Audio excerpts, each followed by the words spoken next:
Let's face it, without brains, our bodies wouldn't know what to do. And more than ever, we let technology do the thinking for us. Please drive to highlighted route. Thanks. Yeah, I mean, I don't know what I would do without modern technology. But without me, would a machine be just a hunk of metal? Or are brains, bodies, and machines inextricably linked? I'm Jennifer Pulley. And I'm Johnny Alonzo. In this episode of NASA 360, we're going to explore the connection between the body, the mind, and machine.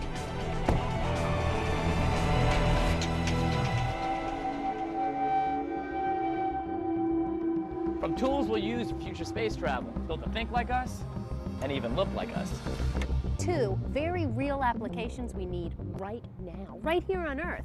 But first, mind and machine merge in the virtual reality of the International Space Station. Can you imagine what it'd be like doing a spacewalk? I mean, what goes on through your mind the second you dip out of the craft into the vastness of space? Awe, fear, total amazement? Yeah, definitely all of the above. But how do astronauts prepare for such an experience like that? Follow me. Well, for one thing, they swap stories. But they also pay a visit to this guy, Dave Homan, here at the Virtual Reality Lab at Johnson Space Center. How are you? Good, how you doing? Good to see you. Glad to see you. So, astronauts do some training here, right? They do their training here. This is a virtual reality facility. We can assemble the actual space station orbiter configuration as it would actually be in space. Can we give it a test, man? Sure thing. Let's go. Right in there. Right on. And that's gonna be me, right? I wish it was in basic black. I'm so gonna throw up. We just shampooed the carpets last night. This is essentially where the astronauts come to work their protocol and procedures with between EVA crew members and the robotic arm operators, so that it becomes like second nature to them. This is a place where they can actually work out those protocols on the ground before they get into space, and so that it's familiar to them, and it's not a surprise when they get on orbit. You know, I can totally see how this would help astronauts. Thanks, Dave. Sure thing. You ready to get out? Absolutely. Okay. Look, whether you're aware of it or not, our brain is constantly responding to stimulus. I mean, thanks to our various senses, like our eyes, our ears. You get the picture. But when that stimulus is coming from a machine, does our brain respond the same way? Well, my good friend Jennifer Pulley at NASA Langley Research Center is taking a closer look at planes and pilots. See how they work together. Take flight.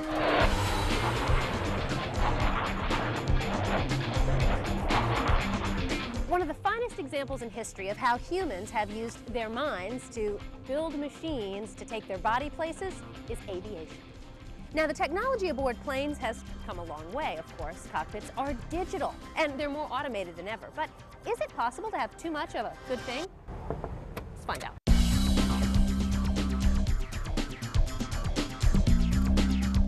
This is a 757 cockpit. You have all the head-down information you would typically have. We have something here called a head-up display that I'm going to show you if you'd like. If you'd like to fly, I can show you a new technology we've been working on. Would I like to fly? Would I like to fly? Yes!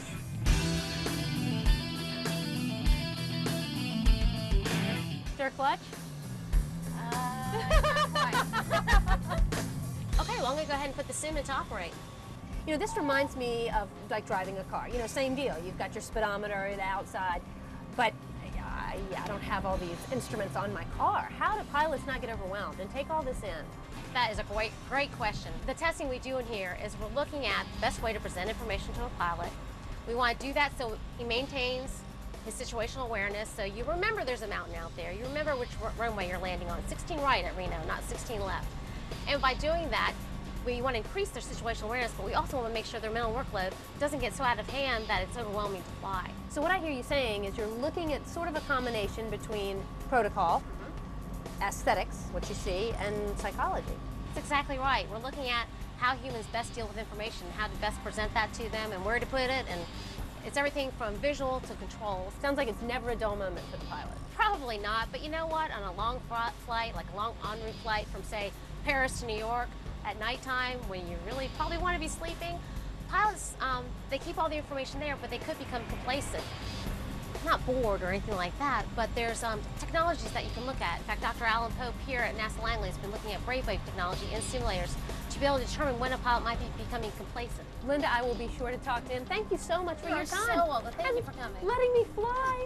You did a great job. I appreciate that. All right, up next, Johnny Alonzo's down in Houston, Texas, and he's going to be looking at another NASA study designed to help pilots prepare for situations where they need to be 100%, especially when their minds and bodies aren't cooperating. One very serious hazard for pilots is that moment when your eyes, your body, and the seat of your pants are telling you something completely different than what your plane is telling you. I mean, you can get thrown off, especially when you need to make a crucial decision, like when you're landing. Can we train the mind and body to work together to handle these intense situations? Maybe Dr. Scott Wood could tell us. Come on in. Doctor, how you doing? Okay, good to see you. So, tell me, what do you do here to keep these astronauts cool?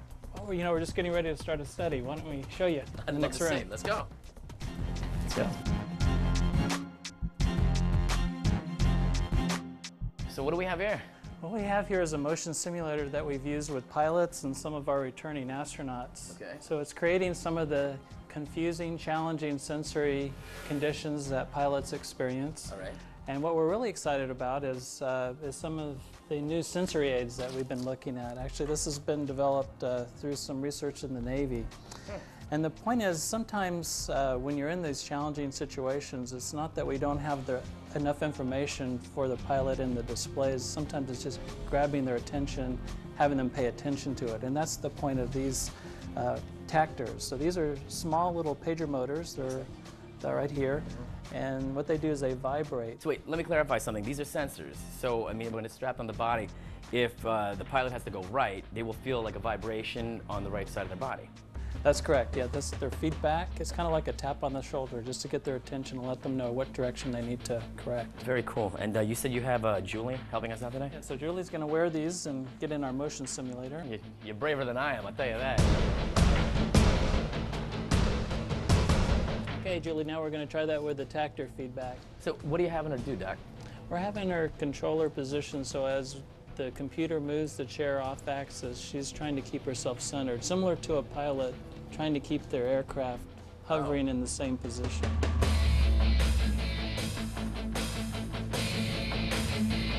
I am so glad that's not me. Look, don't go anywhere. When NASA 360 returns, we're going to take a closer look at your brain.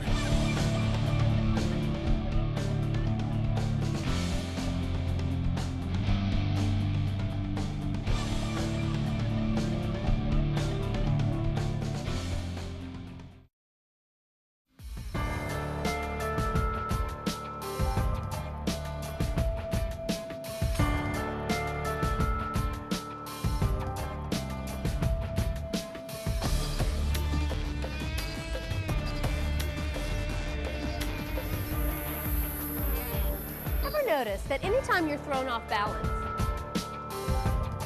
the first thing you want to do is to get some solid footing. Well, your feet know where to go because you know which way is up and you know which way is down. You can do that because of something called the vestibular system. Now that's the system that sends signals from the inner ears to the eyes to the muscles that keep us upright. Most of the time, the vestibular system does its thing without us ever having to consciously think about it. But guess what? In space, in the free fall of microgravity, there is no up and there is no down. And that throws the vestibular system way off. In fact, it makes some people physically ill. It's a little something that folks here at NASA call space motion sickness. But researchers think with a little training, astronauts can actually use their minds to overcome their body's desire to, well, you know. It's true. Space motion sickness causes problems, but NASA is now working on additional training for astronauts before they fly, and this is where that'll happen. This is Deborah Harm, and she's working on ways to prevent space motion sickness. How are you? Good, how are you? Good, Nice good to meet see you. My pleasure. What do you call this thing? Its official name is DOME, which is an acronym for Device for Orientation and Motion Environments. Okay. But most people just think of it as a big virtual reality training system. Cool. And we're getting ready to test someone. Would you like to come in and see? Sure, let's check it out. Okay. And I hope I don't get sick. Oh, wow. This is neat. Full immersion virtual environment system. Totally. When does space sickness often occur? On the way to space or throughout the mission? It doesn't occur throughout the mission. The biggest time for space motion sickness is in the first 24 to 72 hours on orbit, and then again upon return from spaceflight. Oh. So, and any time you change the gravity conditions, there's likely to be some motion sickness. Can we fire this up? Yep, it's ready to go. We just have to show her how to use the space ball, and she can fly through the station. Well, while you're showing her, I'm walking out. You guys do what you gotta do.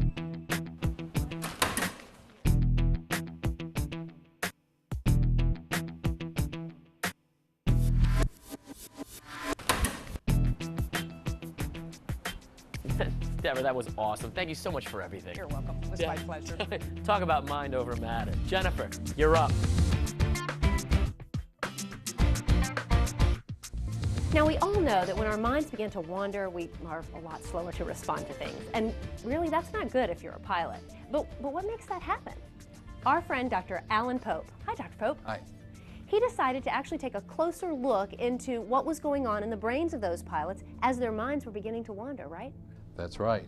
We used an electroencephalogram, or EEG, to study the pilot's brainwaves while they were interacting with flight deck technology. What is a brainwave? I mean, I know I have them going on. I don't think I've ever seen one before. Well, they look like waves. There are large waves and small waves. And we studied 3 different kinds of brainwaves: alpha waves, beta waves, and theta waves. And they differ from each other by their size, how large the valleys and hills are, and how spread apart they are. Now, the system that you used in your study to study the pilot's brainwaves, a little different than an EEG. Tell me about it. We started using a closed-loop system. And it's closed loop because the pilot's brainwaves are connected to the simulator. Sounds like the pilots were actually controlling the simulator, like a mind control video game? It's sort of like that. It is. And we realized that that kind of setup was very much like a neurofeedback system that's used to train to treat ADHD. Well, what did you find? Well, that's where this guy comes in, Dr. Dominic Greco. His company has an exclusive license with NASA to produce this video game technology. And he's here. He's here. Oh, let's go meet him. Hi,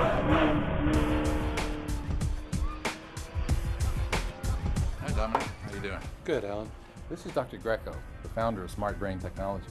So nice to meet you. Pleasure meeting you, Jen. This is amazing, a video game that's controlled by your brain. It's controlled by your brain just like the work Dr. Pope was doing with the flight simulators. But instead of using a flight simulator, we're using real PlayStation and Xbox video games. Can I try it? Let's get going.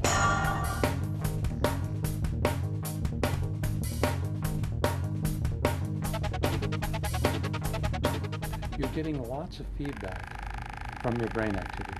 Yeah, this vibration that I feel. What is that? Vibration is saying that you're becoming a bit too anxious and you need to relax and calm down. Now, why does this help kids with ADHD? And I'm thinking I might have ADHD, Dr. Greco. As we measure that activity, we feed it through the neurofeedback device and it sends a signal to the game controller. Okay. So the only way you can be competitive in the game and do a good job is by producing the right kind of brain activity. Oh, see, that's cool. Finish! I won! I don't know about that, but and this was my brain on technology. How cool is that? What's next? I'm sure there's something coming up. Well, actually, I have some students right over here working on some stuff. So get unhooked and let's go. All right. Help. Help.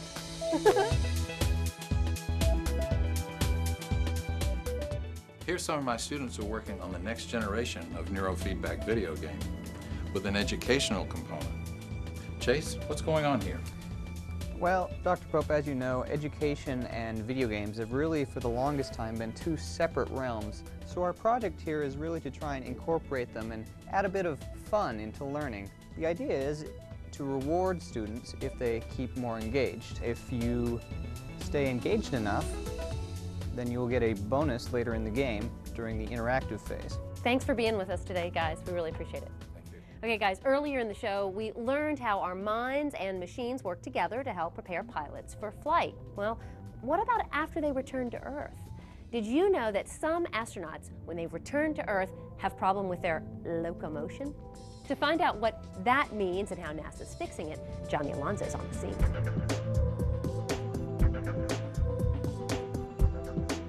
Okay, so we know our vestibular system is what keeps us upright and balanced here on Earth. And that going into space completely throws it out of whack. But did you know that when you return from space, your vestibular system stays out of whack for up to a few weeks? Well, we can't have astronauts stumbling all over the place. So guys like Dr. Jacob Bloomberg here have devised training techniques to help astronauts readjust to Earth. How you doing, Doc? How are you? Good to see you. Why do astronauts have such a hard time readapting to Earth? Well, the human brain is remarkably adaptable and adapts to the zero-G environment of space.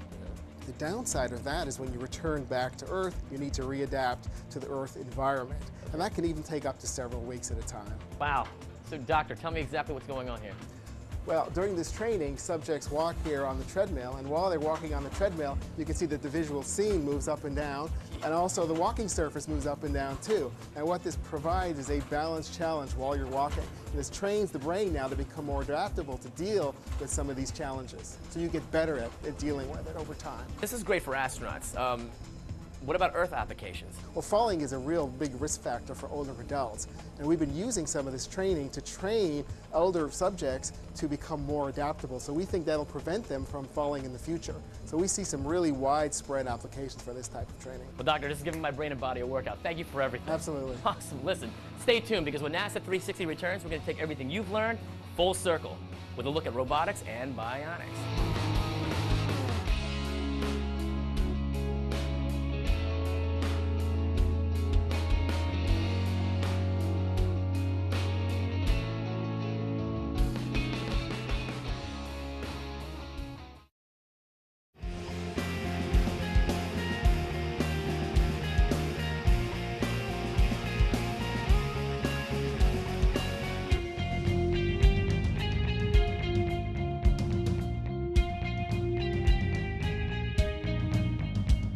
We all connect with various machines throughout the day, especially if we're at work. But what if your job is in an extremely remote location with intense physical demands? Oh, you might need your machine to do some of your work for you. Johnny Alonso is going behind the scenes to ask NASA, what has your robot done for you lately?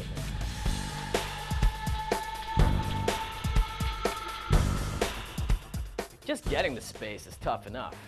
And spacewalking, it's like an extreme sport. So I sometimes astronauts need a helping hand.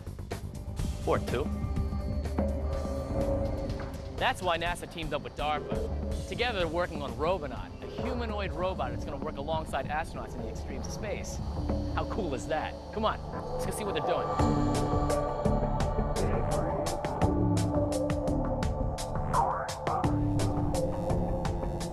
Hey, what's going on, bro? Johnny, Hey, man. good to see you. Good to see you too. Needless to say, this is Robonaut, right? Absolutely, this is Robonaut. And actually, this is Robonaut in our planetary configuration. We actually have several different lower bodies that we put on Robonaut, but in this instantiation of the robot, we've got a four-wheel drive base. Nice.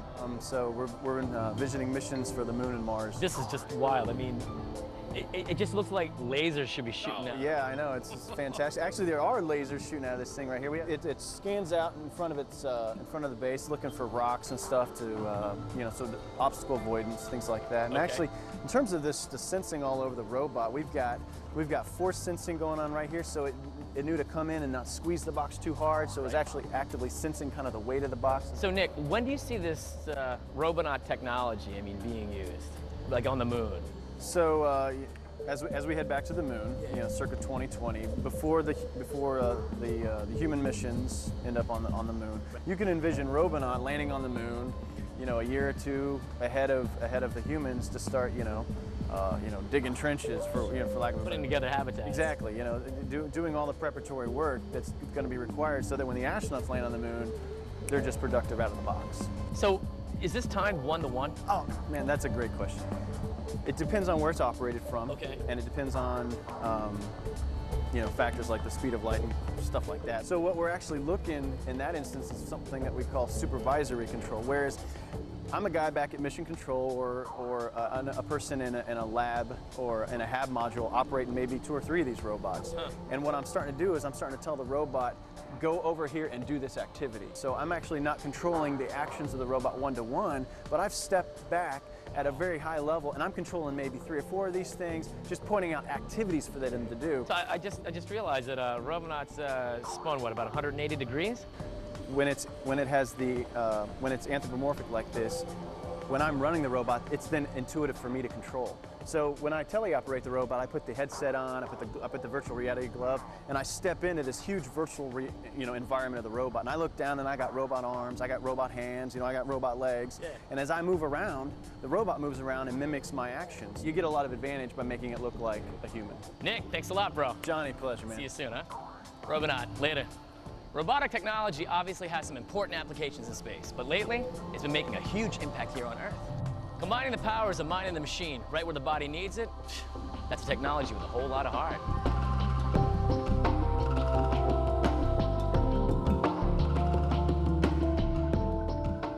So, what do you get when you combine the revolutionary advancements in robotic arms and hands, like Robonaut has, with the neurofeedback technology that's helping kids with ADHD? Only the most amazing connection between mind, body, and machine. Bionic prosthetics. You heard me right. I'm talking about prosthetic hands and arms that are controlled by the mind. Jesse Sullivan has the first ever prototype. Just by thinking about it, he can remove a credit card from his pocket. He can stack cups using sensory feedback. The prosthetics can even improve his gait when the limbs are in the free swing mode. This is a culmination of decades worth of research by experts all over the country, and all brought together in just a few years for DARPA's revolutionizing prosthetics program, an idea born from the desire to help soldiers returning from war with the loss of limbs. Each element of the bionic prosthetic required a team of experts. Some perfected the control and dexterity of the mechanics. Others worked on the sensory feedback or on creating a lightweight design. And prototype 2 might include synthetic skin, flexible, integrated, lightweight, multifunctional skin called film skin. Oak Ridge National Lab is developing the temperature sensor for film skin, while the National Institute of Aerospace at NASA Langley Research Center develops advanced pressure sensors. Now, together, the sensors will allow an amputee to do something as simple as picking up a paper cup full of hot coffee. They'll be able to sense how hot it is and know how hard to squeeze the cup so they won't spill. Sounds simple? What were you expecting? Superhuman strength? It's only a matter of time. Human beings are continually adapting to new technology, yet there is still so much to learn about how our minds and bodies work together naturally. So, how deep will the relationship between mind, body, and machine go? Who's to say?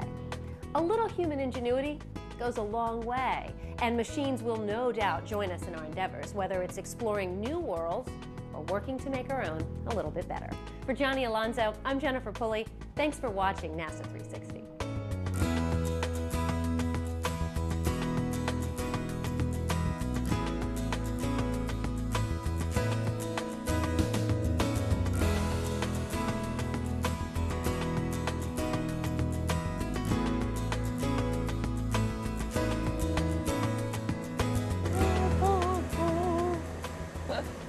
Wow.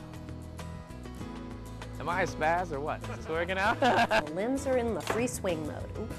Looks like a brother of an ex-girlfriend that I dated a long time ago, so yeah, kind of agree with you. God. After they've gotten back from space. Back to you, Jeff. Oh, again? How does Robonaut dance? Well, I mean, we've actually programmed the YMCA. You did? Can you show? Yeah, I mean, it's just, But it wouldn't be like, kind of like... It'd be kind of the YMCA. Or, oh my God, this camera's rolling!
Can you imagine elephants right in your own backyard? Pretty cool, huh? Well, that depends on whose eyes you're looking through.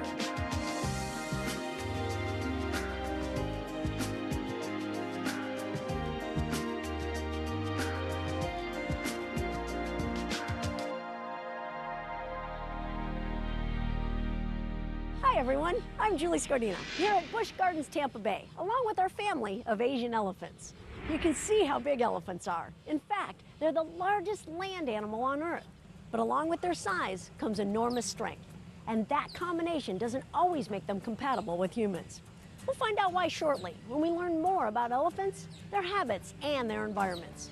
We'll meet people who are passionate about elephants, from local villagers to researchers in Africa and the United States. We'll even find out how chili peppers are actually helping to save wild elephants. We know a lot about elephants, yet there's still so much that's unknown. So let's take a look at them from all sides in this episode of Saving a Species, the Elephant Story.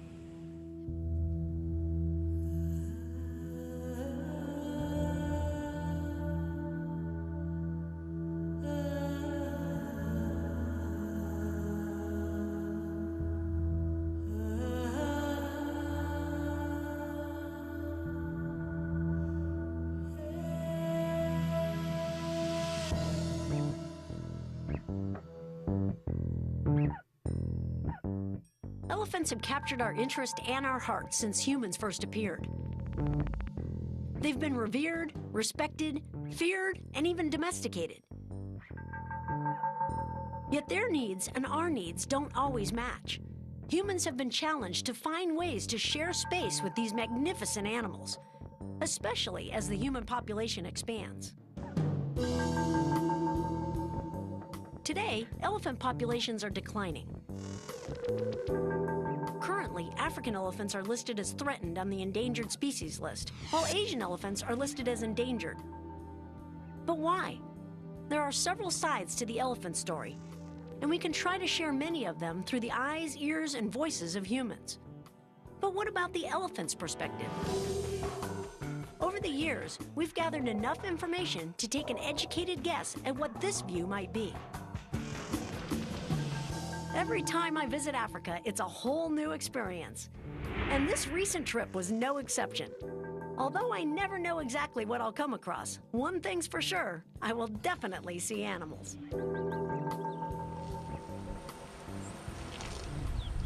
We've just arrived at Amboseli National Park, and look what we run into, a female with her 2 offspring.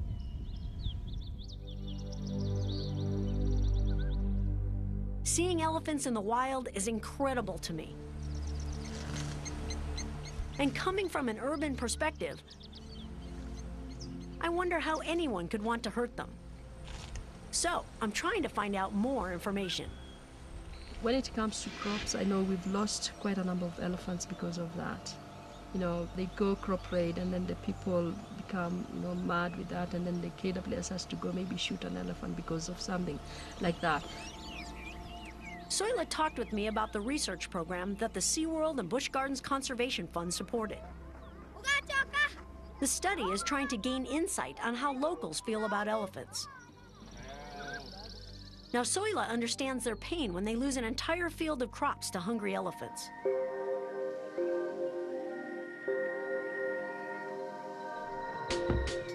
On a recent trip to Rwanda, Jack Hanna realized there were mixed opinions about elephants within the village itself. Do you like the elephant? He said no. He said no. The elders don't like the elephants because they destroy their village. But the children are more curious, especially about this particular bull. And in Kenya, Friends of Conservation mentors are teaching students the value of nature on all levels and the role it plays in their daily lives. This is a different area whereby human beings are living, coexisting with wildlife. So there is need for these young men and women to learn how to live with wildlife.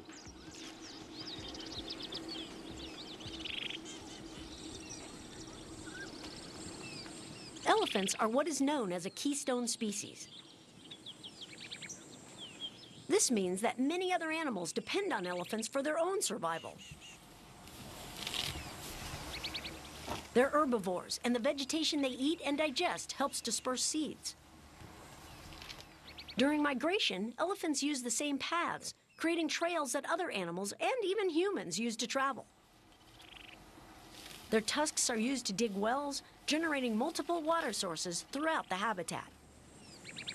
As elephants move through the environment, their large size helps bring down vegetation within reach of many smaller species.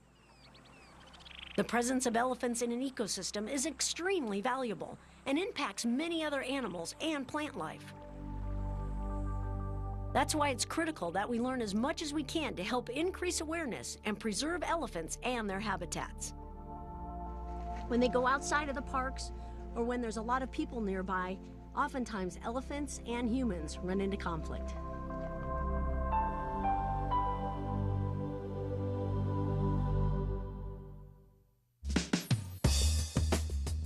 Fresh elephant dung. I tell you, it might be something you think that we shouldn't be talking about too much, but there's so much information that has to do with elephant dung. I mean, first of all, they go just about every 2 to 3 hours because they're constantly eating throughout the day.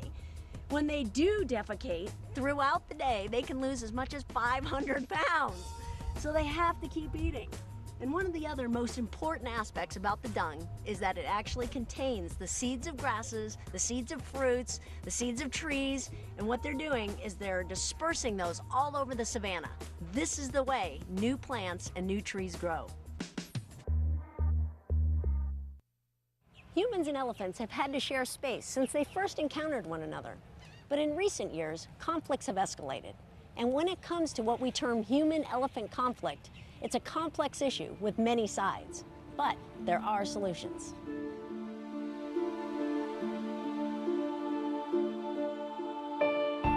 Most of them are here because the mothers are poached, and others are here because of human wildlife conflict. Oftentimes, elephants and humans run into Wildlife conflict. parks where there are also people living, and a great many times there tends to be some conflict between the interests of the Mostly people and the interests when of it the comes to conflict, you know, like spearing and all that, it is done by the warriors and not the old men and not the women.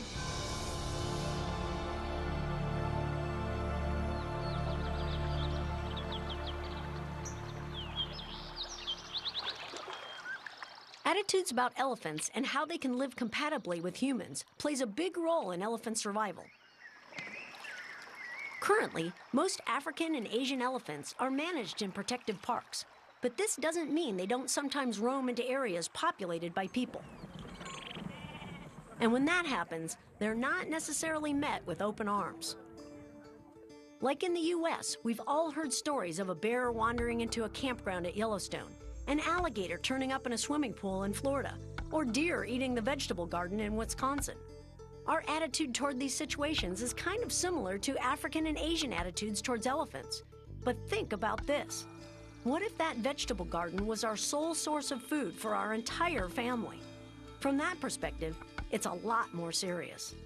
Those people are growing crops, they depend on the crops, and then the elephant will go crop raid and all that and finish all the crops, so they're not happy.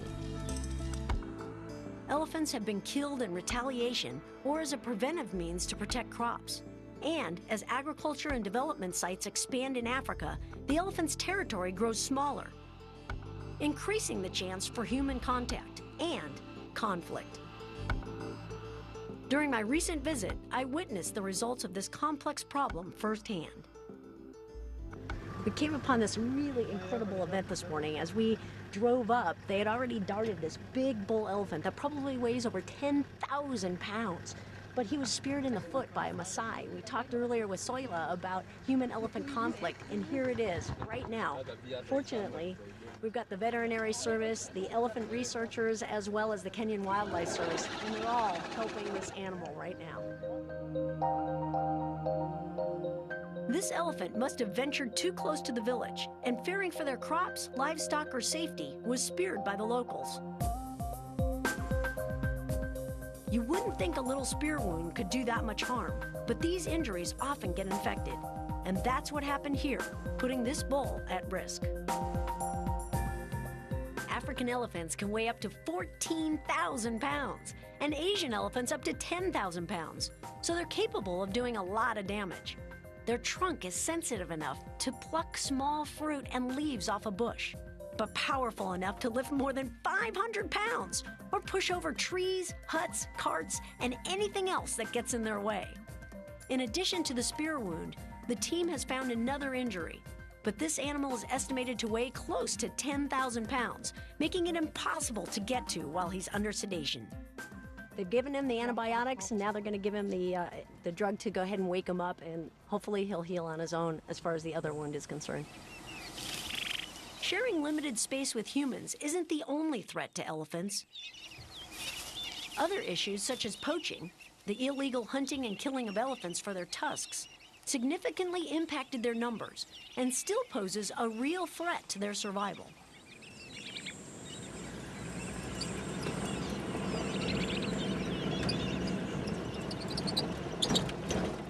But I believe it was a golden age in the 60s for the national parks. They were fairly recently formed, and in that time, the animals had at last realized that there were some places where man was not a predator.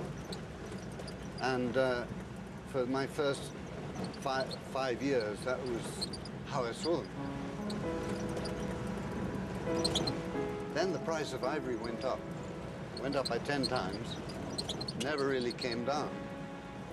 People all across Africa started poaching elephants. It was a grim period, and even the great national parks themselves in East Africa were finally invaded by poachers who decimated the elephants.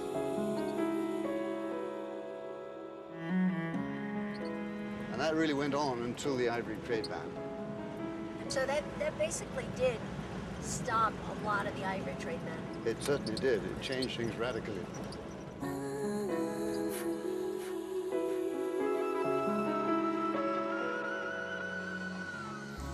After the ivory trade ban went into effect in 1989, there was a tremendous decrease in the hunting of elephants for their tusks. But even today, poaching for meat and ivory occurs all across Africa, and elephants are still at risk. Governments, agencies, organizations, and individuals are all working to help protect elephants.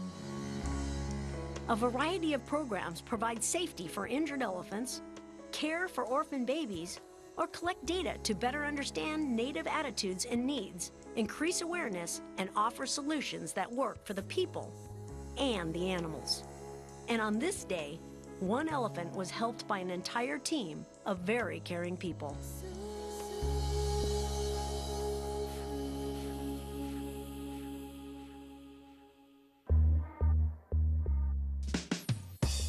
Although crop raiding by elephants is a concern, prevention is a better strategy. And Soila knows of a local woman who has used a very clever and inexpensive technique to steer elephants away. She was mixing chili pepper and tobacco plus used oil, and then they just put it on a rope, and then they put the rope at the end of every place where people are growing crops. And anytime the elephants go and smell the rope, because it smells tobacco, chili pepper, they just back up and leave. Simple to make, easy to use. What a great conservation solution from the people that know it best. Villagers, researchers, teachers, veterinary care staff, many people are in the field helping elephants every day. But how about a little closer to home? Right here in zoological parks, people are making a difference daily. We're understanding more and more about elephants, and this translates into better care here and in the wild.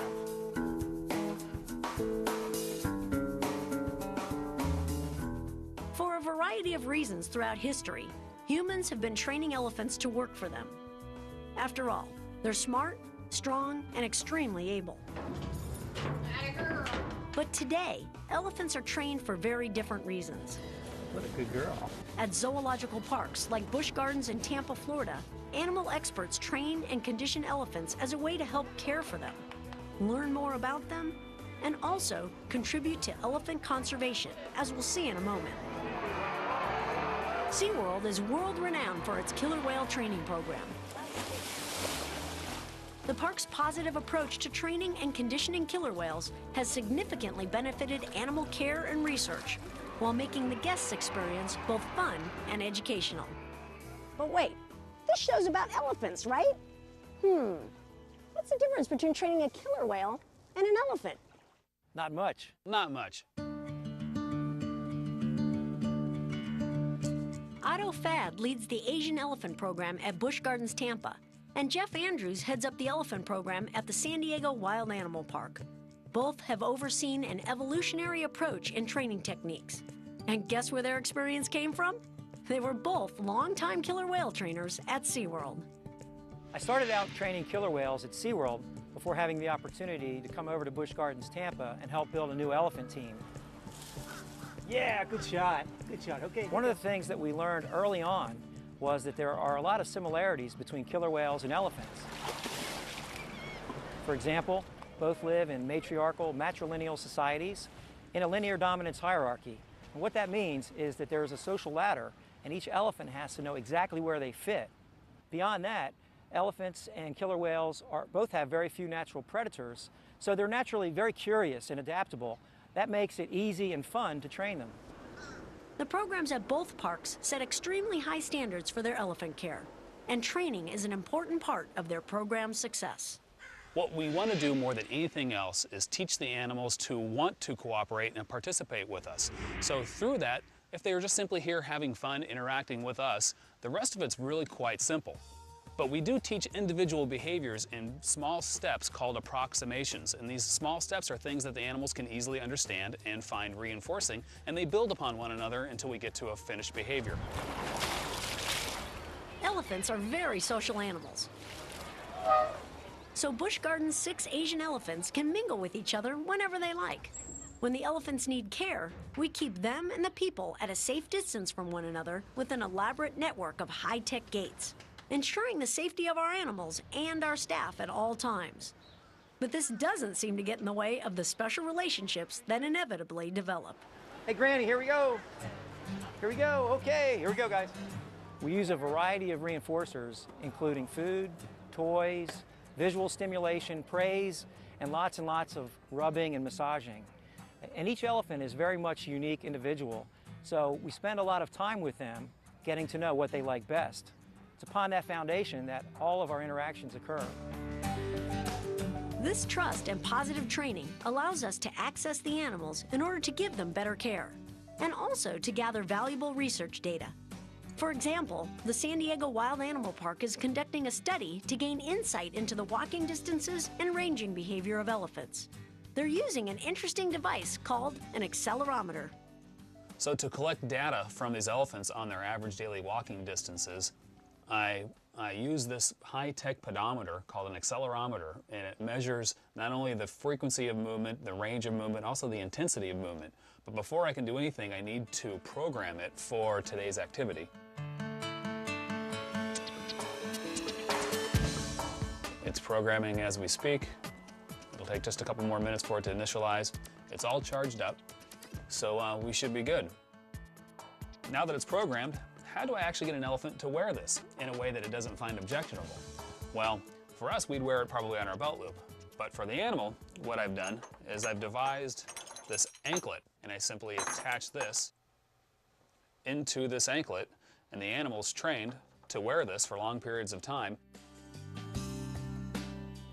It's our hope that ultimately the data that we're collecting here can be used to help minimize some of those conflicts and help preserve and conserve elephants in the wild.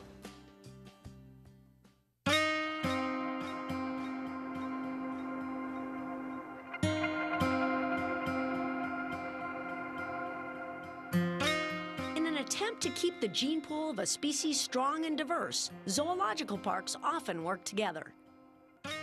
Busch Gardens participates in an Asian elephant breeding program as part of a species survival plan. And they're ready to artificially inseminate one of their females in hopes of an eventual pregnancy.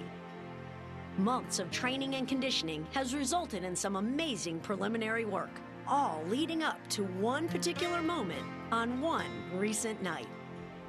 In preparation for this artificial insemination, We've had to monitor the reproductive cycles of the female elephants to work out when the best time to inseminate will be.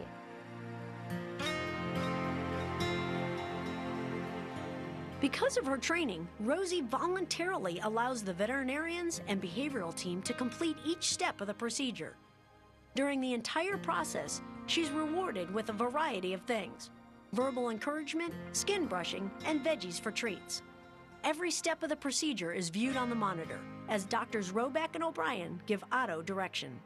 Pull back the tube, Otto. Pull back the tube. Okay. Jenny, hold The team won't know for several weeks if Rosie's pregnant, so it's a wait-and-see situation. And if she is pregnant, the wait-and-see period is much longer. That's because the gestation period in elephants is almost 24 months. San Diego Wild Animal Park has an African bull living on their habitat, so their approach to breeding is through natural means with their male and females.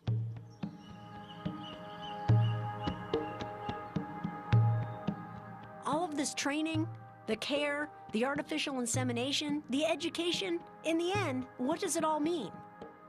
Given the endangered status of these animals, it's obvious that their survival as a species rests in human hands. So anything we can do to increase focus and understanding, we got to do it.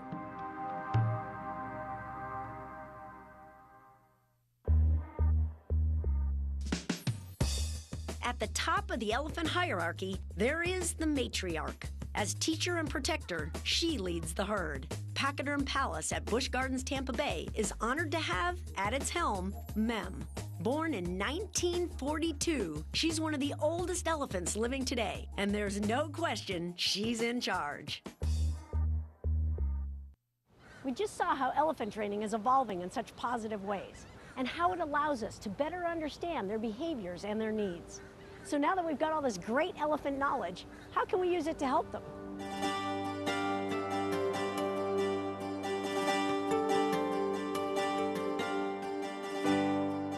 All around the world, people are working together to help elephants. The SeaWorld and Busch Gardens Conservation Fund supports several projects aimed at saving elephants and their habitat. And in the U.S., breeding programs like the ones at Busch Gardens and the San Diego Wild Animal Park help sustain the species. And research programs at zoological parks also directly impact elephants. Minimizing conflict can happen through education. If knowledge equals power, then these students here in Kenya are making sure they're the leading authorities when it comes to their environment. These are members of Friends of Conservation. These young people are learning as much as they can about nature in their area, which in turn helps them to understand how to preserve their wildlife and habitats. Welcome. We'll enjoy your walk. Imagine finding a plant that cures malaria on a nature walk, watching wildlife cooperate with one another, or seeing the youngest attitudes changing. That is wonderful that you guys are so involved in preserving the habitat. Whether in zoological parks like Busch Gardens and the San Diego Wild Animal Park, or national parks in Africa and India, humans are making significant strides to better understand elephants, with the ultimate goal of keeping them around for a long, long time. But conservation doesn't have to be on a grand scale. You can do your part to support elephants and their habitats by learning as much as you can about them. One major difference you can make is by not buying products made of ivory or that deplete the natural resources where the elephants live, like exotic wood such as teak or mahogany. Go online and buy jewelry and crafts made from African locals to support their economy. Visit zoological parks that are working to save elephants, or go online and support an elephant project of your choice directly. So life will change, but the community, they have to be aware and they have to benefit from wildlife. Because when it comes to conservation, there's a lot we can do and learn from each other. You have taught me. When I was in the truck with you guys and went on the nature walk, you taught me a lot of things. And we take that back to our children in America. And so you are actually teaching our children as well. So we thank you, Asante Sana, for helping us.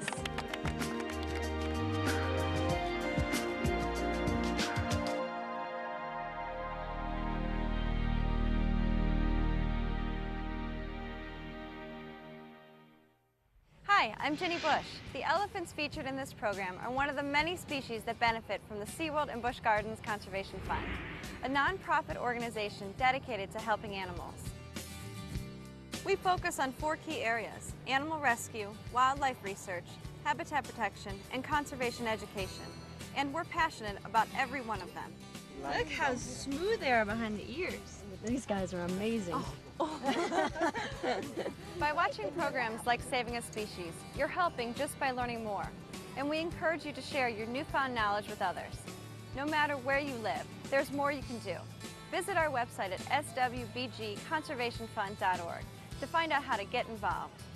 This is our world and this is our story. Together, we can make a difference.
Good evening and welcome to the Board of Mayor and Aldermen meeting. It is November 1st, 2022, and it is at 7 p.m. Call this meeting to order. We do have a quorum. Tonight, the prayer will be with Vice Mayor No, and the Pledge of Allegiance will be with Dr. Bill Burns. If everyone will please rise for the prayer and the pledge. Let us pray. Our most graciously and heavenly Father, we come before you this evening with humble hearts, open minds, bowed heads. Lord, we would ask that you watch over our fair city. Thank you so much for an incredible, beautiful day in your world, because we know that without you, nothing is possible. Lord, we ask that you help this board make decisions that will benefit all of LaVergne and its citizens. And these things we ask through your Son, Jesus Christ. Amen. Amen. Dr. Burns. Ladies and gentlemen, my name is Dr. Bill Burns. I'm a retired Army doctor with 12 years prior service in the Navy. If there are any veterans here tonight, would you please raise your hand and be recognized? Okay, thank you very much. Ladies, there's a small token of appreciation. I'd like you to take there and do that. Okay. All personnel in uniform and veterans, hand salute.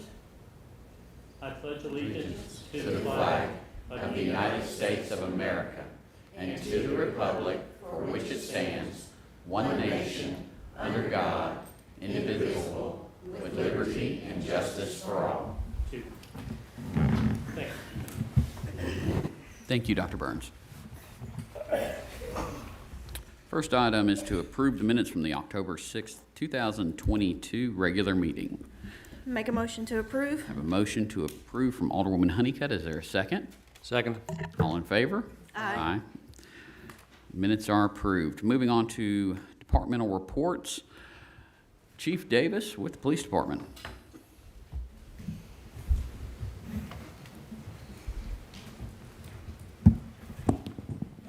Mayor, Vice Mayor, Alderman, you have your crime summary for the month of October in your packet here. Just like a broken record here, same thing every month. This month, we had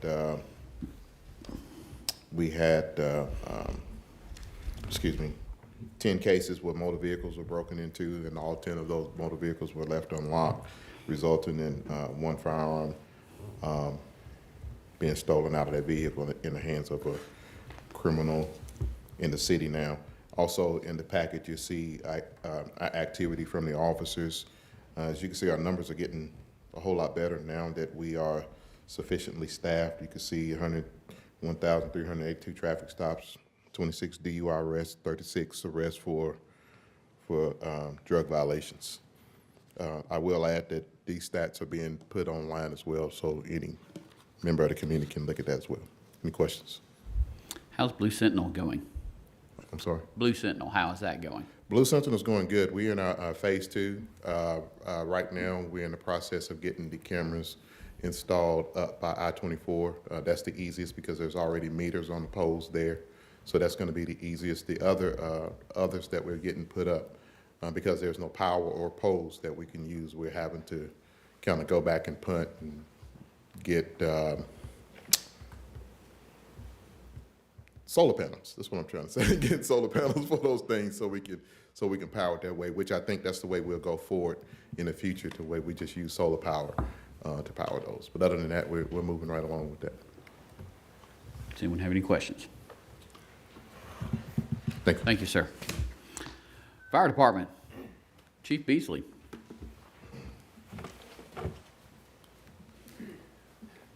Thank you, Mayor and Vice Mayor, Alderman. I trust that y'all have had an opportunity to review the reports, and as you can see, there's no new trends. We're on par with everything that we do month to month. Nothing unusual to talk about within the reports.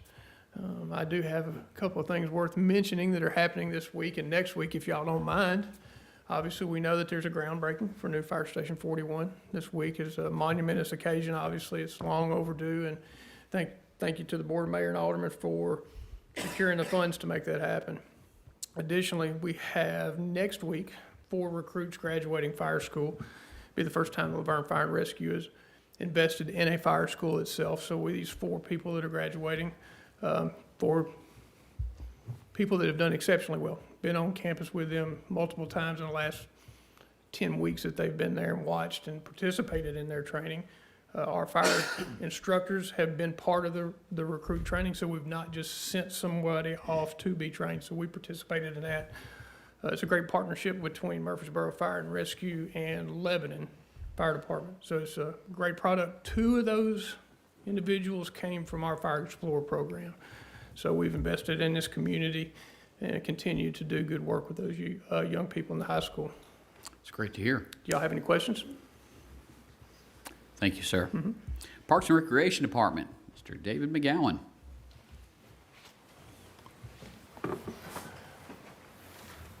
Mayor, Vice Mayor, Board, thank you. You guys have the numbers for you for the month for the Parks Department in front of you. 85 help desk tickets, 708 hours devoted to those. You see some of our projects. We're doing a little kind of like spring cleaning, fall cleaning, I guess, at the Parks Department. We're painting some offices in the shop area. You see our past events. October the 15th, we wrapped up the Fall Ball Clinic that Saturday with a scrimmage day. October 22nd, we had Goblins and Goodies followed by a zombie night. Unfortunately, we did have to cancel the movie due to the wind conditions. We are working on something in the future that hopefully we won't have to do that again. Upcoming events, Veterans Day, November the 11th. Parade of Lights and Winter Festival is December 3rd. You can see some of the events at the Senior Center upcoming. Lunch at Asuka. November 17th will be their Thanksgiving dinner. Upcoming meetings, Park and Rec on November 21st and the Greenway on the 21st. Park and Rec at 6, Greenway at 7. Veterans Day is November the 11th. That ceremony will take place at 11 o'clock at Veterans Memorial Park. Weather permitting at the wall, if we run into some rain, we will move that to Pavilion A as we have in the past. Flags can be purchased for $10. They will be displayed during the ceremony. Those are yours to take home after the ceremony. Your veterans information will be displayed on those. Bricks for the wall are still available. They're $35. Each brick up to 4 lines, 21 characters per line. Forms are available on the city's webpage, or you can call the Parks office at 615-793-3224. Snow rink, we're planning on setting that back up. We plan to open up on December 1st. It'll run through the 17th. Thursday through Sunday will be the days of operation. Thursday will be 4 to 8, Saturday 12 to 8. Sunday will be from 1 to 5. That Sunday, December 4th, that 1 p.m. time slot right now is going to be limited to families with special needs. So if we have a good turnout and we need to extend that further, we will. So that's something new we're going to try this year to try to offer a little something for everyone. We're not going to have online registration this year. It's all going to be in person. I don't think the rink wasn't full enough last year to kind of warrant online registration this year. We will be accepting canned goods and unopened and unwrapped toys, that we will donate those to the PD for Christmas. Any questions? David, the size of the rink, is that increased from last year? It will. It'll double. Well, I won't say double. It'll increase by 50%. So last year it held roughly 48 skaters is what it was rated for. So this year that number should increase. At no time last year did we have 48 skaters on there, but it will give a little more opportunity that if we do run into that, we can open it up and possibly have more toddlers out there at the same time. Okay, and who are the guest speakers for Veterans Day, the veterans that are speaking? They are Tabitha and Ross Howard. That's the things I did not have written down here. And I think, you may know this, I think we have one more lined up. And you're gonna have to help me out with that one. Steve?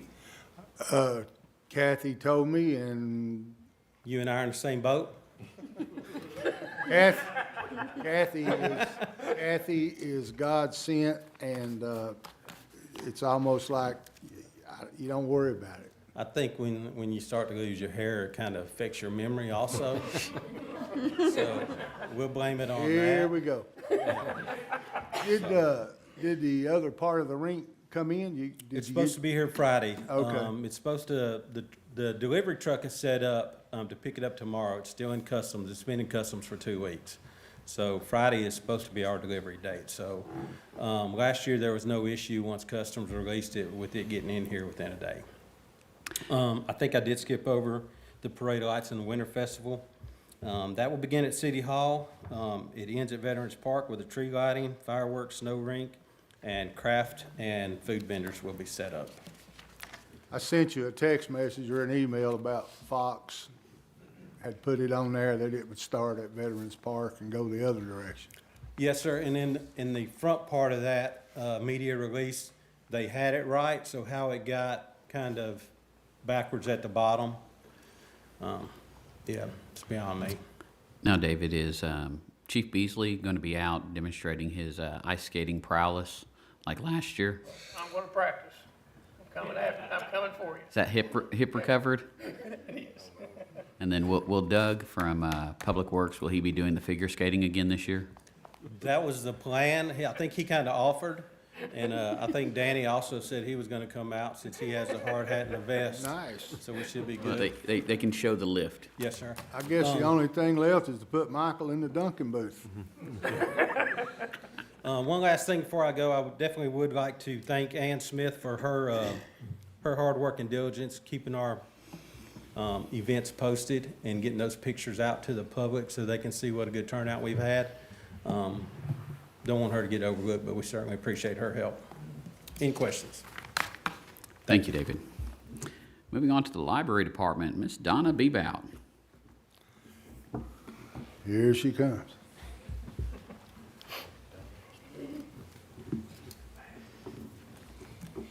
Mayor, Vice Mayor, Alderman, good evening. For the month of October, our attendance was up. We were so excited, 2,857. And our circulation was also up, 3,115. And we also issued 85 new cards. We've had a lot of people that I met at National Night Out and Old Timers Day that have come that said they've just moved to the area and needed to get a library card. So we were very happy to accommodate them. We had 19 programs for ages birth to 17 and 5 for ages 18 and up. We're building those programs back up slowly but surely. Want to talk a little bit about our Saturday movies at the library. Those also have had really good attendance. We just watched Hocus Pocus, the original, this past Saturday. We had several children who really enjoyed that. I was vacuuming today. We always have refreshments, and I was vacuuming today, and something kept hitting, and I finally looked, and there were Skittles and M&Ms that were hid in my carpet, our carpet. So it was very interesting. So we had to get down and start picking those up, but it was fun. November the 12th, we're going to be having a Charlie Brown movie marathon, and of course, it can't be November without Charlie Brown's Thanksgiving.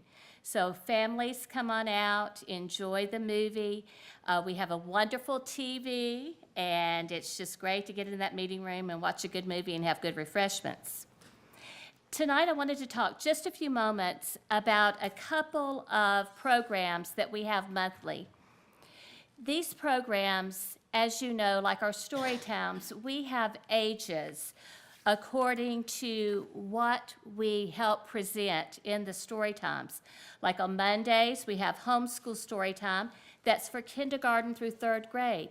Miss Janice, she teaches the children the states and the capitals and the presidents. They learn it through song and dance. She reads stories that are pertinent to some of the curriculum that's going on and that they do. So it's important that we have those ages, that kindergarten through 3rd grade.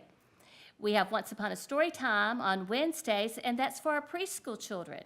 So anyone age 2 and up to about 5 years old can come to story time, and they learn early literacy through fun songs, rhymes, puppets, stories, and so much more.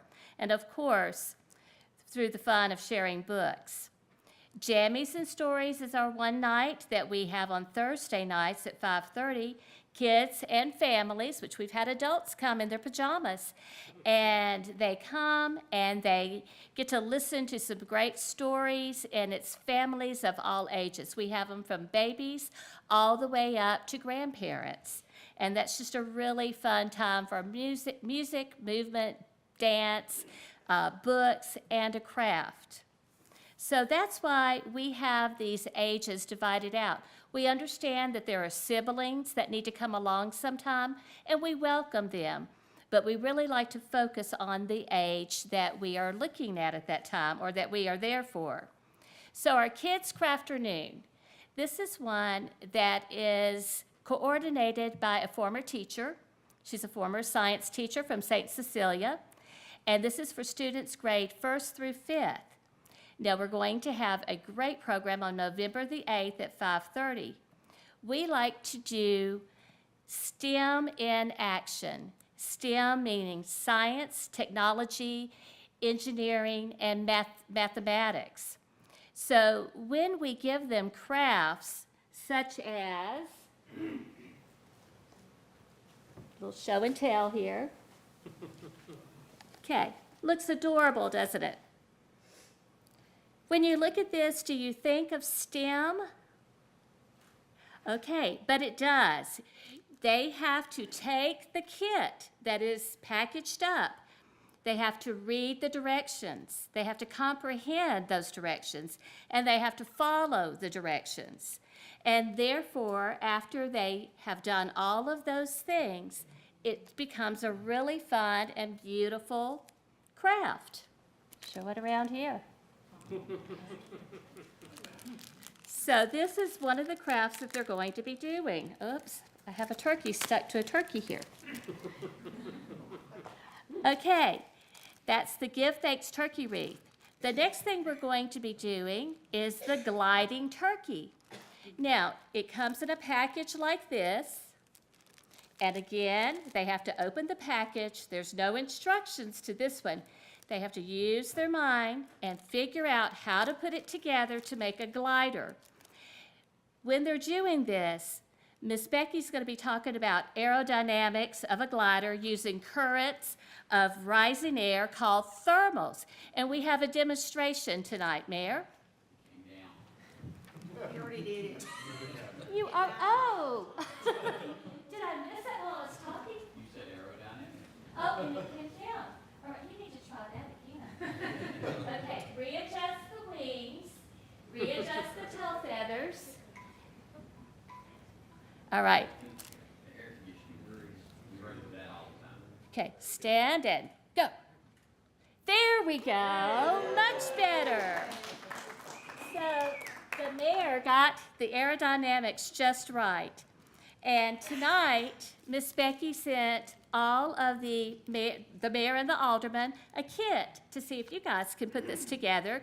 And we may have to have a contest sometime to see who can make their glider go very far. I'll get it out in a moment. Okay, so do you understand why we would like to have the grades 1st through 5th? Because we want to get those things, over to them. We want them to understand, but have fun while they're doing it. And again, if younger siblings come, we welcome them. We welcome the parents to sit beside the younger siblings and help them out. One more, and I know I'm taking long tonight, and I apologize. Teens and tweens, and that's ages 11 to 17. We're going to have a program November 17th at 5:30, and our invitation says, invite a friend and have fun being creative in our do-it-yourself gift workshop. It's a great way to make gifts for families and friends. Marta and Lauren have come up with some great creative gifts that can be given away, or they can keep themselves, but they have to be very creative in it, and they have to use their imagination. Now, please note the crafts are geared for ages teens and tweens only. We may be using rubber bands that could pop a little one's finger, or scissors, or things of this sort. So this is why we have the ages 11 through 17. All we ask of the teens and tweens who are coming to provide the laughter, and we will provide the refreshments and also the supplies. Do you have any questions? And thank you for letting me go very long tonight. No questions? Just comments is, you're awesome. Our team is awesome. Your team is awesome. You always correct me on that, and I do apologize. No worries, but you surround yourself with great people, and you can do great things, and that team at the LaVergne Public Library is so creative, and it's so much fun to work with them, and that's what we do. We work together. Thank you so much, Donna. Thank you. Moving on to the finance report. Ms. Tanya.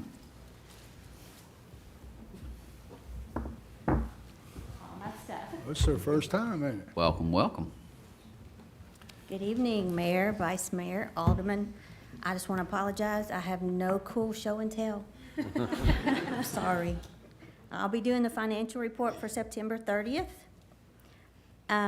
In the general fund, expenditures exceeded revenue by $832,000. Just a reminder, property tax bills go out October 1st, so we're expecting that revenue to increase. Local sales tax was $969,000 above budget, also $198,000 above the prior year. State street aid revenues exceeded expenditures by $262,000. Stormwater fund expenditures exceeded revenue by $98,000. In our water and sewer fund, revenues exceeded expenditures by $723,000. On your second page are our bank balances. Then on our third page, we're doing comparison to prior year. The general fund revenue was down $67,000, expenditures up $65,000. Water and sewer fund revenue was up $83,000, expenses were up $172,000. And our water sewer tap fee revenue, tap fees were down $47,000. I also wanted to make you aware, today we did receive the second half of the ARPA money, which was in the amount of $5,298,000. That is amazing. Questions? Thank you so much. You have been training good, Phyllis. She did great. Yes. I think she did better than I did. Next up, we have Mr. Danny Campbell with the water treatment plan. Good evening, Mayor, Vice Mayor, Board. First, I want to say thank you to David to inviting me to go ice skating. I've been practicing my triple axel, so I'll show that off. I hope you've had the opportunity to review our monthly report for November. One thing I would like to mention is Infomark was able to take part in the Goblins and Goodies event on the 22nd, and we always enjoy doing the city events and taking part in that, so we appreciate the opportunity for that. Do you have any questions about our report? As usual, can you speak to the customer complaints? I sure can. In the month of November, we had one customer complaint for high pressure. And when our inspector went out to check the pressure, it was about 105 PSI. So we advised the customer to take a look at their pressure reducing valve. This seems to have failed in the open position, allowing too much pressure for their home. Question, bleacher pump number 3. Yes, sir. What's going on with that? Yeah, that went into alarm earlier this month for an overcurrent failure. We're currently working with Ecotech on what would be a better option, whether replacing the pump or purchasing a new smaller size pump that could work with the current skate upgrade project that we're going through. So we're gathering up information, speaking with the city about that and trying to find the best option for the plant that's for treatment purposes and financially responsible for that. Thank you. And then Danny, can you speak to the spare super pulsator vacuum pump as far as where we are? I know that was a 6-month window, but where are we with that? Yes, so there's been a delay in that, in the delivery of that, a postponement. So we're working with Walter A. Wood for that. They keep updating us on, oh, it's been postponed, it's been postponed. The expected receipt date is the end of December at this point. So okay. That's just the bearings that are bad. Yes, yes, Okay. sir. And it's our spare. So we do still have the 2 working pumps, but we're waiting on that spare so we have some redundancy. Any other questions? Thank you, sir. Thank you. Moving on to old business, second reading 2022-23, an ordinance to amend the fiscal year 2022-2023 general fund budget. Need a motion to approve or deny? Make a motion to approve. Have a motion to approve from Alderman Coates. Is there a second? I second. Second from Alderwoman Honeycutt. All in favor say aye. Aye. Opposed? Motion passes. Moving on to the consent agenda. Need a motion to approve or deny? Make a motion to approve. Have a motion to approve from Vice Mayor No. Is there a second? I second. Second from Alderwoman Honeycutt. All in favor? Aye. Aye. Motion passes. Moving on to new business, first reading ordinance 2022-24, an ordinance to amend the fiscal year 2022-2023 fire impact fee fund budget. Need a motion to approve or deny? Make a motion to approve. Have a motion to approve from Alderman Coates. Is there a second? Second. Second from Vice Mayor No. All in favor? Aye. Motion passes. First reading ordinance 2022-25, an ordinance to amend the fiscal year 2022-2023 general fund budget. Need a motion to approve or deny? Make a motion to approve. Have a motion to approve from Alderwoman Honeycutt. Is there a second? I'll second. Second from Vice Mayor No. All in favor? Aye. Motion passes. Resolution 2022-25, a resolution to amend the employee handbook. Need a motion to approve or deny? Motion to approve. Have a motion to approve from Vice Mayor No. Is there a second? Second. Second from Alderman Coates. All in favor? Aye. Motion passes. Number 8, motion to approve a tender and completion agreement with United States Fire Insurance Company for the completion of the 24-inch water main project from the Stones River Roundabout to the water treatment plant. Need a motion to approve or deny? Make a motion to approve. Have a motion to approve from Alderman Coates. Is there a second? Second. Second from Alderwoman Honeycutt. All in favor? Aye. Motion's approved. Motion to approve a letter of intent from PG Stones River Partners for the purchase of 169 Stones River Road, Fire Station number 41. Need a motion to approve or deny? Motion to approve. Have a motion to approve from Vice Mayor No. Is there a second? Second. Second from Alderman Coates. All in favor? Aye. Aye. Motion passes. Motion to approve a rental agreement with Life Point Church to use their facilities for the city's annual employee Christmas party. Need a motion to approve or deny? Motion to approve. Have a motion to approve from Alderwoman Honeycutt. Is there a second? Second. Second from Vice Mayor No. All in favor? Aye. Aye. Opposed? Motion passes. Last item on the agenda is going to be appoint or remove board and committee members. We have the library board with one term vacant. We do have one applicant, which is Carissa Benton. Need a motion to appoint Ms. Benton. I'll make a motion to appoint Carissa Benton.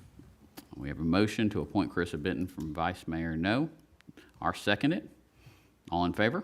Aye. Motion passes. Moving on to mayor and alderman comments. Alderwoman Honeycutt. Well, considering this is my last meeting, I jotted a few notes down.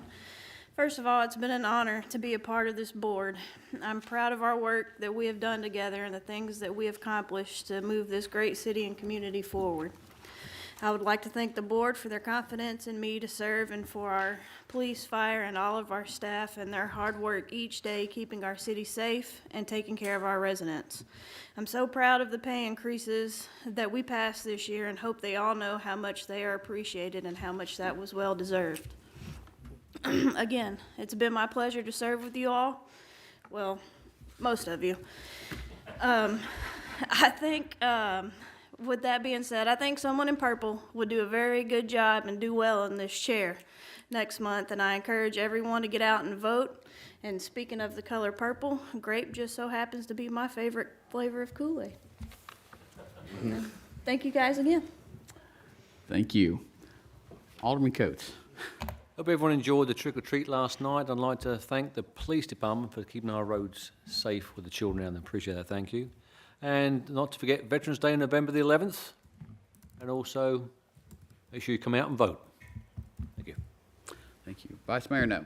I just want to thank Ronnie. Your second shift last Friday came out and hung out with the seniors for our Halloween party. As soon as they walked in, they got a call. They had to leave.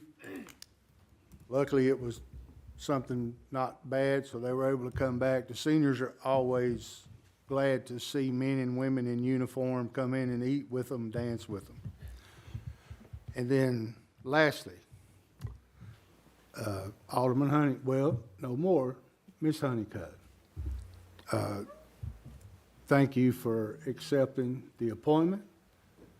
Thank you for stepping in and stepping up. I'm sorry that your job took a turn for the worse, so to speak, for this position, and it kept you from being here quite a bit. And a lot of people don't know that this is not a real demanding position, but sometimes when you're working, it is. And we do appreciate you, and I wish you and your family the best of luck. And I know you guys are looking, and you're going to be moving, so just wanted to say thanks, and I know you've made it as much as you could, so thank you. Thank you, sir. Thank you, Vice Mayor No. I want to take a moment and thank Chief Davis and the police department for Halloween. I saw many cops out patrolling streets with blue lights. I also saw several out handing out candy from blue buckets in their car. So that is a great way to engage the community that's out and about. And I've not heard any reports of anyone getting hurt. So that's a great thing to hear. Just want to reflect. It's been 4 years, and it's been an amazing 4 years. We've had a lot of stuff done. We've gotten the CMAQ grant, and that's going to get going now that we've accepted that contract. So we will see sidewalks and crosswalks on Murfreesboro Road. We're seeing, as far as a funded project for widening South Waldron Road, and working on improvements for both Fergus and Old Nashville. We just voted tonight on getting the 24-inch water line, which was long overdue, back on track so we can get both Hollandale and Stones River repaved and looking nice. We brought in some great retail, BJ's Wholesale, Sherman Williams, Dairy Queen, and many others are announced. Pop Shelf that just opened. And so, as always, I want to remind everybody, early voting is going on now through Thursday, 10 to 6. We've got Election Day a week from today, 7 to 7. You can vote anywhere in the county, so come out, vote, make your voices heard. It's what we want to hear. We want people engaged in this community. Too many times that doesn't happen until it's election time. So for me, let's keep the city moving forward in a positive direction that benefits everybody. With that, call this, oh, yes, we do need to mention that. Thank you, because Miss Ann has been working on this diligently. So part of our 50th anniversary, we have, each month, we have different items. So this one, we have the cookbook. It is available digitally on the city's website. You can download it, you can print out your own copies if you want, or just use it on a tablet, e-reader, however you would like to. Lots of great items and recipes from our residents in the community, some from our staff, and I've even heard that Ann Smith's gonna start cooking some for us every so often. Her and Phyllis. So Bruce can greenlight that. But with that, let's have a great rest of the week. Call this meeting adjourned.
Good evening, ladies and gentlemen, and welcome to the LaVergne Board of Zoning Appeals, October the 25th, 2022. It is 5:30 p.m.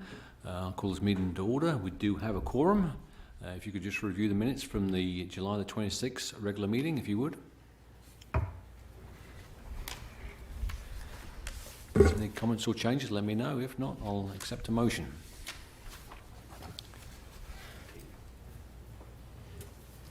Motion to approve. Maybe to accept, to have a second? Second. Second. Those in favour say aye. Aye. Minutes are approved. On to new business. Request for a special exception to allow sales and leasing of trucks and trailers properly located at 25 Ingram Boulevard, tax map 17, parcel 25, I2 heavy industrial zoning, property owned by 25 Ingram Partners LLC. Mr. Logan, give me your report, please. Thank you. So this is the report for 25 Ingram Boulevard. This applicant is seeking permission to allow sales and leasing of trucks and trailers at this location. The site, of course, is at 25 Ingram Boulevard, and the site is owned by 25 Ingram Partners LLC. And the proposed business would generally operate during normal business hours, and according to the LaVergne Municipal Zoning Ordinance, in Article 5, commercial uses that are allowed in the commercial zones, which are C1, C2, C3, and C4, those uses can be allowed in industrial zoning, in this case the I2 zoning district, if the Board of Zoning Appeals grants a special exception for those commercial uses. One of those uses that would be allowed includes what this applicant is asking for tonight, which is vehicle sales and or leasing. So looking here on the screen, the property right here, it's outlined in blue, this rectangular piece of property, and it is located on the south side of Ingram Boulevard. So for a closer view, you can see here, again, outlined in blue, and the building is here where I'm pointing, and then to the east is a larger parking area, and this driveway comes in from Ingram and makes sort of a horseshoe shape so that they can loop around through the site. And there is some parking here on this west side as well. This is the zoning map, so the dark blue indicates heavy industrial zoning. So again, this is I2 zoning. There is C2 zoning on the west side. That parcel touches Walden Road as well. Then all the other surrounding properties are zoned the same, which is heavy industrial. This is a photo of the site. So you can see the existing building and driveways. So this is Walden Road would be behind you, and this would be going down Ingram to the east. And the next photo is looking west. So again, this is Ingram, and this is the traffic signal at Walden Road in Ingram. And then you can see the other driveway entrance that's existing today. This building is a two-story building currently, and you can see these bays where the current tenant or former tenant has been conducting their business. So there are large, three large bays on the existing building. And landscaping, the site has some nice landscaping already that probably exceeds what's even required in this industrial district because it's not in an overlay zone. So the landscaping out there is nice. They did submit a full binder with all of their plans and photos, which you have in front of you. And so this is the plan that they submitted that shows the dimensions of the site and the shape and size of the building on the site, as well as the driveways and the utilities. And this is just a closer view of that plan that they submitted. And that completes the report. Thank you. Thank you, Ms. Logan. Do you have an applicant here that can stand on the podium, please, if you would, and be sworn in?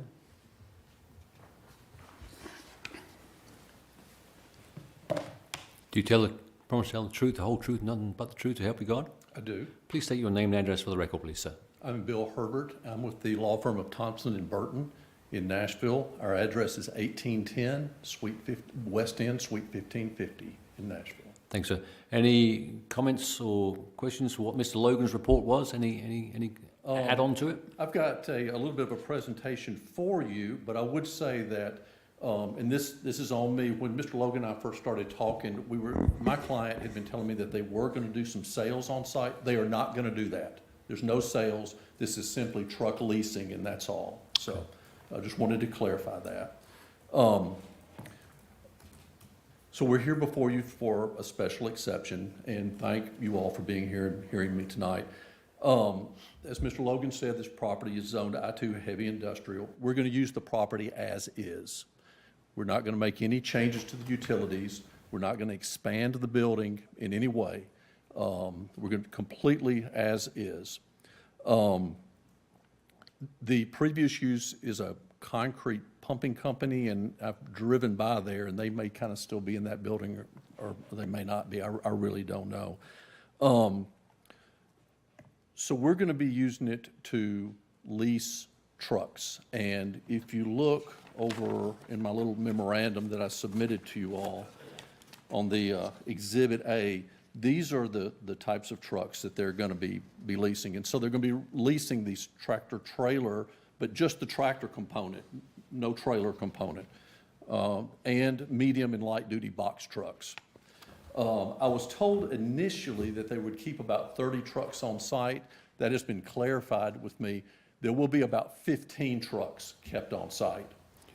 Furthermore, there will be no walk-in business at this site. These trucks are leased to commercial users, and so there's no traffic coming into the site. I'm told that the company intends to employ between 8 and 18 people on site. And that's really about it. As you all probably know, a special exception is a use that comes before the Board of Zoning Appeals. It's a use that's permitted by right under the law, provided that I show you that it complies with the conditions that are set forth within the LaVergne zoning code. In my memorandum, and I'll touch on these very briefly, and I won't dwell. In my memorandum, the conditions that are in the zoning code, I've set out as numbers 1 through 9 in the memorandum. I've addressed each of those, and just as a matter of law, quite frankly, I'll just touch on them very briefly, and then I'll turn this over. So the zoning code asks about points of ingress and egress. There are 2, and you all have seen that. There'll be no changes there. It asks about parking and loading areas. You can see from the aerial photograph, we'll be using that as is. There'll be no additional parking at all. It'll be used completely as is. The refuse service is located to the side of the building in the existing place, so we'll be using it in the exact same location. Utilities will be exactly the same. We won't add to or move any of those. The property is secured by a chain link fence. Also, you notice around this property that there's wooded areas, and this is stream buffer. We will leave the stream buffer exactly as it is. We won't encroach into it, and we won't degrade it in any way, exactly as it is.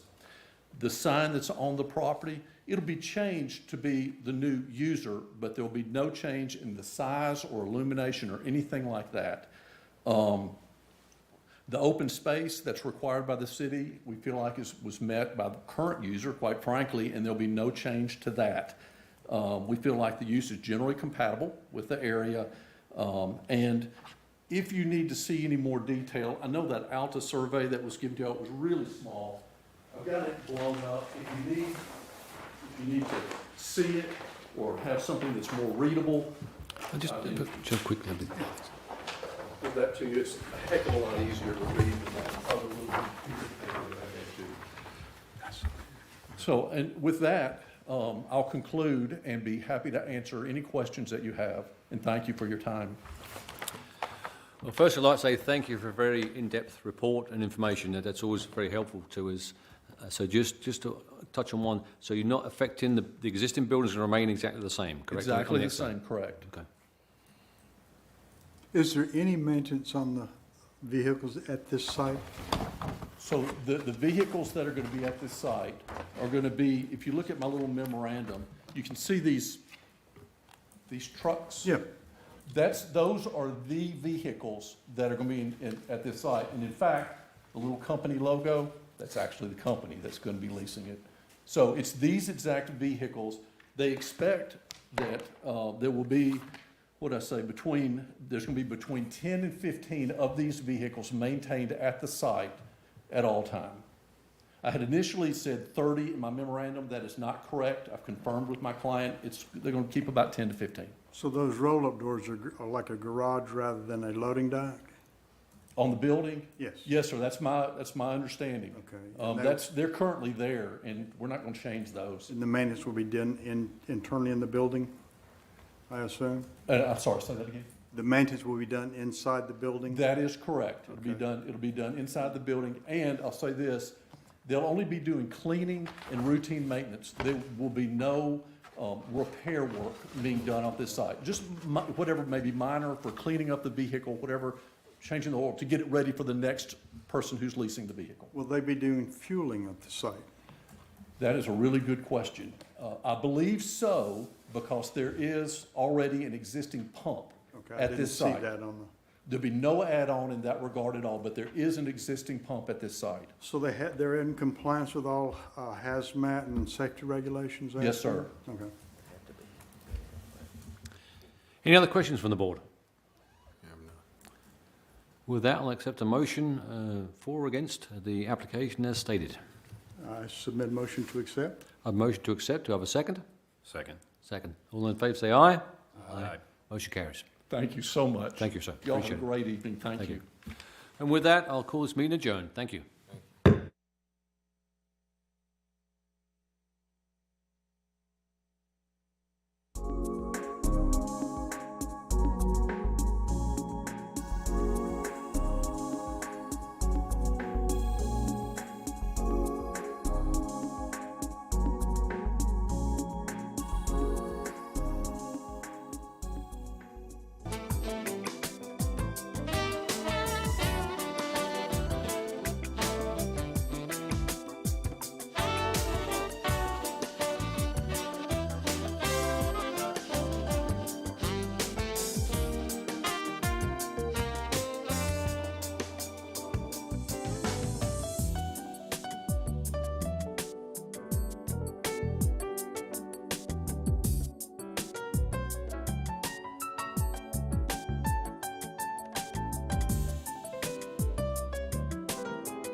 Good evening, everyone, and welcome to the Park and Recreation Advisory Committee meeting for October 17th, 2022.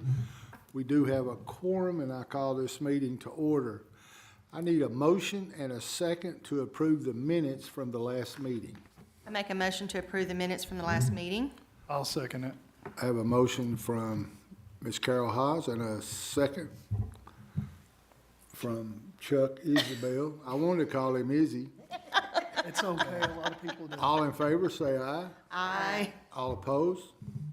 All right, we'll get right into it. We got the Goblins and the Goodies and Zombie Night and Movie Night, and then Miss Kathy has got us a full gig next Saturday, so we'll start out with Miss Kathy, and she can tell us all about what's going on. All right, so Saturday from 2 to 4 will be the Goblins and Goodies event at the park. We've got about 31 vendors signed up right now to have a booth. So that'll be from 2 to 4, and then starting at 5 o'clock, the Zombie Night with a dance-off. We'll have a DJ at the football field like we did last year. We are going to ask some of the board members if you want to judge the dance-off so we can determine who wins the first, second, and third. And then at 6 o'clock, we're going to do the Addams Family 2 movie, and the Senior Center will be there selling concessions. How many vendors did we have last year? I don't remember. We didn't have that many. A lot of the people said they didn't have enough staff. I think maybe 20 to 25 showed up. This year we have a little over 30. I think it's right at 31 right now. Are we doing political vendors this year? We do have political vendors, yes. And I have to give props to David from looking at the weather, as good a job as he did with the other events that we've been having. Saturday, David, is supposed to be phenomenal. Now, I hope I'm not jinxing us, but if the past has taught us anything with the weather being like that, I'm sure we're going to have an abundance of children. Well, I was going to pull up the weather this morning when I got to the shop, and I was instructed not to do so because we don't look at the weather on event weeks. It worked for OTF, so we're not going to look at the weather all week. We're just going to show up and play it by ear and see what happens. Well, you know, OTF and National Night Out, everything has been so far been great. I don't even think that it's supposed to be cold Saturday night for the movie. It's going to be cool, but it ain't going to be like cold. So, does anybody have any questions about Saturday?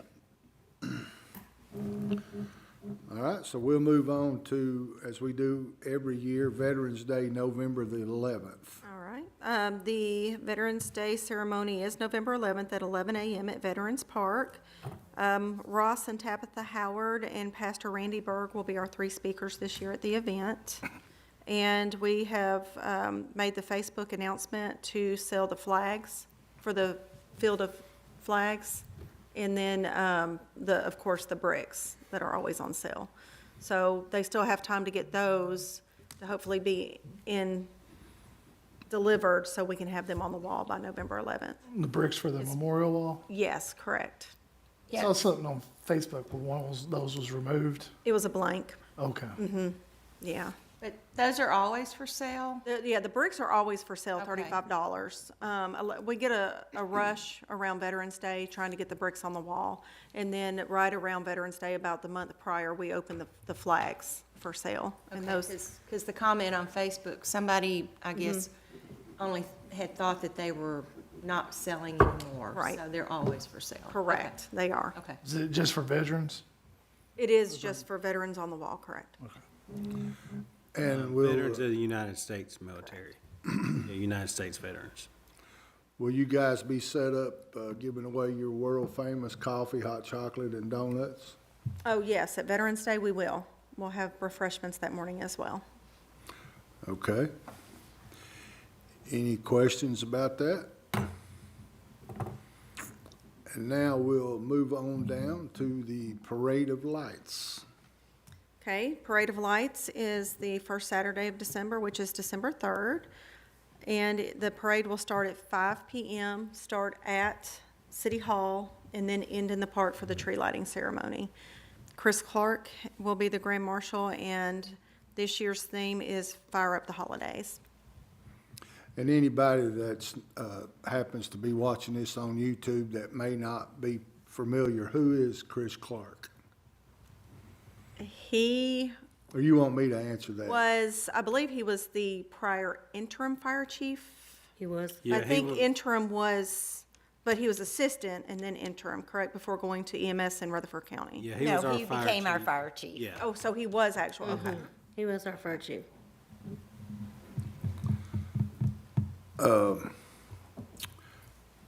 It's not on here, David, but I want to interject with it, just so I'll know, and maybe you got it planned for next month, but I just want to, because of the parade lights and the lighting of the tree, what's the status with the ice rink this year? Am I jumping the gun? Yeah, we're actually gonna try to install that the week of Thanksgiving, we think. And then, do you have the dates? I didn't bring the dates with me on that. December 1st would be the employee escape, and then it'll go December 2nd through December 17th. And it'll be available to the public, well, available Thursday, Friday, Saturday, and Sundays. Okay, I didn't want to jump the gun, but I just wanted to make sure that we start getting the word out there, because I think that thing's going to be a huge hit. Well, and you know, this year we're expanding, so it's gonna be 50% bigger. Last year, I think we did it Monday and Tuesday. We didn't do it on Wednesday, Thursday, Friday, Saturday, and Sunday. And we found out that the Monday and Tuesday, we really weren't getting a whole lot of traffic. So we're gonna do it Thursday, Friday, Saturday, and Sunday this year and try that out. You're gonna open it up where people can sign up when they get there? Because I know we had talked about it before. In person, we're not gonna Yeah. do the pre-registration like we did last year. Okay. The only day that really filled up was the Winter Festival Day, and that was, traffic messed with some people getting there. They didn't get their allotted times. So we're still gonna open it on the hour, so you'll get an hour rotation, but it's first come, first serve. So if you show up at 12:30 and it's already at capacity, you'll have to wait till 1. Okay. So, Is it too early, David, to put in an order for like about a 35, 40 degree night that night, or? Oh, no, we're already working on that. Actually, I think this year, we have talked about, you know, we did the Winter Festival last year and kind of put everything in the front parking lot. Well, as y'all know, last year, it was a terrible day for weather that day. Rained a bunch of our vendors out, so we had 20-some odd vendors signed up, and I think maybe 5 to 8 showed up. I think we're gonna rent a big tent, maybe a 50 by 100, and put in that front parking lot, so the vendors can actually be under the tent, and then kind of light that up, in case we do have some bad weather. At least we can still have our vendors there. Away from the tree.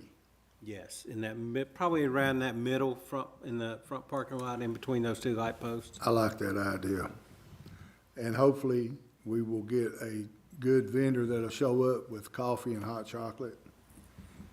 correct. I'm sure we'll talk more about this next month, but it's on my mind, and I just wanted to, you know, because you guys worked hard last year. Y'all have any questions about the Parade of Lights? All right, we will move on to the Winter Festival. Which, December 3rd, we're gonna have it from 3 to 8. We're gonna open it before the parade starts this year and have it a little longer for the vendors.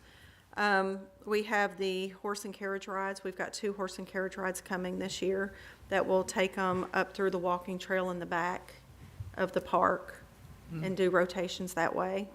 And we've already opened up the registrations for the arts and craft vendors for the event. And we are currently looking for a warm snack vendor, be it hot chocolate, donuts, something of that nature. So, I'm just, is that something the senior center would do? Well, they generally do hot chocolate and cookies after the parade at the tree lighting. I think they're interested in doing that this year. I know last year they couldn't make the tree lighting, so they provided that at the employee family nightscape. So I think maybe this year they may be looking at doing both nights. It's something they've generally done in the past. I think they enjoy doing it. If it fits into their schedule. I think they did mention, and I probably failed to mention it to Kathy, that that may be something they want to do. Even if we could find another vendor type, we've had several of those in the past. We had like a mini donut here at City Hall, and the senior center was still able to provide the free stuff also. We want the mini donuts back. They were supposed to be here last year, so, Don't get me started, man. I was looking forward to it. I was just thinking, if the center's always been good about doing that, but if they could combine it to where it could be a minimal charge for a fundraiser and still, you know, good for the citizens, that it would be a win-win situation, something just to think about, you know. But, you know, I don't want to put them in there without, you know, but just an idea. That's what we're here for, advisory, you know. Any more questions about this? All right. So we're going to talk about the fall ball clinic. And I'm gonna get Andrew to jump in here too. I think we finished up this past Saturday morning with kind of like a game day, kind of like a play day for all the kids that were involved. So we did have 4 nights of practice type sessions and then followed it up Saturday. 4 good nights, 4 great weather nights. We didn't have a rain out, so we didn't have to reschedule. A lot of participation. Saturday was a great turnout, and as some of you guys know, you guys were there to see it firsthand. Just to see the progress that those kids made from the first night to what we saw Saturday was night and day. Every night they showed up. Parents were great. Can't say enough about the parents and our volunteers. They showed up. You know, I'm sure there's a million things that the parents could have been doing those evenings, but they made sure they brought their kids to the park. So that's what we want. So from what we witnessed in those 4 weeks and Saturday, when the kids left, they were all excited about what was coming in the spring. Had parents asking us about the new league coming in. I didn't see a kid that did not leave with a smile on their face. So I think it was a good experience for everybody. Props go out to the coaches and volunteers, especially on the T-ball side, because I tried to do that for 2 nights, and I was like, I got to have a vacation. Yeah, they were, you know.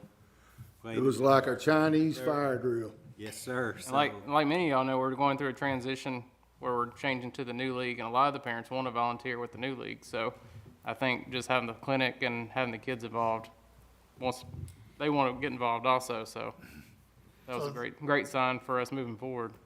So the new thing that we voted on, that worked out for the... That's what we're going to discuss next, yes. Yeah. But a lot of the parents want to volunteer with that new league. Oh, okay. So, yep, they expressed a lot of interest in that over the past few weeks. Can't say enough about the volunteers. Sunny with Rock Springs Middle, she was huge on the softball side. First night, I think she showed up. She probably had 50 girls down there on that side. Brent Turner, you know, he kind of spearheaded the baseball side. Andrew and his guys had everything out there. So it was very organized for something that was kind of thrown together.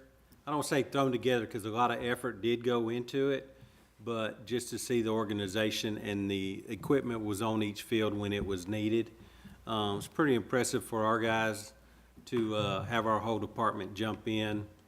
And, you know, they're like anybody else. They could have been at home wanting to spend time with their family, but everybody in our department participated in all 4 nights. So big shout out to them. Them guys are great. Kathy and Sheila, awesome. Andrew was on. I thought he was going to wear himself to death on the shirts. He started ordering them like 2 or 3 months before they came in. So, yeah, we couldn't ask for a better turnout. I think things went off without a hitch. I'll just add a little bit to that. You said thrown together, is probably not the right word, but it was kind of a quick thing, and everybody involved did great. The park crew, Andrew whipping up hot dogs, man, it was, it was good. The kids were happy, because, you know, most kids, now there's a few, there's always a few, but most kids, man, they just want to get out and play. And I guess we can just roll this right on into the next one, the ball league, and know that that's going to, and you used one word that I am really, really proud of, because let's face it, we've not seen it in a while, especially the last 2 years. You used the word organization or organizational. So that's something that between that and another word, communication. Yeah, and with that being said, I will turn it over to Andrew, because him and Julia already have, they've got the communication down. There's been more communication before their contract has ever been in place than with any organization that has been up there since we have been here.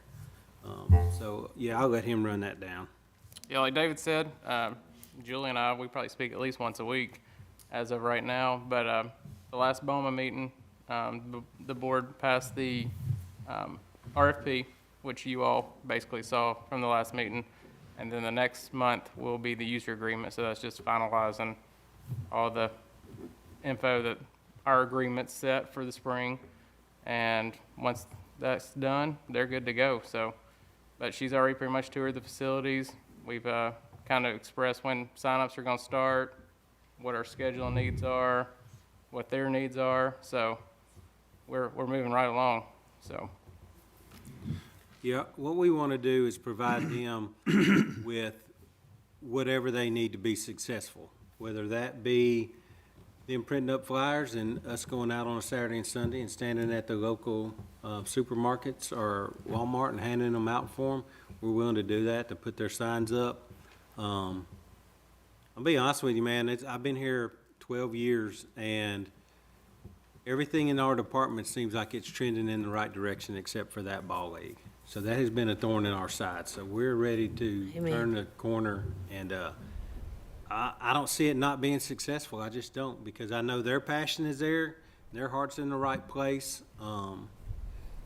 They're dedicated to the kids of this community, and anybody that knows her knows that the basketball league, you know, it's a success. So we want to see that spill over onto the ball league side too. And I think we're heading in the right direction. We talked to. And so far, I think she's even went ahead and scheduled her board to go ahead and meet up there. So I think they're laying plans pretty quickly to get this up and rolling. And I know you guys talked about scoreboards. You talked about the sound systems. You talked about the little tweaking things. The details that the details want to see. Yeah, that make a ball league excel, and she's you know, I'm not going to go over expectations, but she kind of knows what we're expecting. But at the same time, we've got to stay humble and be realistic and grow it gradually. We don't want to go in there and, you know, but now if it happens, hey, that's great. So I'm excited. The board meeting with BOMA, once we do that, we can blow this thing out of the water and start talking about it. So. Yeah, and you've referenced the scoreboards and the stuff like that. We want to make sure when they come in that they're not scrambling to figure things out. We want to make sure everything's working for them, whether that be freezers, if we have to replace some freezers. So it may take an initial investment on the city side just to make sure that stuff is up and running, but we couldn't expect an organization to come in and repair that stuff for us. So that needs to be ready for them once they come in the door. They don't need a headache of figuring out, well, I got 2 fields over here the scoreboards don't work on, you know. As a parent, if you go to a game, you want to see the scoreboards working. So I mean, that's our goal as a department. Andrew's on top of that. Like, he's already met with Julia over, like you said, the PA system and the scoreboard. So there's no doubt in my mind that they're gonna have that up and running. Now, I'm not one to kind of live in the past, but I am curious about one thing. Well, I'm curious about a lot of things. But one thing, if it happens, who would handle it, or can we help? Can we go back to the days of where we used to get sponsors and hang their banner on the fence? Now, their user agreement, they are able to go out and solicit businesses and put up sponsorships and bring in revenue that way. So any previous user agreement we've had, it has had that in there. That's just up to the organization. Now, I know that she's reached out, and I know she has parents that work at different companies here in LaVergne that she's already had them reach out to. So I do know that that is in motion right now. So, is that something that just Joe Public, us, whoever can, You can, if there's people you think that would sponsor a ball league, I would definitely send them either to Julia's I direction. know Giles got 2 or 3 in his hip pocket. Well, Land of Frost He used to be a does. big one. They give out, the money's there. It's just the organization that had it previously, never reached out to them. When the city ran it, we had Land of Frost. I think when LBSA had it, maybe they had Land of Frost. So that organization's been around here. So there is some money out there waiting. It's just making the contact. How do we or them determine the size of the banner, how much the banner costs to make, and where do you get them made at? We can get the banners made, whether we use Front Street Signs in Smyrna. I don't know if the vendor, like if, say it was Land of Frost, if they have stipulations, if it has to be a 3x5. I'm not sure. Kathy, do you know? Have you dealt with them? I don't know. I think we gave out sponsorship packages that they chose. and that might be something I need to discuss with her. Maybe her board puts in place of what a sponsorship package is, like a level, and then this is what you get for that level. That's how we did it when we had it with the city. So different size banners Yeah, so is it's a different let's size. just say it's $250, you get a 3x5 banner or something like that. Okay. Something. And Yeah, because I'm like everybody else. I think everybody on this board in the city, it's got kids, you guys. I think we're all gung-ho about this league, and we want it to excel. And if there's things that we can do that will help, because if I'm not mistaken, the more banners you get, the more donations you get, drives down the cost of the entry fee. And I know you all even talked about that, an early entry fee price as opposed to I think she's gonna have early sign-up registration, and then her registration prices vary based upon what division you are in for your age, so. all right, I'll be That quiet. money's out there. Like I think Land of Frost at one time, it may have been up to $10,000, 5 in the spring and 5 in the fall. As long as their name was on the back of a shirt or the front of a shirt, and you took the pictures and submitted it to them so they knew, Oh, I It coached doesn't with cost a that. lot of money to put their name on a shirt. I coached then, I know, man. It did a lot to sponsor a complete team as long as their name was on it. But if you all know anybody that's looking to sponsor kids, I mean, definitely have them reach out to the front office at the park, and we can send their info to Julia and USL and have Yeah, and them. it doesn't have to be like you want to sponsor, you're a $250 sponsor or $500. If you could, I don't know what she's got signed up for a kid, but even $50 could go towards a kid, or, say I only have $75 here, I'm like to put this towards sponsoring a kid somewhere down the line. Do you all have, or does she have a template, some sort of, I would have to get with her on that. I don't think she does right now. I know, like I said, she was supposed to meet with her board this past Tuesday, but they had some scheduling conflicts. So I can touch base with her on that and see what they can discuss there on their meeting and bring that back before you all, just to let you know next month. all right, well, it won't be long, it'll be here, they'll be doing sign-ups. Yeah, they have sign-ups scheduled for January and February, practices in March, and the games are right around the 1st of April. All right, any more questions about the ball league? Well, does anybody, well, let's just do it this way. We'll start with Mr. Isabel. Chucky. I know him good enough now, I don't have to call him Charles. Only bill collectors call me that. Do you have anything to add to this meeting? No, I think it's been a good meeting. Commissioner Davis?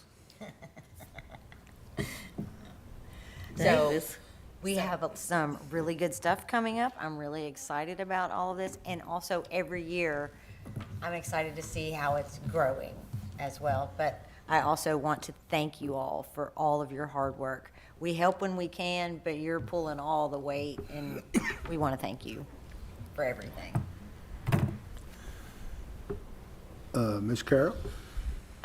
Just to, follow up with Laura, thank you to the Parks and Rec Department, the whole group. I mean, y'all are awesome. You're personable to the community, and every event has more community participation. There's more people coming out, even from surrounding communities like Smyrna, Antioch, even Old Timers Festival. I talked to some people that came in from Murfreesboro. So the word's getting out that when LaVergne has an event, it's top A, #1. So thank you all very much. And again, I look forward to the events coming up for the rest of the year, and then January 1st will be around the corner and we'll be starting it again. So thank you all. Mr. Giles? Yes, I live in the Brookside community in LaVergne, and one of our HOA guys came to me this week and asked about the park that they're building over there. So just want to know the city's involvement in the park and their what they like to do with it. They're very concerned over there about that park. The Brookside Park? Yes, sir. David? It is actually it's a TDOT grant, so we have to follow their steps that they put forward. So actually today, I think they just approved the minutes from the Planning Commission when we took it to the Planning Commission 3 months ago, I think. So, we got the grant, we are awarded the grant, but they did need that step added to their history, showing that we as a city did take it to the Planning Commission. So, I mean, it's set up over there. It's gonna be a walking trail. It's a play area, a swing area. Yep, it's gonna have a parking lot, maybe 10 or 12 parking spaces. Pavilion. It will have pavilion. And the walking trail should tie into the existing walking trail that is behind the houses now. Yeah. And then it's gonna have like a youth multi-purpose soccer. We call it a soccer field. It's like a U8 soccer field, but it's not gonna be lighted, so it's kind of just be a multi-purpose field. And that'll have a couple of benches. That'll be with that also. Okay. What's the time frame for opening? I think we have to use that money within 3 years. I would have to double check to see when when the clock started on that. I think COVID threw everything behind, because this was actually started in 2020. But we really didn't get to go ahead to start moving forward here until probably within the last 6 months. Is that the part that you're building? Is that the one we voted on, or is that somewhere else? That is the, I think you're talking about the Blue Cross Blue Shield grant. yeah, that is another grant that is out there. Okay. That's totally different than this TDEC grant. That Blue Cross Blue Shield grant would be for a playground that we're proposing kind of over around the Hurricane Creek area, where the walking trail dead ends right now. But the one you're talking about, we brought before this board, I want to say in 2020, around December of 2020. Okay, thank you. Mayor Cole, did you hear the question? I did not. He was talking about he was asking about the Brookside Park. Maybe you or Mr. Graham can update us on. Sure. You want to come up with, so the Brookside Park had to go through Planning Commission and get approval through Planning Commission. Then that, as well as the minutes of the approval, had to be submitted to the state. And so that has been submitted, and we're just waiting for them to release funds, and then everything starts. So it will have a pavilion soccer field, and some parking. And it is a pocket park designed for the local community, not a big Veterans Memorial Park, similar to how Mannequin Park is. Well, Giles lives over there in that area, and they were asking him about it, the community. So, Also discussed with the planning commission to increase the size of the car park. But looking at the grant, we decided to leave it as it is, because it would have through money to be funded for the park as it would go now. Okay, thank you. And I've gotten a few emails from some residents over there about, could we change out the soccer field for a pickleball court? And we actually have one over here with Veterans Memorial, so whereas we don't have soccer, really a soccer field anywhere in the city. So right now it's staying with that. Okay. But what other questions were they asking? More so just concern about the neighborhood. It's a small community over there, you know, in this last phase, it's not connected to the other side of Brookside, so they're concerned about that kind of stuff. Yes, it is designed to be pocket, so small, something for that immediate community, not one of the larger parks. So I was just over there. I know I've spoken with Kathleen, who lives on Condor, that backs up to where the park will be, and she even had some concerns about where it's at. But this has truly been a long time coming, because this was, Brookside Park was really established under Mayor Mosley, but it was just a walking trail that ended to an open field. So there was no park, and our side of town really hasn't had anything other than the fire station. So this is the start of that. We've discussed some other uses. I know there's one piece of property that's developing where they're giving the city some land, and that will either be for police, fire, or for the parks. And so, but it's moving towards these smaller pocket parks for localized communities, rather than just have something where you would see someone from over here, or let's say McFarland Point or the Ridge. They won't be driving over to this ideally. This is just something that's again small for the local community. Awesome, thank you. question for Mr. Coates, is this going to be a lighted park? There's no lights. No lights, okay. I don't believe there was any electricity runs to the pavilion. No. There may be regular, regular security lights, but. At some point, we may install a couple of outlets and a security light there and possibly a water fountain. We'd have to go back and look into the plan. Anything dealing with T-deck, if it's not on the front end, it's hard to get it on the back end. Because like when the mayor said, people asked if there were certain elements that we could change. I don't think we can go in there and do a big change like they're talking about, take that field and turn it into pickleball, since it wasn't proposed on the front end, because what they approved was our basic design that we submitted. Now, there may be a possibility inside those play zones to swap up some equipment, so it's not necessarily the equipment we proposed, but maybe something similar. But something as drastic as even, I think they would consider it drastic where maybe we wouldn't, is even building a bridge across that creek there to the other existing side. I don't even think we could do that, because that was mentioned and it was like that was kind of taboo since it wasn't proposed on the front end. Kind of similar with kind of what we're going through with the help me out, Andrew. Greenway. The Greenway, where we're trying to extend it to the boat ramp.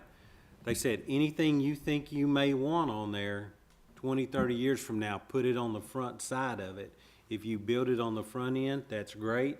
If you decide you're not gonna build it on the front end, but you wanna build it 15 years down the road, if it's in your initial plan, that doesn't have to come back for review.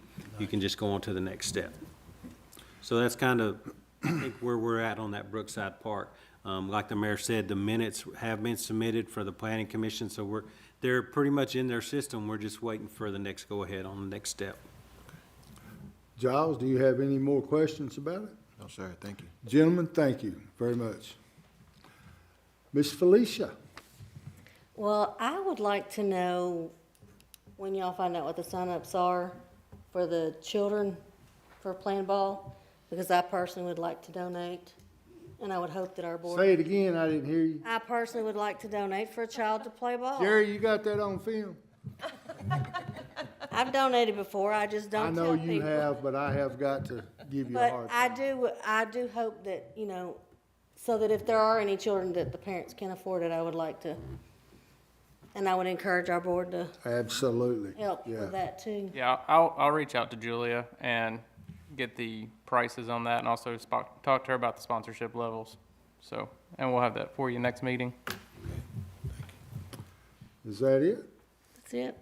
Only thing I'm gonna do is add to what Carol and Laura and them was saying is, and we come in here every month. I mean, let's say it. We come in here every month and we give you guys props and we thank you for the great job you're doing. There's really no words to say what a great job. We come up there, especially us Boma people and stuff, and everything is set up, it's fixed up. So looking forward to this weekend, and going to be with the weather holding true, it's going to be crazy.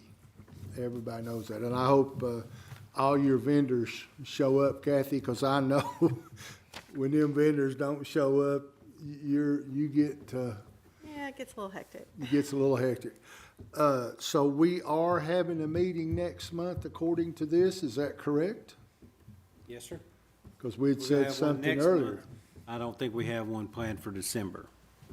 Okay. All right, so our next meeting will be November the 21st at 6 p.m., same bat channel, same bat time. With that, I call this meeting adjourned.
award-winning Tennessee Wildcast is on the air with the latest on hunting, fishing, boating, wildlife watching, and all things outdoors. Make welcome your host, drummer and outdoor expert novice, Jason Harmon. Hello, everybody, and welcome back to this edition of Tennessee Wildcast. I'm excited about today's show. Thanks for tuning in. Mr. Barry Cross is helping me co-host today. Don's on special assignment, so I brought in Barry to help out. He's our Region 2 coordinator, communications coordinator, so appreciate you jumping in here, Barry. I'm glad to be here, man. This is a lot of fun for me. Yeah, today's all about fall hunting, deer hunting. Yeah.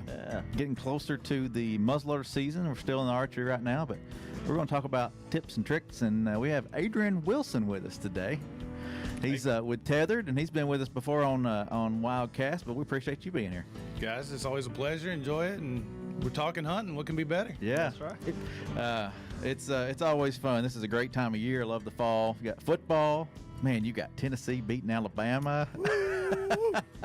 That's great. That was a game. That was a game. You got deer hunting.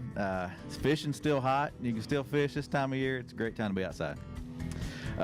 Real quick, let's touch on a radio station. We appreciate our radio partners, and we're going to be up around Morristown for a few shows here coming up in the future, so I thought we'd highlight the Morristown station today. WJDT, they air Wildcast at 5 a.m. on Saturday mornings. We appreciate our radio partners, and especially WJDT in Morristown. So we got 23 stations across the state, east to west, and they keep us rolling. We appreciate them sharing our information and allowing hunting and fishing and outdoor stuff to be on the radio.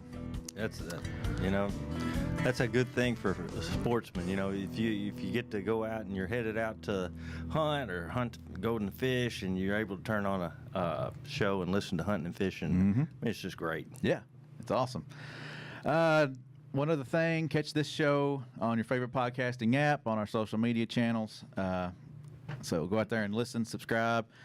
Also, the e-store. The hat I'm wearing today is in the e-store. We got new Wildcast hats available, so you can pick those up if you're a fan of the show. Shop.gooutdoorstennessee.com to get a hat. And the next thing on the list, Barry. Yeah. Events. You just had a Hunting 101 event here recently. Hunting 101 event. This event was designed to reach out to people that want to learn about hunting and fishing. It might be that they've never done it. It might be that they're interested and they've kind of been in it. And we even had one person that came that probably knew quite a bit about hunting, but he just wanted to see more. And so it was a little bit about woodsmanship. We had tree stand safety, we had shooting safety, technique, we did some blood trailing. So it gave them a good idea of where to start when I walk into the woods. The hope is that it just flattens that curve, that learning curve, so that when you step on a piece of property, you kind of have in your mind what I'm going to be looking for. So it was pretty good.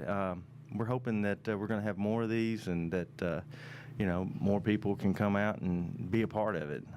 I can't say enough about our officers in Murray County and Lawrence County, and of course Don Crawford over here. So Bethany Watson, Ethan Brown, Tanner Romsdale, man, y'all made that happen, and I appreciate it. Awesome. I was going to ask who helped out. You hit the list there. That's good. And but that class, I think it has room to grow, and it was the first one that we had held, so we got to see what worked and what didn't work, and what we might scale back and what we might increase next time. So and maybe find some avenues to spread it across the state. I know there was some people asking questions on social media. When can we? Is there going to be one in Montgomery County or different counties across the state? I heard that from there in Wayne County, and so I hope to expand this next year and get this more weekends, and maybe even change the time a little bit, give people a little more time in the morning to get there, versus having it start at 8 o'clock in the morning. So maybe a noon to 5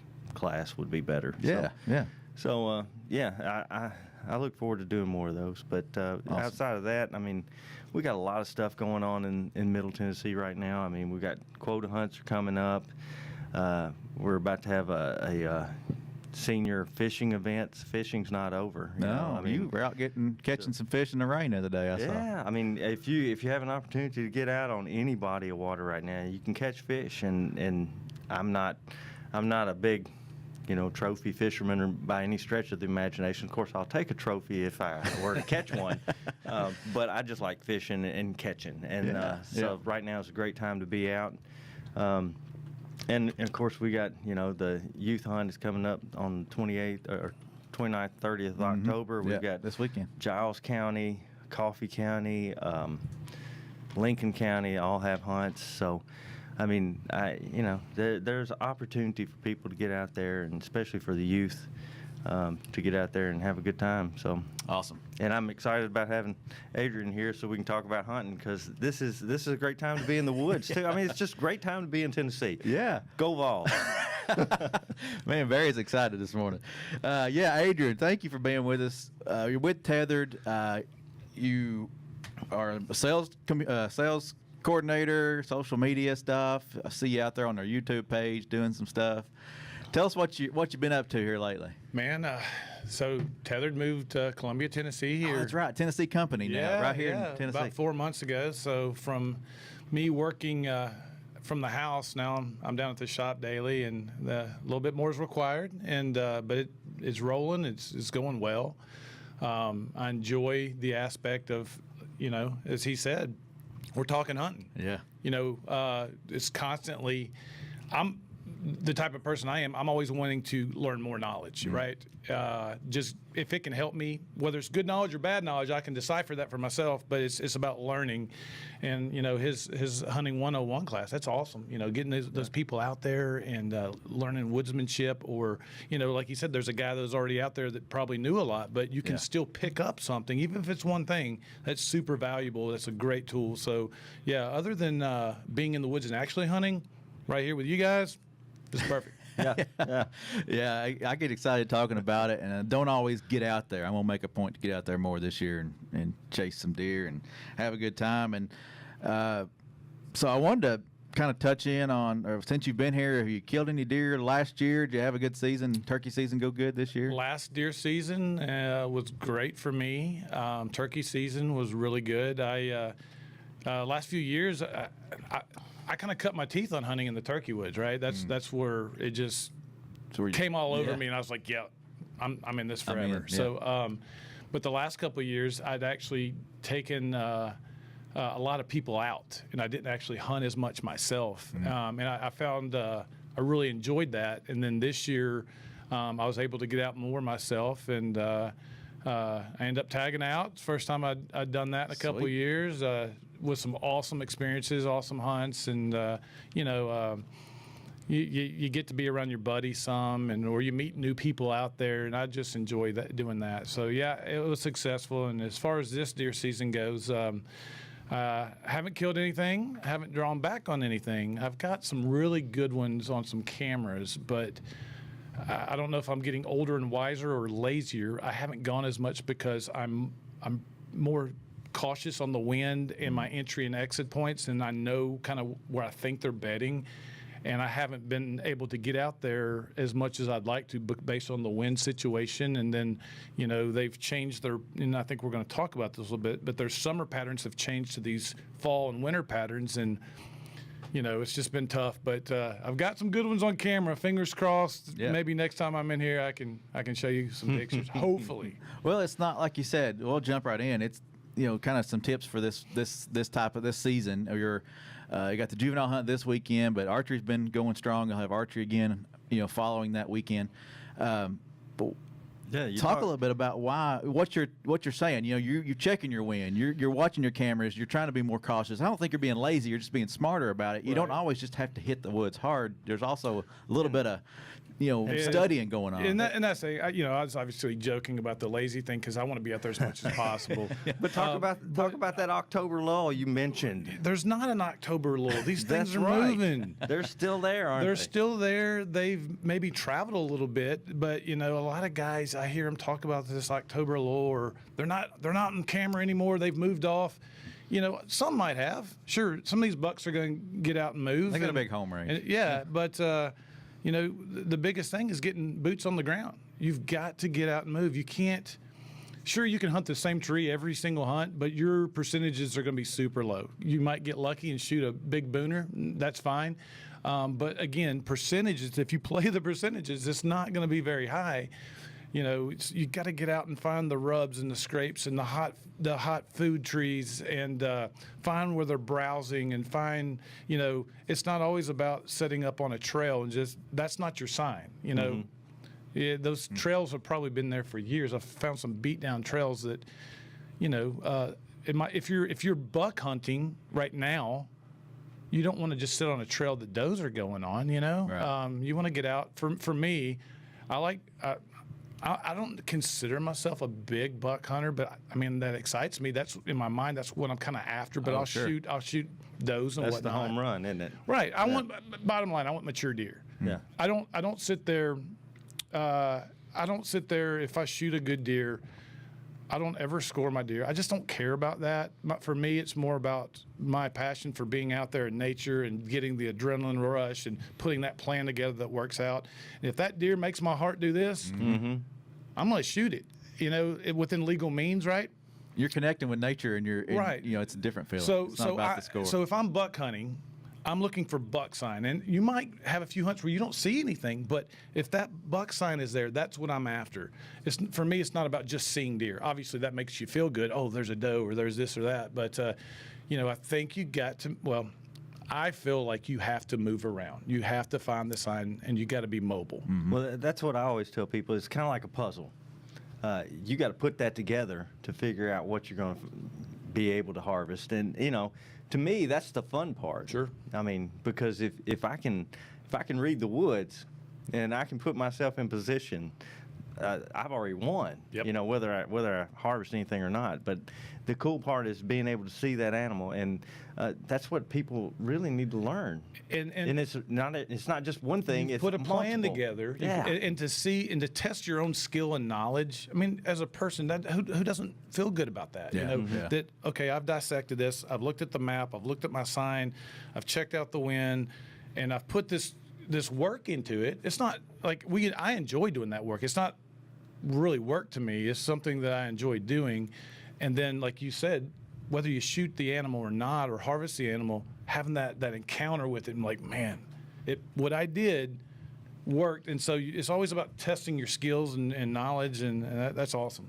And you know, to me, I mean, you mentioned you taking people hunting. I got kids. I mean, I put my daughters in a position to where that deer showed up. Right. You know, whether they shot it or not.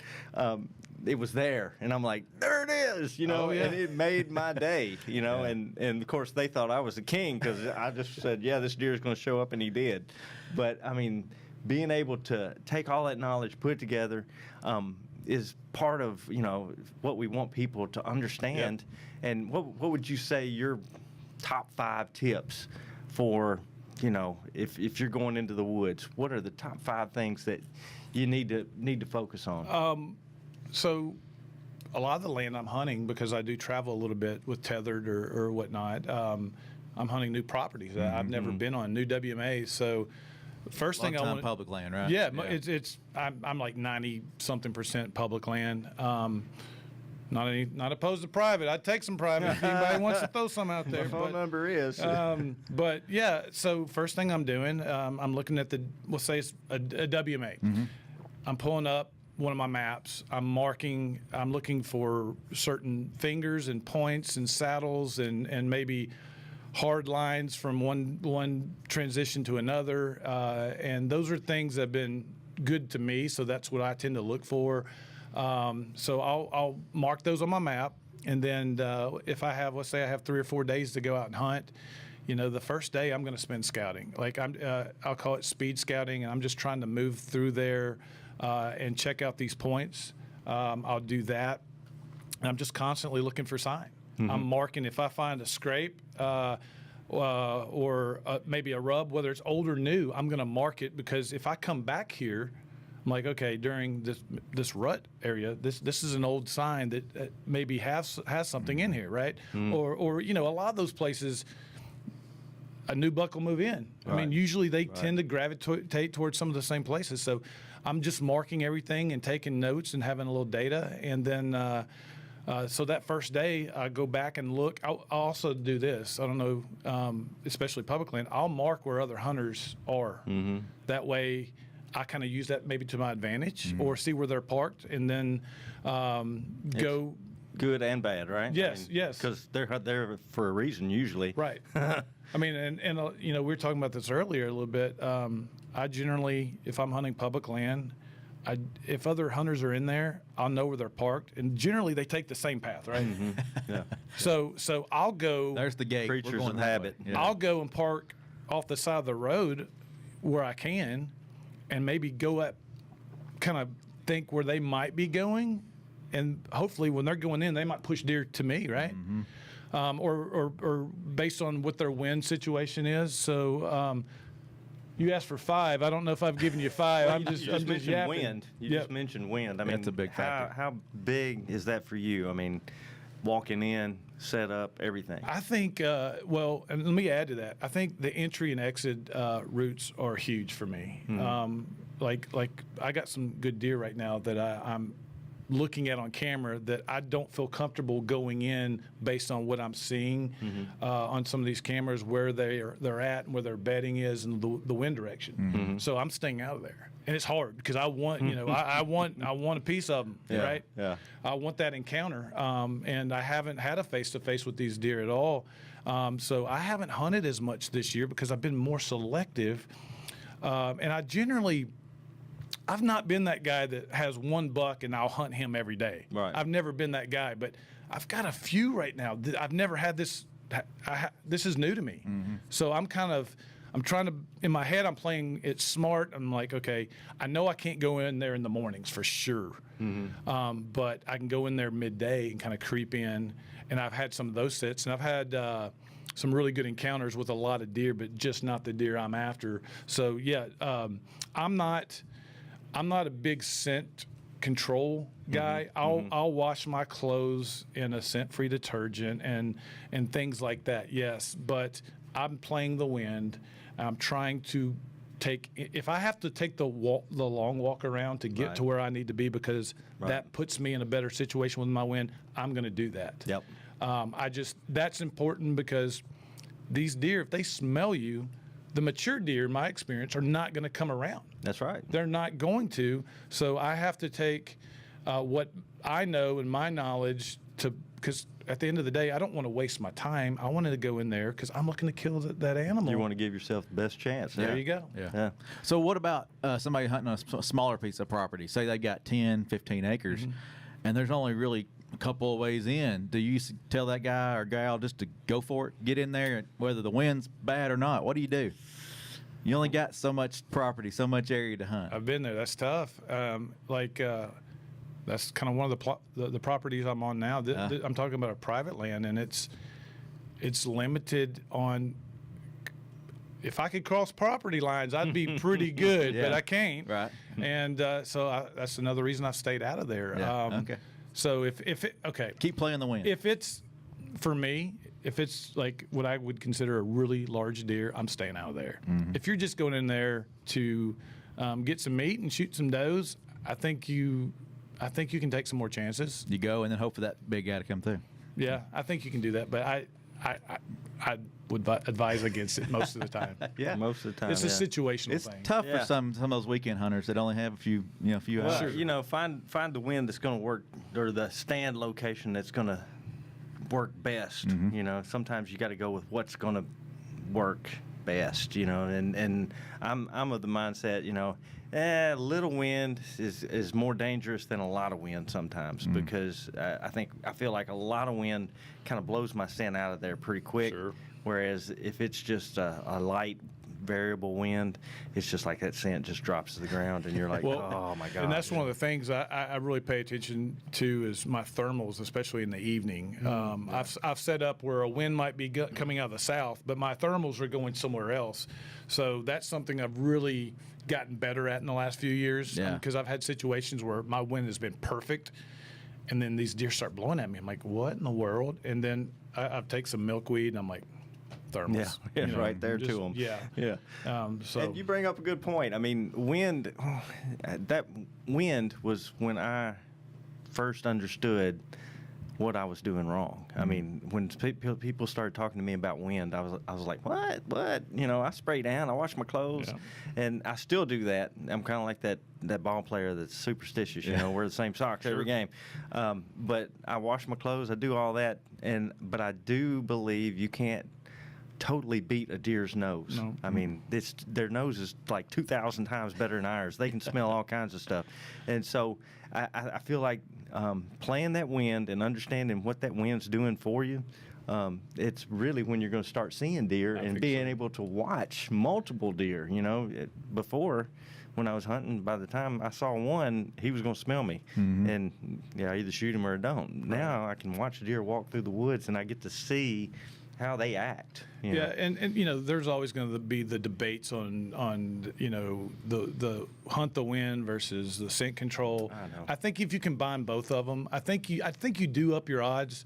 An old guy told me this, you know, if you have scent control, it kind of reduces your scent cone. It's still going to be there, but I don't know. I mean, I know that I've seen studies with dogs and all this stuff, but I think you got to do what makes you feel good mentally, right? If it's going to reduce my scent even a little bit, I'm going to do it, or maybe tone the scent down. It's like it's not like a gasoline smell just throwing out there. See, that's my thought behind washing my clothes and taking the bath and all that is that deer might smell me, but he thinks I'm 100 yards that way rather than Good point. 25 yards, you know? So I'm not against doing any of that, and I do it. I do it because it makes me feel good, but I also feel like maybe they don't think I'm as close as I am. And so, but Good point. yeah.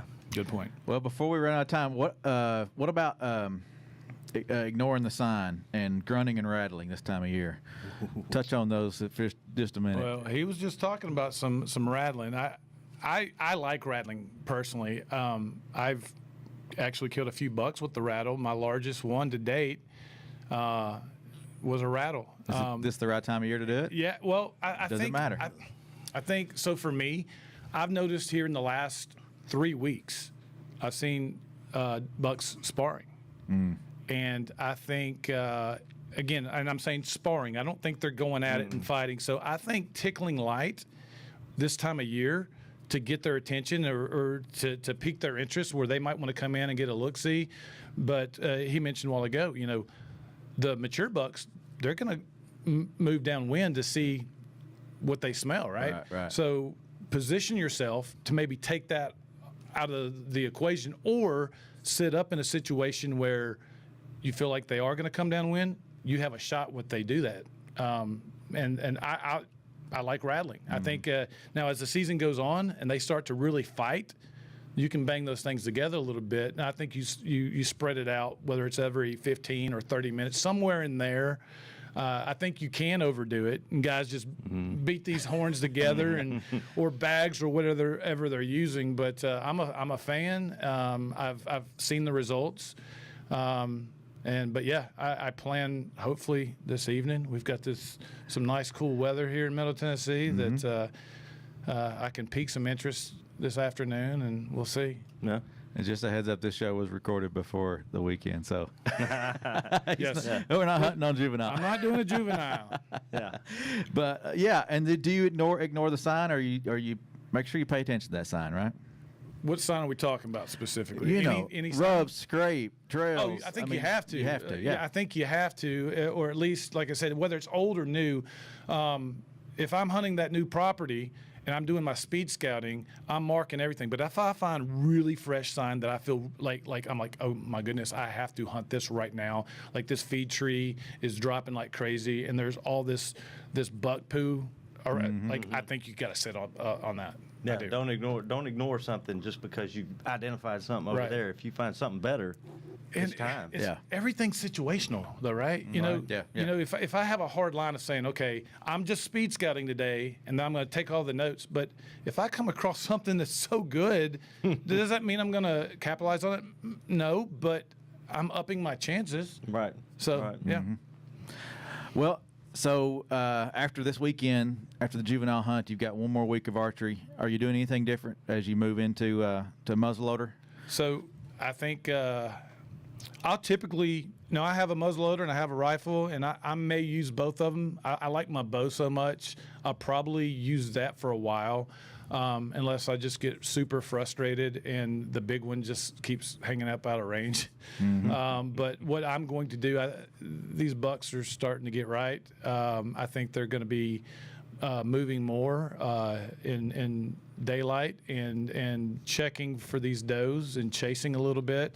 So I'm going to be pretty active, I think, in the woods now, because I think with their ranges are developing wider spread and looking for does. So I think we're going to see a lot more activity here. So I'm going to make sure, one thing is I'm going to hunt the does. I'm not going after the buck sign anymore because the bucks are on the move. I'm going to go to, that's another thing I do. I mark or have a mental note of where I know the does are consistently at, where I've seen them a lot. And I'm like, I'll just go sit up over. Just wait on him. And wait on them. Yeah.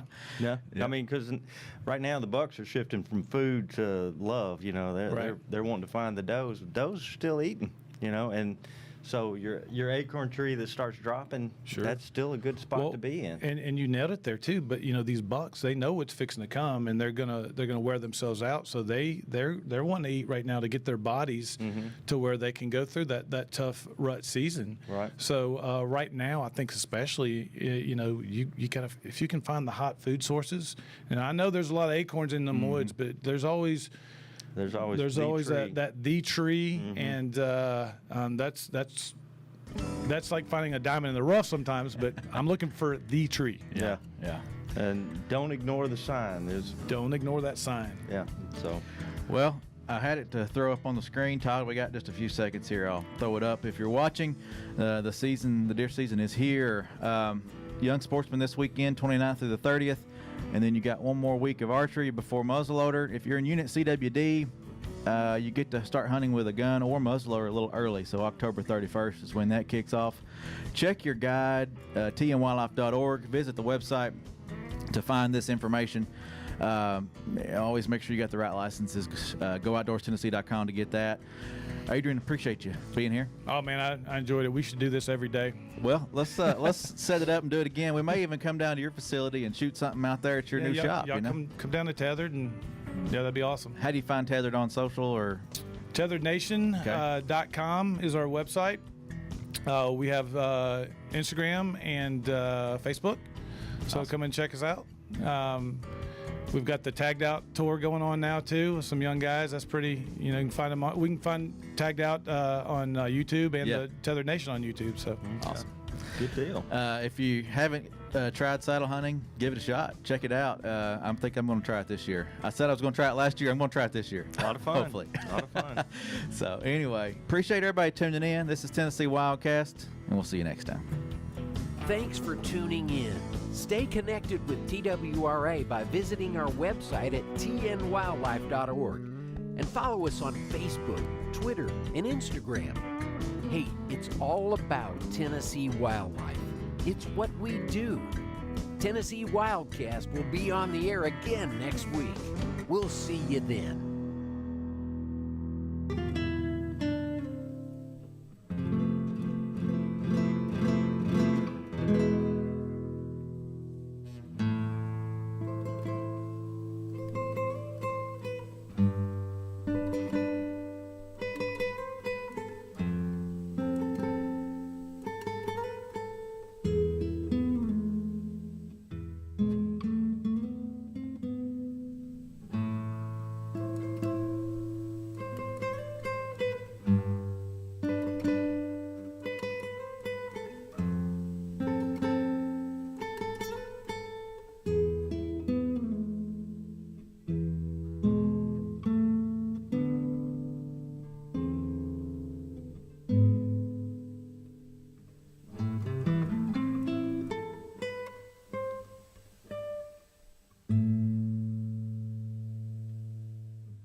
Good evening.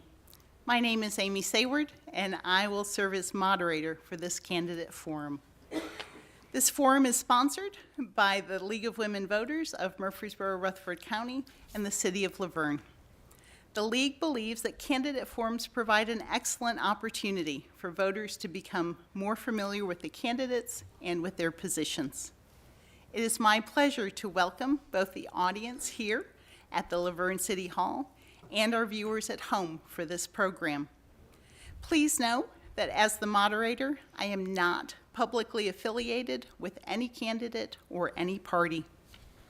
This evening, we will be hearing remarks from the candidates for the City of LaVergne Board of Aldermen. Before introducing the candidates, I would like to outline the procedure for the forum. Each candidate will be asked to make an opening statement in a 2-minute period. When all candidates have completed the opening statement, then several additional questions will be asked. The candidates will respond to each of those questions with a 1-minute answer. The candidates will be allowed 2 minutes to answer the last question and make any closing remarks.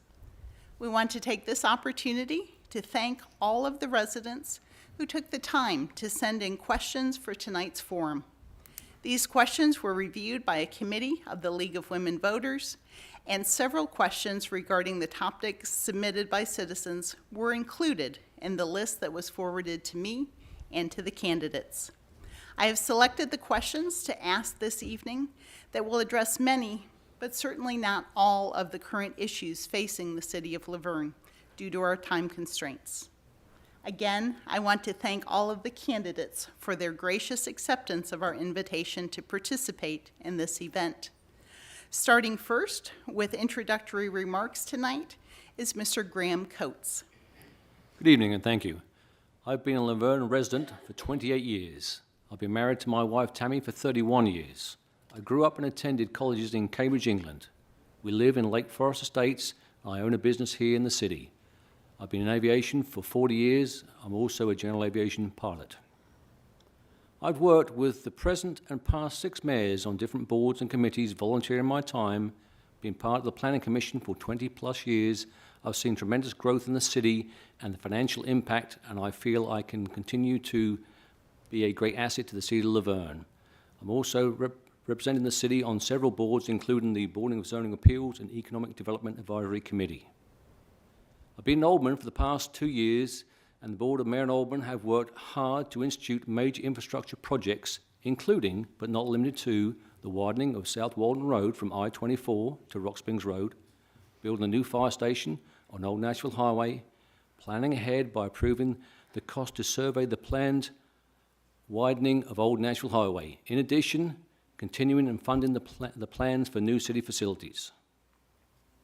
The Planning Commission and city staff are presently going through the lengthy process of updating the city's zoning and subdivision regulations, which have not been done since the 90s. I've been able to utilize my knowledge of planning and zoning for structure and regulations which will bring the city at the forefront of surrounding cities and counties. LaVergne needs quality leadership with experience and knowledge to continue its growth. With my long involvement with the city, I feel I can continue moving the city in the right direction. Thank you. Thank you. Carol Huff. Good evening, citizens of LaVergne. Thank you to the Rutherford County League of Women Voters for planning this forum.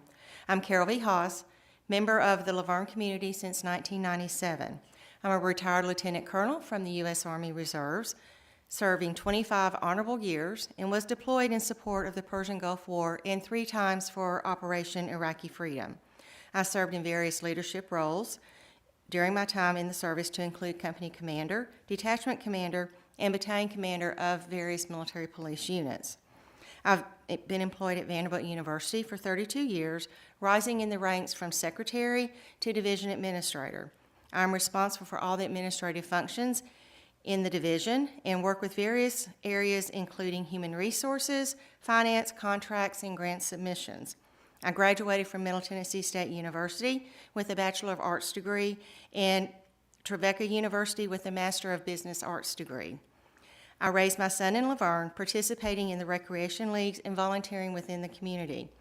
I'm a member of Box 100, the Senior Citizen Advisory Committee, and the Parks and Recreation Advisory Committee. Also, I have volunteered with the Baseball and Softball League since 2020. I love this community, and I appreciate your support in voting for me as your alderman. Thank you. Next will be Kara Hobbs. Good evening. My name is Kara Hobbs, and I'm honored to offer my services as a candidate for Alderman of LaVergne. In 2007, my husband purchased his first home here just across the street from LaVergne High School. A few years later, we married and put down our roots and made it our first home together.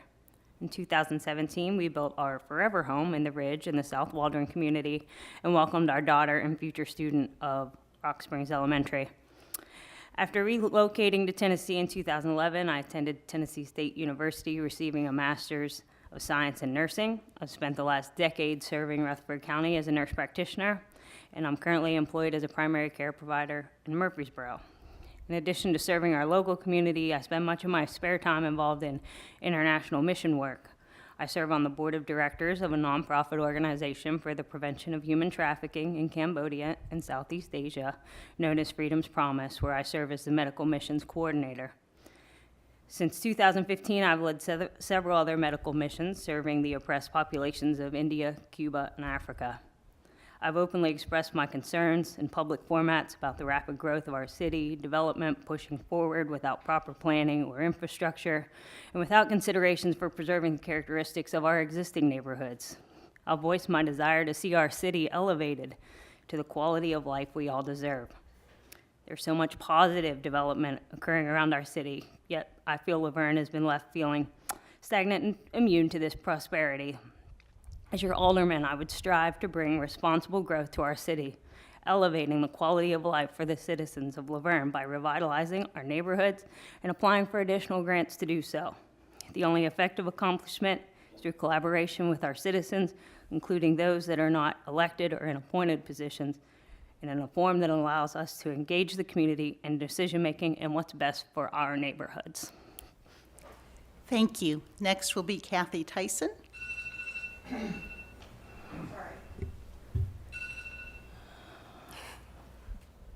Hello, my name is Kathy Tyson. I am running for LaVergne Alderman, and I want to thank Ms. Sayward, Ms. Ibarra, Commissioner Oliver for coming today, Ms. Cohn, and Ms. Black, as well as everyone in our audience here and whoever is watching. I also want to thank all the staff for staying late tonight, running the equipment, and generally supporting all the candidates. I do have some experience to talk about, but I'm going to talk about personal things. I have lived here in LaVergne for 20 years. I'll be married 36 years in December. I always joke and say we've been married twice, but we actually renewed our vows. I have two daughters. One of them is in South Korea teaching English, and the other one lives locally, and she is the mom of my two grandkids, who are my pride and joy. Experience-wise, I do have a Bachelor of Science degree in journalism and media from Murray State University. I'm a certified municipal finance officer, a certified municipal clerk and recorder. I have written grants. I currently manage a multi-million-dollar budget. I previously worked at the National Association of State Treasurers, where we lobbied Congress to get tax exemption on earnings from what is now called 529 college savings plans, named 529 because that's the part of the IRS code that sits in. When I worked for the city as a PR director, I also did economic development. We brought Walmart Bojangles. Working with former Mayor Mosley, we expanded Old Timers Festival, built a playground, started the Christmas parade, and started the July 4th event. I am a member of the Industrial Development Board and a former member of the Historical Preservation Committee and the Parks and Rec Advisory Committee. And I just again want to thank everyone for either watching or attending tonight, and to the League of Women Voters, thank you. Thank you. So our first question, again, a reminder to our candidates, you'll have 1 minute to answer the question. We'll start with question 1 with Ms. Haas. So the question is, what specifically have you done to prepare to serve as an alderman if elected? To prepare for an alderman if elected, I started attending the Planning Commission workshops and the Planning Commission meetings so that I can learn more about the zoning ordinances and the various other areas of LaVergne that are of concern to the citizens. I also started attending the Board of Mayor and Alderman workshops and the meetings to further my education in the way the city works. As I stated in my opening comments, I'm a retired lieutenant colonel, so I am familiar with how city works, government works, having been deployed on several different times. Also, I volunteered in the community. I volunteer at the senior center. I volunteer with the Parks and Rec. Anytime there's an event that I can volunteer, I'm out there and I'm talking with the citizens of LaVergne. So thank you. Thank you. Ms. Hobbs, same question. Sure. Over the last 4 years, I've attended several planning commission meetings and the Board of Mayor workshops, along with the meetings as well. I often utilize the live stream if I'm unable to be there in person. I've met with our elected officials over the years, even met with others here today with previous experience to understand their perspective on the issues. I've also met with many of you, our citizens, this past year to hear your priorities and concerns for the city. My previous experience as a nurse practitioner has given me the essential critical thinking and problem-solving skills it takes to be an advocate for our city. My experience with international missions has taught me the importance of diversity and inclusion, adaptability to the needs of the community, and the necessity of planning and organization, strong work ethic, and the ability to give voice to those who feel that they've not been seen or heard. Thank you. Ms. Tyson. Thank you. I have, to prepare to serve as alderman, I have talked with a lot of residents. I have asked a lot of residents, what are your concerns? What do you want to see for LaVergne? What kind of retail do you want to see? I have had many, many conversations with the people who live here. I have also had many conversations with the staff who work for the city to find out what their concerns are, and they do have some pretty real impactful concerns. As far as experience in preparing, I do attend the Board of Mayor and Alderman work study meetings and the workshops and their regular Board of Mayor and Alderman meetings. I have attended the Government Finance Officers Association conferences to learn more about the new laws with government accounting and what's coming down the pike with the government. Also attend the Municipal Clerks and Recorders Conference each year. And I talk to a lot of people. What's on your mind? Thank you. Mr. Coates. Over the past 20 years, I've loved serving the city and its citizens. During my terms on many boards, including but not limited to the Planning Commission, Board and Zone of Appeals, Economic Development Board, Industrial Development Board, and now 2 years as an alderman, I have the experience, integrity, and history to serve as an alderman. Thank you. Thank you. For our second question, we'll start with Ms. Hobbs. So the question is, do you think the city of LaVergne is doing enough to ensure that its citizens have safe drinking water? If not, what else could the city do? I've researched this topic a lot the past week and a half, but I've not found a lot of data regarding this specific issue. I do have a colleague that is a senior engineer at the wastewater treatment plant in Nashville that I'd like to get more insight on this topic before I make a statement. Though I don't have an answer for this question this evening, I'm happy to take a closer look into the issue and post an answer to my Facebook page later this week. Thank you. Ms. Tyson? Thank you. As far as our safe drinking water, I know every year municipalities or utility districts are required to print and distribute a consumer confidence report. And in those, they will say what kind of problems they have faced throughout the year. If there's, for example, E. coli in the water, we want to know that, and that is in that consumer confidence report. They usually either mail it out or it would be on the city webpage.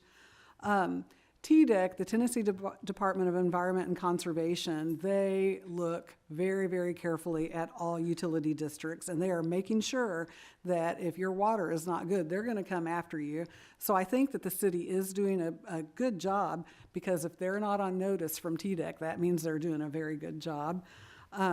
Also, several years ago, they did revamp the water treatment plant. It got all cleaned out, painted, and everything. So I'm hoping that has still been maintained. Thank you. Mr. Coates? The water plant provides water that meets the national guidelines, We are continuing to upgrade the water plant to ensure that LaVergne has safe drinking water for its citizens. Thank you. Thank you. Ms. Haas. Yes, I think the city of LaVergne is doing a great job ensuring the citizens have safe drinking water. The water department is operated by Inframark and has been very successful. Danny submits a monthly report to the Board of Mayor and Aldermen with accomplishments and challenges during the previous month. Danny is on top of any citizen complaints and is able to speak about those complaints at every meeting. He gives the citizens a personal touch. Thank you. Thank you. For our third question, we'll start with Ms. Tyson. The question is, how should elected city officials use social media and other mechanisms to hear from and communicate to constituents? I think social media is very important in any government function. I think that it is good for elected officials to use social media to be able to reach out to their constituents. My big concern, however, is I don't think LaVergne, the city itself, is using it as well as it could be. As the person who actually set up the city Facebook page several years ago, a lot of the departments also have them, and I encourage that, but I would like to see the city page take whatever is shared by the police department, by Public Works, by the senior center. All these other people have their pages. We need to bring it together in one central location, and I think that way the most people can be reached without having a fear of being left out of groups or blocked by other people.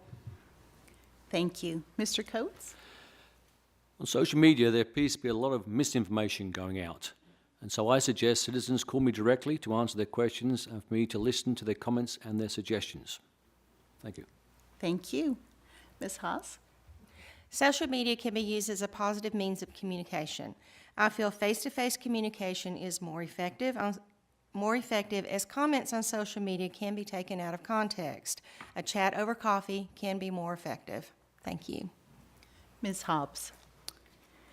Yes, I believe social media should be streamlined and run by a professional public information officer who would serve as a liaison for the city manager, leadership, and elected officials in communicating with the media and public regarding breaking news, events, and long-term strategies.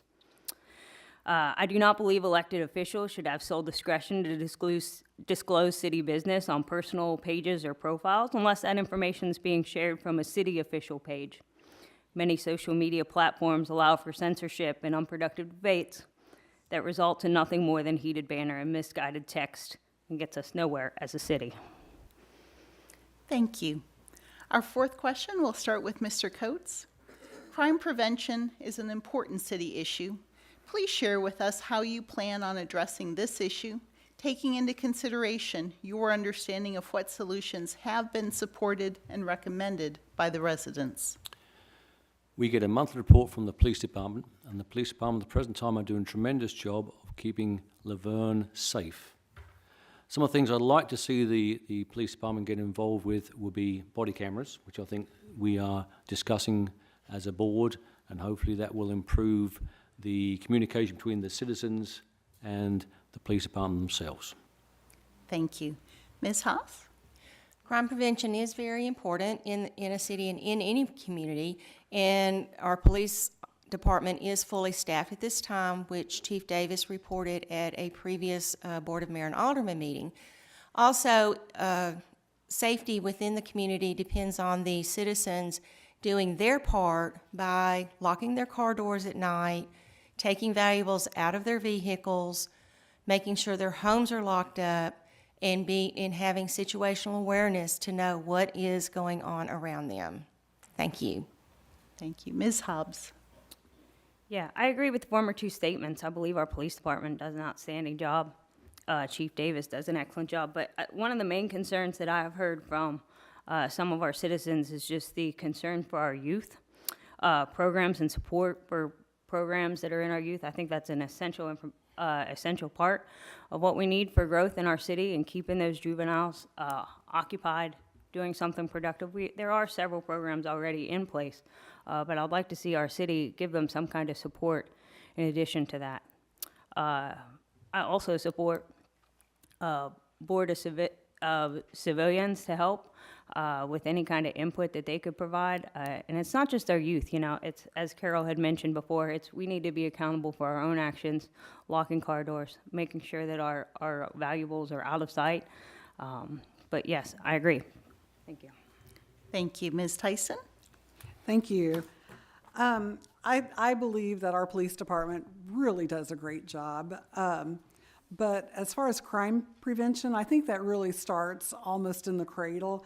We need to have, deterrence is a top priority. I think that if we have programs for our youth to be more involved and to meet the police officers and maybe do ride-alongs with the police officers, that would be great. I do agree with Alderman Coates about the body cameras. That is actually one of the issues that some of the citizens brought to me, that we need to make sure that our police have body cameras. That is for citizen protection as well as police protection.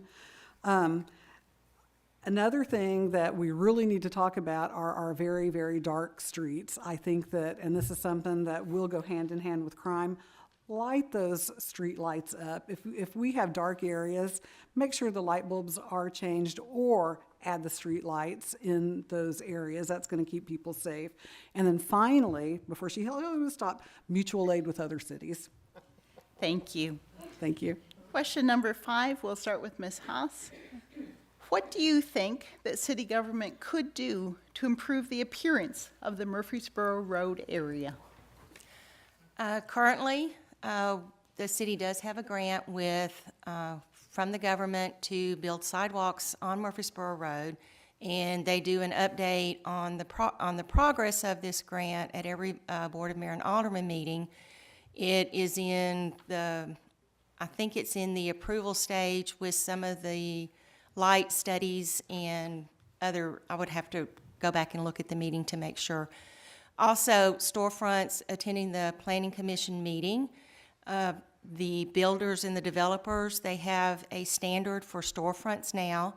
Also, I would like to see more landscaping on the current storefronts. I think that adding plants and trees would also help with the appearance of Murfreesboro Road.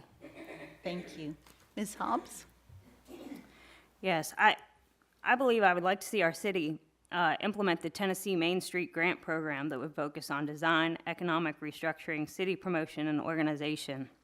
The Tennessee Main Street Program is administered by the Tennessee Department of Economic and Community Development and follows a proven downtown utilization model developed by the National Main Street Center, which is a subsidiary of the National Trust for Historic Preservation.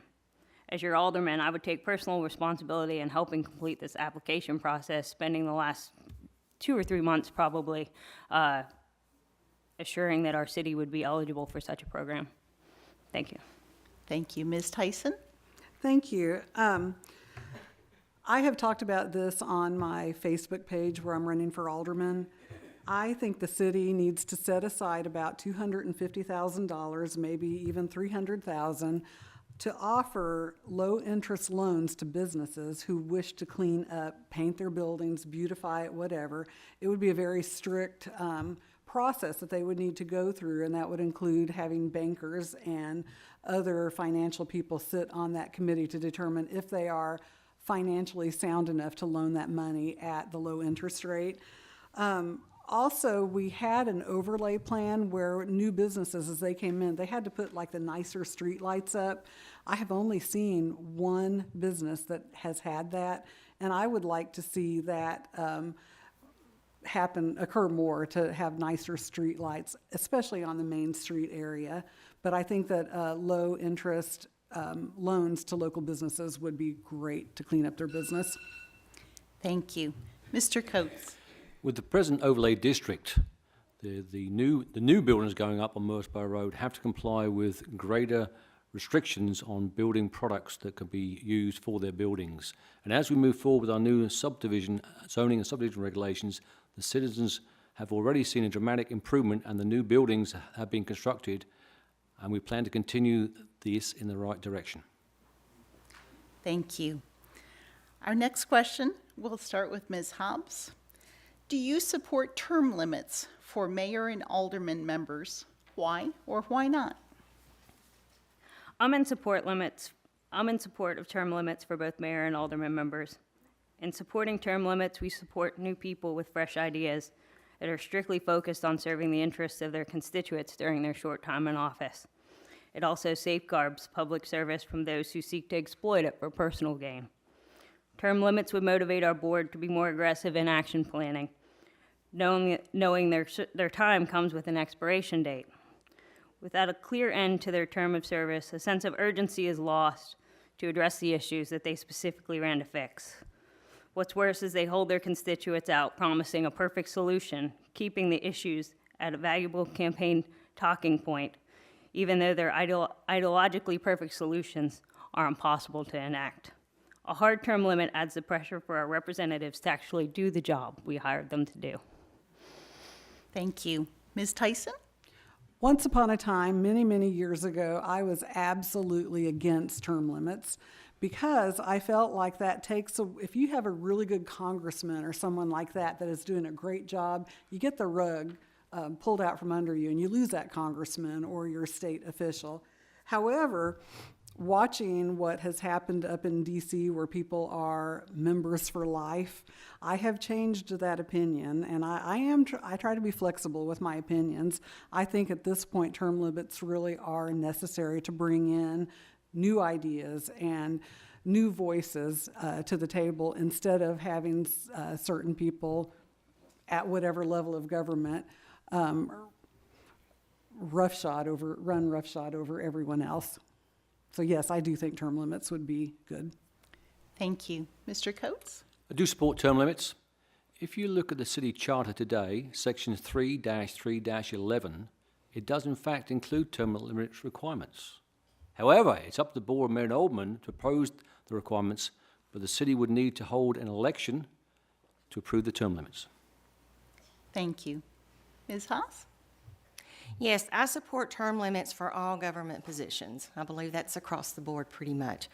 Term limits provide a new look and voice for the community. The first 4 years, a position starts to get their position in the community and initiates actions that may take time to fulfill. The second 4 years gives the position time to complete initiatives. After 8 years, it's time for a new voice. Thank you. Thank you. We'll start with question number 7 to Ms. Tyson. How should the city of LaVergne recruit and retain good city employees? I think that's a great question. I think when you bring in a new employee, first of all, you have to do constant training. If there's an opportunity for someone to go and learn more about their job, I think that's really important for people to do that. Gives employees a little break from the office while they're learning. But at the same time, I think cross-training for every position. We need to have 2 to 3 people that know every single position in this city in case of an emergency. So cross-training, I think, is urgently important. I think that there are, again, talking to employees, sometimes I feel like they have expressed to me that they've been micromanaged a little bit. I think that employees should have freedom to do their jobs without someone standing cross-armed, waiting for them to come out of the restroom or whatever. But I think that employees should have some flexibility in their jobs, lots of training. Thank you. Mr. Coates? This year, the Board of Mayor and Aldermen have given the employees a pay raise, and we need to ensure that the salaries meet and exceed the Middle Tennessee and surrounding areas. In addition, the city employees have good health and retirement benefits. This needs to continue to enable retention of employees. Thank you. Ms. Haas? Having worked at Vanderbilt in the HR business for several years, recruiting experienced and good employees is challenging, especially in this market. The employment market is very competitive with salary, benefits, and the opportunity to remote work. LaVergne has market rates for salaries and a great benefits package. I think a hiring fair at least every 6 months would benefit the hiring process. Also participate in other hiring fairs in the area. Reach out to veterans organizations, the National Guard in Smyrna, and possibly up in Clarksville as soldiers are coming out of the military and looking for positions. Come to the great city of LaVergne. We have a lot of opportunities. And also work with other hiring agencies in the area to join them in the hiring process. Thank you. Thank you. Ms. Hobbs?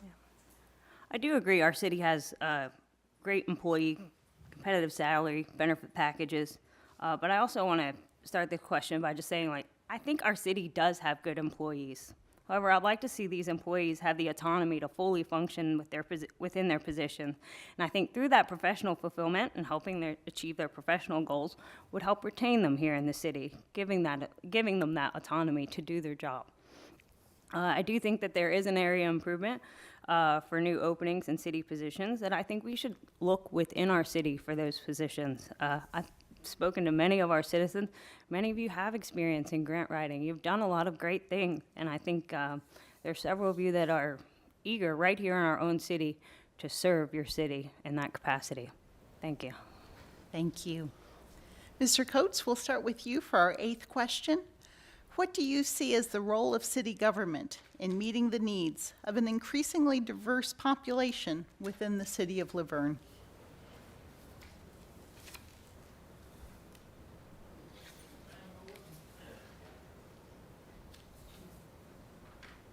Could you repeat the question, please? Yes.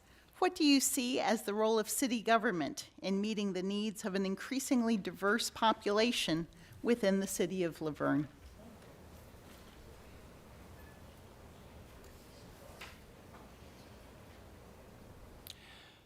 To lead by using my experience and leadership qualities that I have gained during my time of working on many boards within the city, included but not limited to ensuring that citizens are safe and their emergency services have the equipment and training to perform their functions.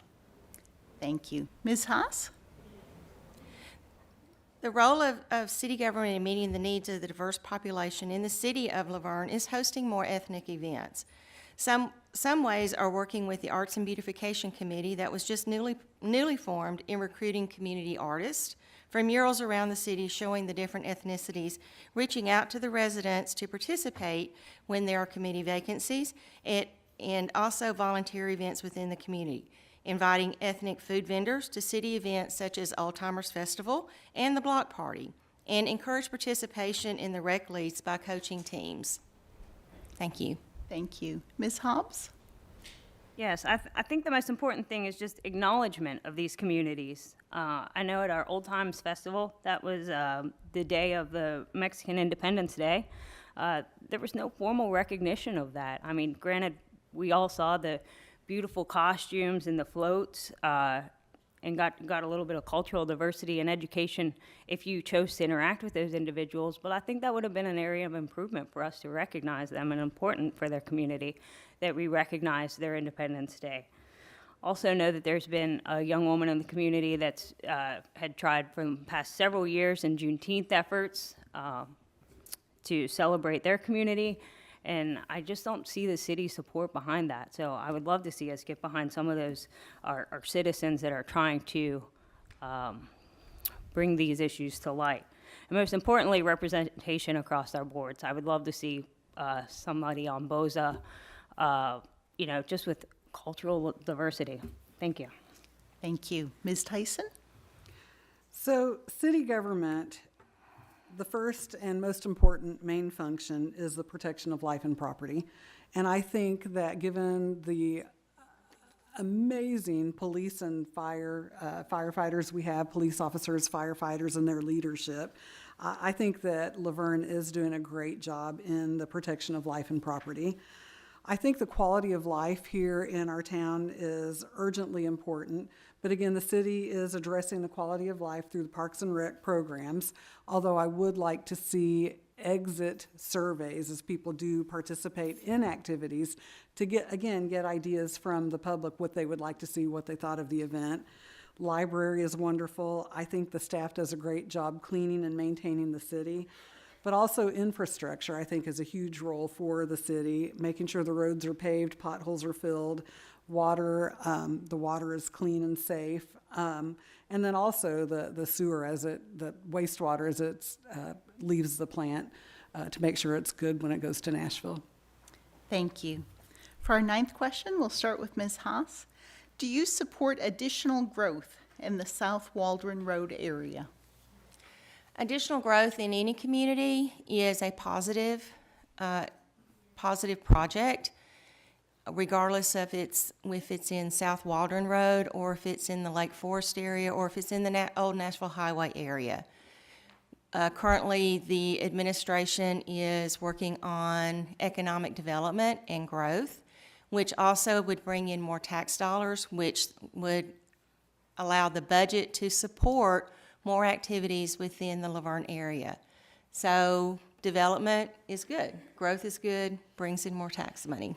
Thank you. Thank you. Ms. Hobbs? Yes, as a resident of the South Waldron community, I don't realistically think anyone in our neighborhood anticipated the agricultural land would stay that way forever. What was anticipated was additional developments similar to what already exists there, such as Woodsong, Pinnacle Point, Martins Bend, McFarland Point, or even the Ridge where I live. I do support growth in the Waldron Road community, but I support growth that's within the character of our existing neighborhood. I don't support high-density housing or commercial development in this community that has been long preserved as single-family homes for decades. Thank you. Ms. Tyson? I do support growth, but I want to see it to be smart growth. And that is planning for infrastructure in advance of rezoning into some high-density housing.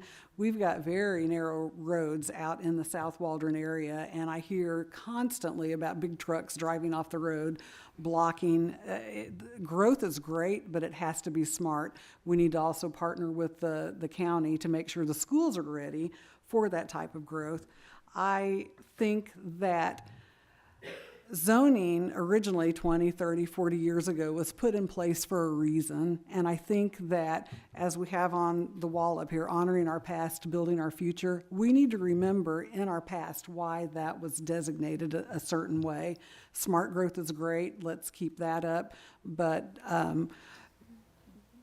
plan for the infrastructure first. Thank you. Mr. Coates? Yes, I do support the additional growth on South Waldron Road, providing the growth is controlled and the city guidelines are met. As like most cities, Middle Tennessee's growth is inevitable. We must manage the growth correctly. Thank you. Thank you. Our last question before closing remarks, we will start with Ms. Hobbs. If elected, what would you most like to accomplish during your term in office? Mayor. I'm sorry, Ms. Hobbs? You said Ms. Hobbs? Yes, I'm sorry, I may have misspoken. I'd like to see it. Yeah, so this is the last 1-minute question before we move to closing statements. Okay. So the question. Yeah, let me repeat the question. So if elected, what would you most like to accomplish during your term in office, Ms. Hobbs?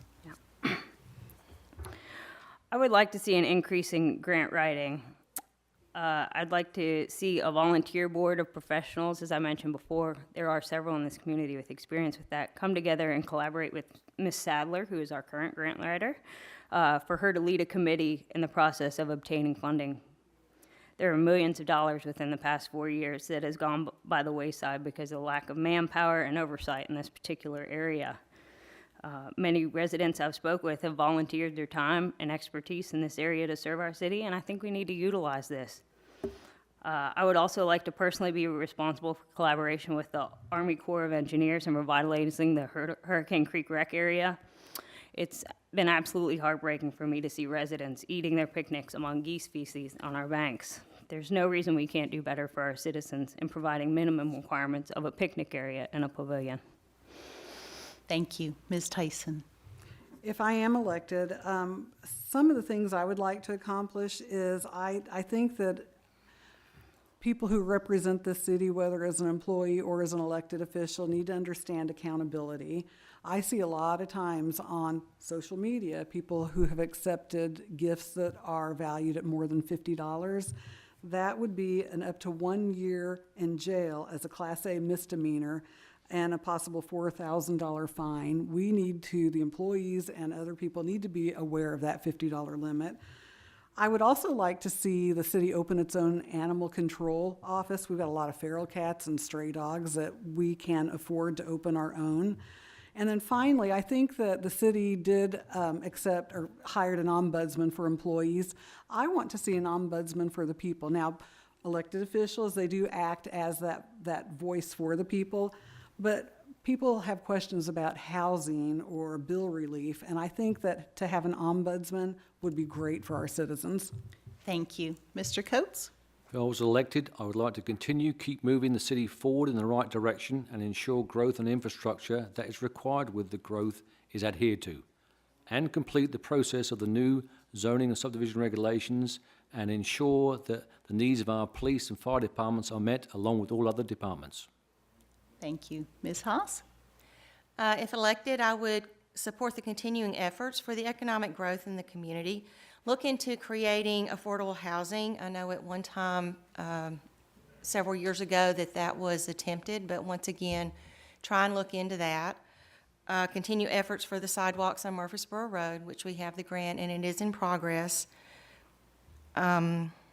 Continue the support for the Senior Center and the Rec League in the community, support other organizations that provide services to the community, and continue the positive growth of the police and the fire departments to support the community as it grows and develops, and ensure citizens follow the guidelines of the zoning ordinances and the code's regulations. Thank you. Thank you. We'll now move to closing remarks. Each candidate will have 2 minutes to share their closing remarks. We'll start with Ms. Tyson. Oh, goodness, I get to start. I really do love the city. I have been very active for the about 20 years that I've lived here. About a year ago, a couple of friends and I started a foundation called the We Are Hope Foundation, where we did bring blessing boxes. There are no food or qualification requirements for those boxes. Anyone who's hungry can go help themselves without only being able to get food once a month. We have also helped a disabled lady. We got a new roof for her. Southeastern Roofing provided all the labor and materials along with ABC Supply. I want to see more efforts like that. We had a single mom with 2 kids who didn't have heat or air for 2 years, and the temperatures dropped that winter that we were able to help her to 10 degrees. We were able to partner with Lee Company to get a new HVAC unit. I want to just continue to do that kind of work. I want to also, if I were elected as alderman, really ask some hard questions. We have, for example, in the 8 years prior to the current administration, the debt that was issued was $33 million. In these next 4 years, and including in the debt that's about to happen, they're at about $45.5 million. That is 25% more debt. Now, in fairness, they did pay off other debt. So if you take that debt that got paid off, it was only 20%, 21% more. I think that whoever is elected as alderman, they really need to ask questions when they're doing their budget planning and make sure that some of these budget requests are in line with what our residents need. Every decision made by this Board of Mayor and Aldermen is generational, and I think that people need to understand whatever you vote for today is going to affect us 20, 50 years down the road. Thank you. Mr. Coates. If I'm elected, my objectives are continue to be fiscally responsible to the city taxpayers, keep property taxes low, continue to cut wasteful spending, continue to support the improvements of necessary infrastructure for the city, continue to bring in more retail to the city, including more restaurants. Use my experience of being on the Planning Commission for 20 plus years to manage and continue the growth of the city, support increased transparency to the city government, and listen to citizens on their comments. Thank you. Thank you. Ms. Haas. Thank you again to the League of Women Voters for planning this forum. I love this community and want to ensure the continuation of the future growth and prosperity of the community. LaVergne is a great place to live. Thank you to the citizens for watching and your support in the election. Thank you. Thank you. Ms. Hobbs? I'd like to thank everybody for tuning in this evening to learn more about us, learn more about me, and to learn more about our city and where we are going forward. like to thank the League of Women Voters and you as our moderator for this evening. I just want to make it very clear that my mission is to know, love, and serve the city. To know you as my neighbor, my colleagues, my friends, and to serve those who have entrusted me with their voice. I'll always work in the best interest of my constituents, which in my experience has been a stark contrast to what's been delivered to our community in the last few years. I'm here for the best interest of the city of LaVergne, but what's been forgotten is the city is made up of citizens, people like me and you that have worked hard and invested in our homes, our neighborhoods, and have families that have made LaVergne part of our legacies. Over the past 4 years, I've served on the board of directors of Freedom's Promise and have focused on strategic fundraising and networking to increase annual giving from $500,000 a year to $2.5 million a year. I want to work hard to move our city forward and get it the funding that it needs to move forward into that place. These experiences and values that I've shared with you tonight have contributed to my desire to work for the city of LaVergne as your alderman, and I'd appreciate your vote on November 8th. Thank you. Thank you. Once again, on behalf of the League of Women Voters in the city of LaVergne, I want to thank all of the candidates for their participation tonight. I also want to thank the city administrator, Bruce Richardson, and Channel 3 station manager, Jerry Davenport, as well as our public information officer, Ann Smith, for their help in presenting this program on LaVergne Television Channel 3 and making it available on the LaVergne website and social media network. Early voting begins tomorrow and goes through November 3rd. You may early vote at any one of the early voting locations, one of which is the LaVergne Multipurpose Building. On Election Day, which is November 8th, you will be able to vote at any one of the voting centers located throughout Rutherford County. To find out which location will best work for you, or if you're interested in voting by absentee ballot, please visit the Rutherford County Election Commission website at election.rutherfordcountytn.gov. Please exercise this important right to determine who will be on the LaVergne Board of Aldermen. Remember, your vote counts. May we please close with a round of applause for all of our candidates.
tell you later.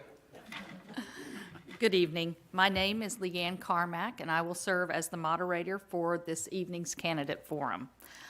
This forum is co-sponsored, like we said, by the League of Women Voters, Rutherford County, and the City of LaVergne. It is my pleasure to welcome both our audience here live at City Hall, as well as our viewers at home who are watching the program. Please know that as a moderator, I am not publicly affiliated with any candidate or party. We have to say that. And before introducing the candidates, I'd like to outline the procedure we're going to follow tonight. At the beginning, each of you will be given 2 minutes to make an opening statement.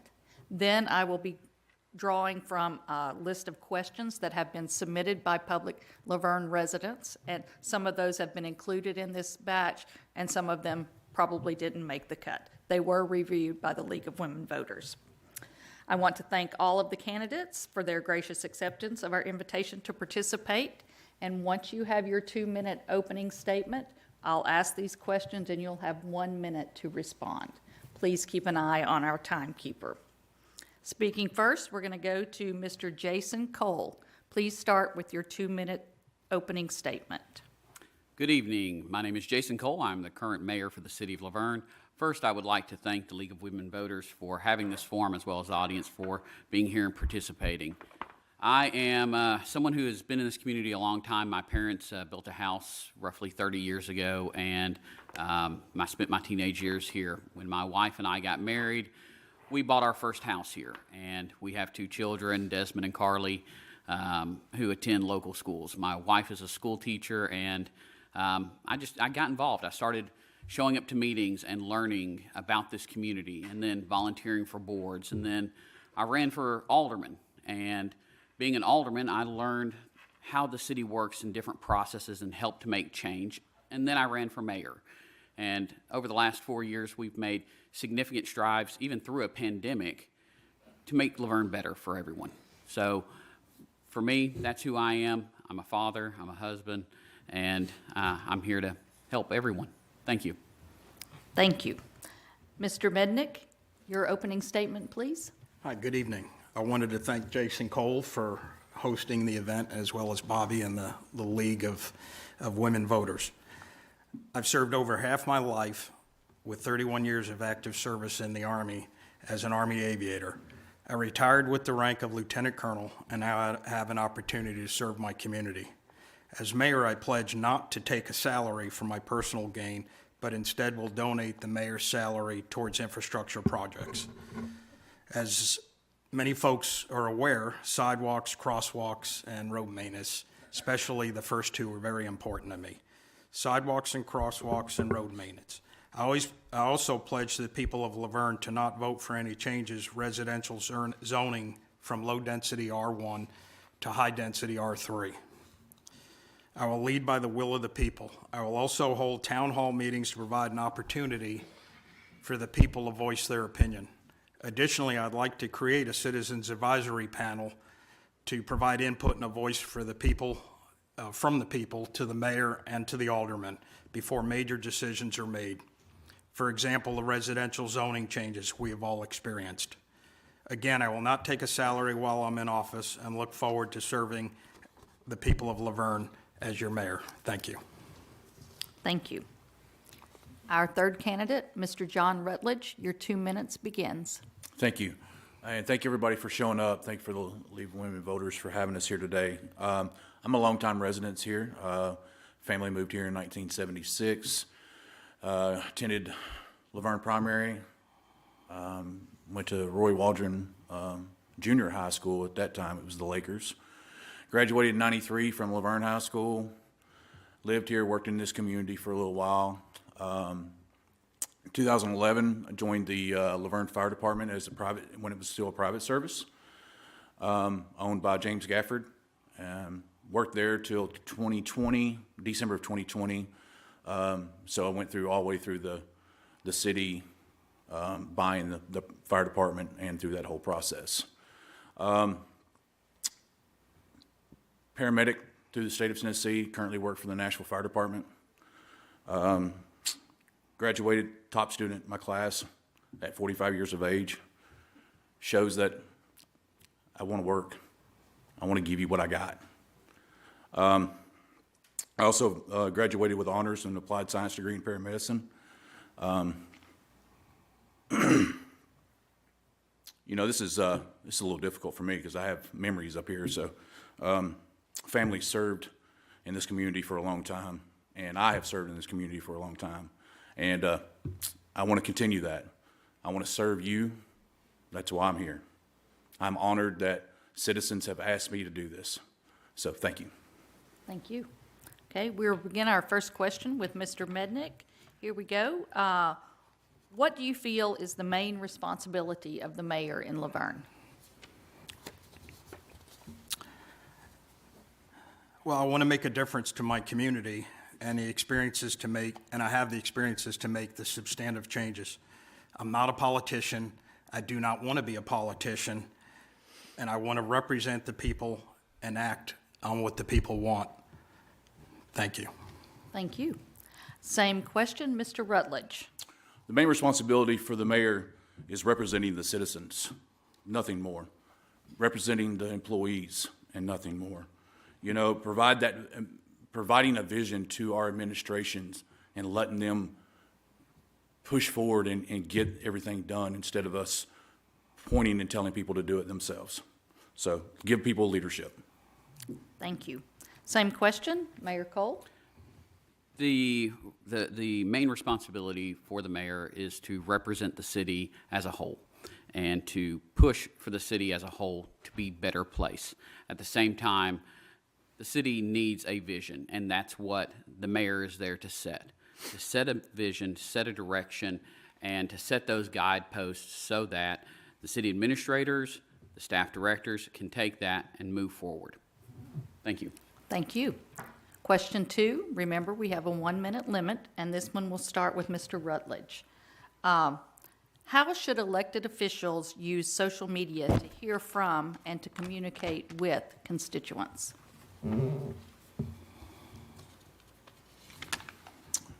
So social media is a great tool. It gets information out to a mass group of people very quickly. The problem is that there's also people that don't use it properly. And so I would like to see us, you know, get a more of a streamlined effect, and city officials shouldn't be managing pages and blocking and silencing people's voices, and let nonpartisan people do that and manage those sites, especially when you're trying to get stuff through to the citizens. Even if you don't agree with what they've got to say, they still have a voice. Thank you. Thank you. Mr. Cole, same question, use of social media to communicate with constituents. Well, social media is a communication tool, and so it is there to communicate information out to residents. So we should be using that in every facet, whether it's Facebook, Twitter, LinkedIn, any of our social networks as it changes and progresses. That needs to be getting information out there. City pages are managed by city staff, not by any elected official. So there is no blocking of city pages. But at the same time, there are multiple community groups out there that get information out to residents in a meaningful way. And so those tools should exist, and if it helps to get news and information out there, it absolutely should continue. Thank you. Mr. Mednick, same question, social media, constituents. Thank you. We're in the information age era, and I believe social media should be utilized. Everything the board or alderman and the mayor does should be transparent to all the citizens of LaVergne and for the people who elected us. Thank you. Thank you. Third question, we're going to start with Mr. Cole. Here we go. Crime prevention is an important city issue. Please share with us how you plan on addressing this issue, taking into consideration what has been recommended by the residents. Well, crime prevention is a very big portion, and one of the big things coming in as mayor that was missing and clamored for by our residents was community policing. So when we moved with our new police chief, Chief Davis, that was the vision and the mindset that we've moved to is community policing, having our police officers get to know the community that they're working through and vice versa, so that people don't just see police and are standoffish to them. They know them. They're friends, their colleagues, and they can work with them. So that's one of the ways that we can do crime prevention, is have the police in the community and well-known so that they can work together to prevent crime. We've seen it already. 16% crime has gone down. Thank you. Same question, Mr. Mednick, crime prevention, and would you support what the residents have recommended? Okay. I also applaud our police chief, Chip Davis, what he's accomplished in his employment thus far. Under his leadership, the perception of LPD is a positive one. LPD is viable and is very prevalent in and around the community. According to NeighborhoodScout.com, we attained a score of 27%. This means we are safer than 27% of other U.S. cities. Our violent crime rate is 4.83 out of 1,000 residents. Our property crime rate is 15.99 out of 1,000 residents. LaVergne is hiring new officers and recently increased the salaries in order for LaVergne to become more competitive in hiring the officers and, more importantly, retaining the officers.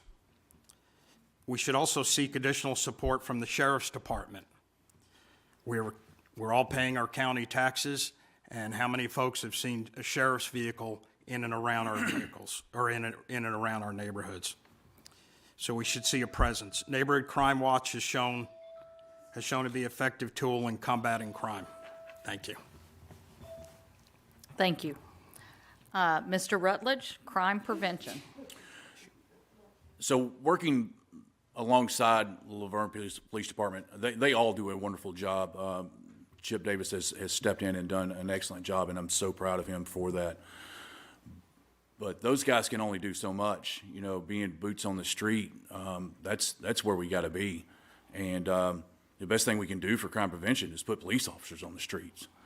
You know, crime rate being down 16% during the COVID, when everybody else's crime rate down in the whole state's down 16%, kind of tells you something. But our national standards, we're still 20 officers short of what we should be in the city. So I think we get more officers on the street, then we start fixing and really bringing crime rate down. Thank you. Mm-hmm. Thank you. Mr. Mednick, this one's for you, starting out. Do you think the office of mayor of LaVergne should be part-time or full-time? And why? As long as we have a city manager, I think the position of the mayor could stay part-time.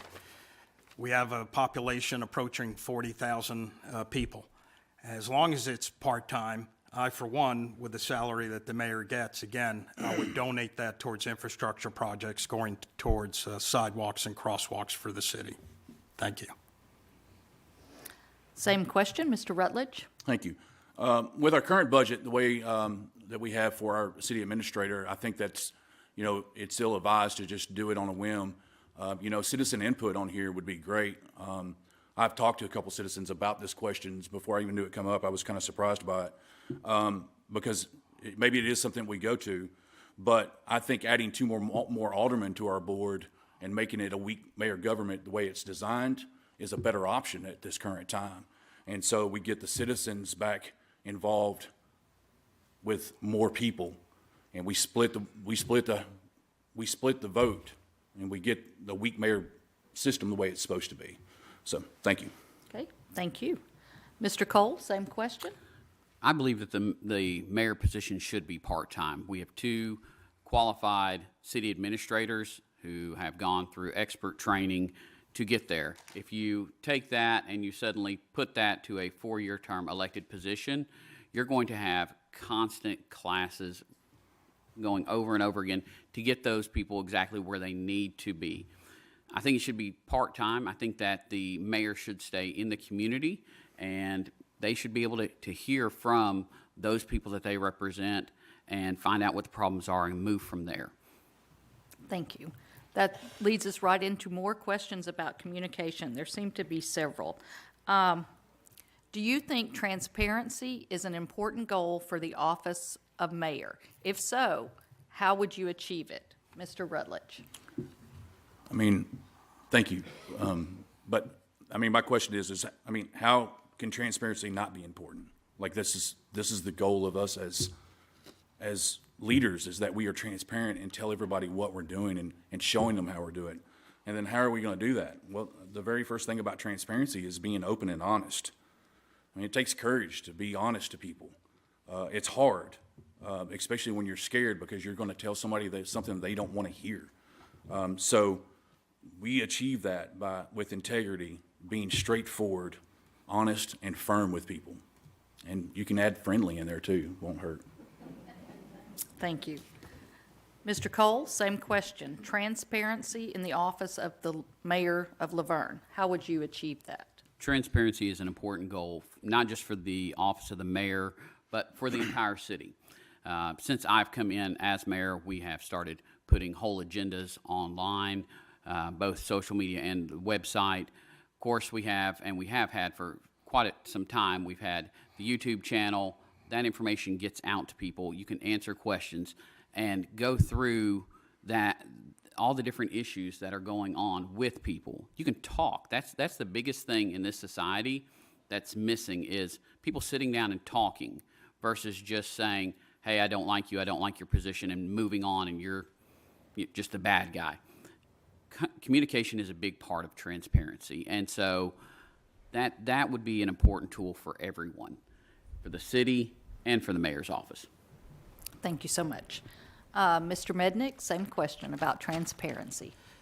I'd take a page out of when I was stationed in the Pentagon. At the end of each meeting that we had, we would write up an executive summary and publish that.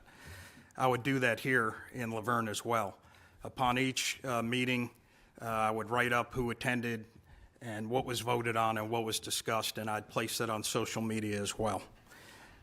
I would also, to add to Brother John over here, create not only just possibly a couple extra members for aldermen, but I would create a citizen advisory committee and have them also represent different areas of LaVergne and be able to provide input to the aldermen, to the mayor, to all the folks before major decisions are made. Thank you. Thank you. Next question, Mr. Cole, this is just a simple one. Do you support additional growth on South Waldron Road?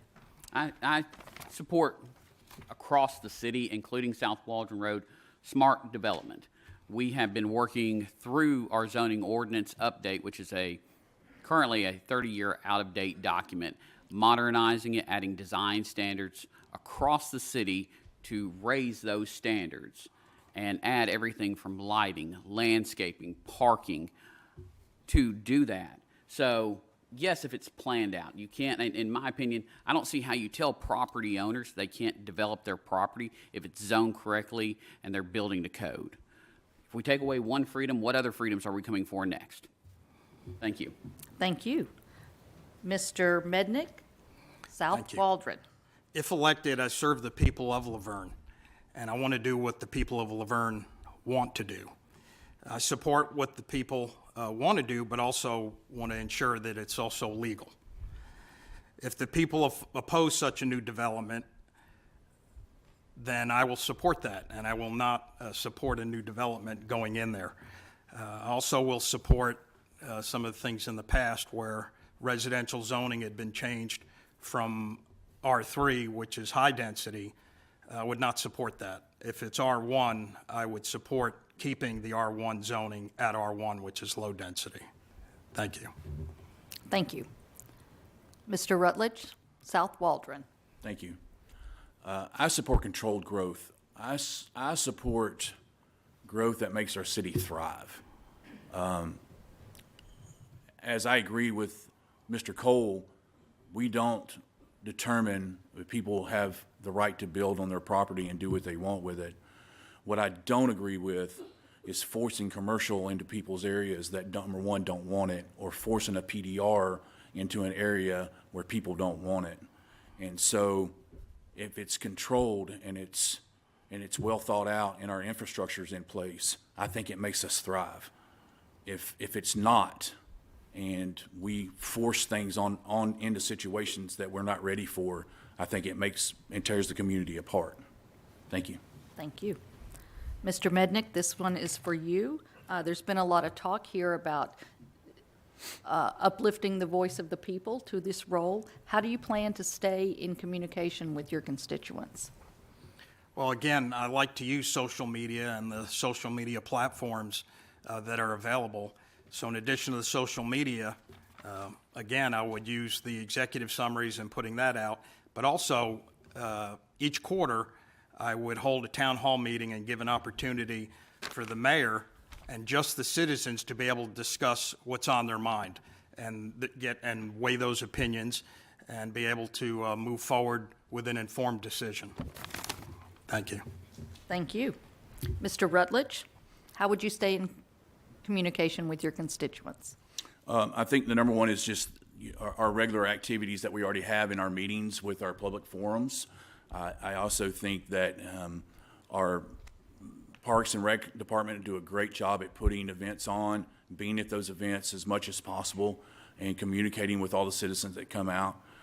I think that we should centralize some of our communication in the middle of maybe the website and have a central place for the citizens to have a complaint and have a way to get in there and address those. And then, there's nothing better than a face-to-face conversation with somebody, talking to them and hearing their voice as well as hearing my voice. So that's the best way to have that conversation, is face-to-face, in my opinion. So, and I'm willing and have always been willing to talk to as many people as I can and will for you guys. So thank you.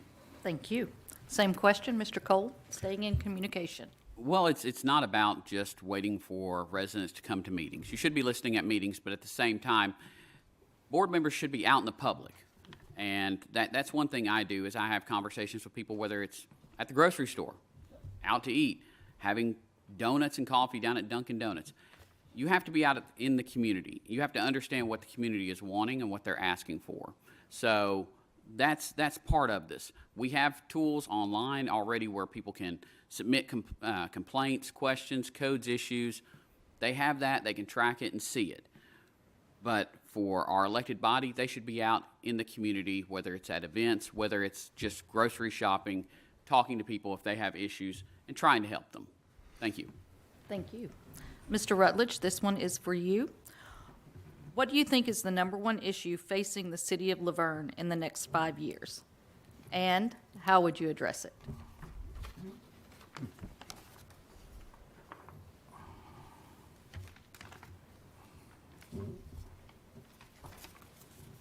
I apologize. Uncontrolled growth. That's probably our biggest one. We have to control this thing. We got to get some infrastructures in place and stop what we're doing. We got to stop rezoning property that's not ready for multifamily dwellings. Piling stuff in. Be firm, be fair, and be friendly with all parties involved in that process as well. That's the number one. We got to decrease our debt by 24%. Pretty easy. I was taught early on in life, if you ain't got the money, don't spend it. And so, our debt has increased by 24% from the past private administrations. So we've got to slow that down. We've got to slow it down fast. Thank you. Mr. Cole? So growth is going to be the number one issue, and it is controlled through Planning Commission. How it comes in, that's what we need to determine, where it comes in. At the same time, infrastructure is part of that, whether it's the widening of Waldron Road, whether it's the engineering for widening on Old Nashville that's going on, or the work that we're doing on Fergus to widen it and address that curve, as well as possibly realign Sand Hill. So you need to have that in place. At the same time, you have to modernize your zoning. If you don't do that, which is something we're doing and we've been working on through our land use and our zoning ordinance, to update that and modernize that. 30-year-old plans for the city don't need to just be sitting there. We need to be sitting and modernizing all of this and make it for today and for the next 10, 15 years. Thank you. Thank you. Mr. Mednick? I'm going to become known as Mr. Sidewalk. Again, the safety, in my opinion, of our citizens is paramount. I've been a Tennessee resident since '86 and a resident of LaVergne for almost 10 years. We ask developers and contractors to build and construct sidewalks, but during my tenure here, my family's tenure here, up to this time, I've not seen LaVergne connect to any of these sidewalks that we've asked developers and contractors to put in. So to me, is to put as many sidewalks in using grants, using taxpayer money, what have you, and trying to get them along Stones River Road, coordinating with the federal department, and ensuring that everybody has some interconnectivity to walk on a sidewalk and also walk to town if they choose to do so. So crosswalks, sidewalks, I think is the important issue. Thank you. Thank you. The next question is going to be for Mr. Cole. And what are the central challenges? Goes back to a question that's brought up earlier. What were the central challenges of the city of LaVergne in aligning the tax revenues with the expenditures that are being made? How would you align that? Well, it's currently aligned. Under state law, we pass a balanced budget, and that's posted online on the city's website. We have been blessed over the last 4 years that we keep seeing year-over-year increased sales tax revenue, which is in large part due to our economic development team.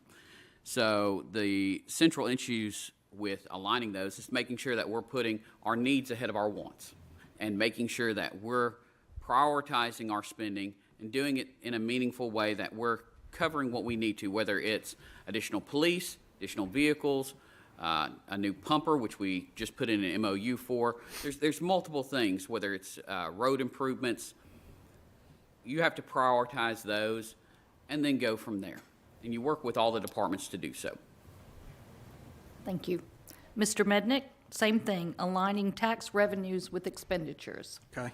Additionally to what Mr. Cole had brought up, our prioritization should be given to the one or two items that's important for all of LaVergne. And the budget should be in line with these priorities without raising the taxes. I do understand we can apply for grants, and we've done so in the past, for example, constructing the dog park and a future grant that we have for constructing sidewalks along Murfreesboro Road. Expenditures must reflect the budget. Thank you. Thank you. Mr. Rutledge, Thank you. tax revenues with expenditures, alignment. So the first thing we got to do is got to stop wasteful spending. You know, we waste $125,000 over budget for a dog park. We build fish ponds next to a lake. We can't waste money like that. Those projects alone are able to fund at least one or two, maybe fire or police personnel. Clearly, we need those people on the streets. Neither one of them meet a national average where we're supposed to be or should be trying to obtain. How do we get there? We use the paid professionals that we pay on a daily basis to do that. Those fine people that work for the city, those department heads, are very educated and know what they're doing.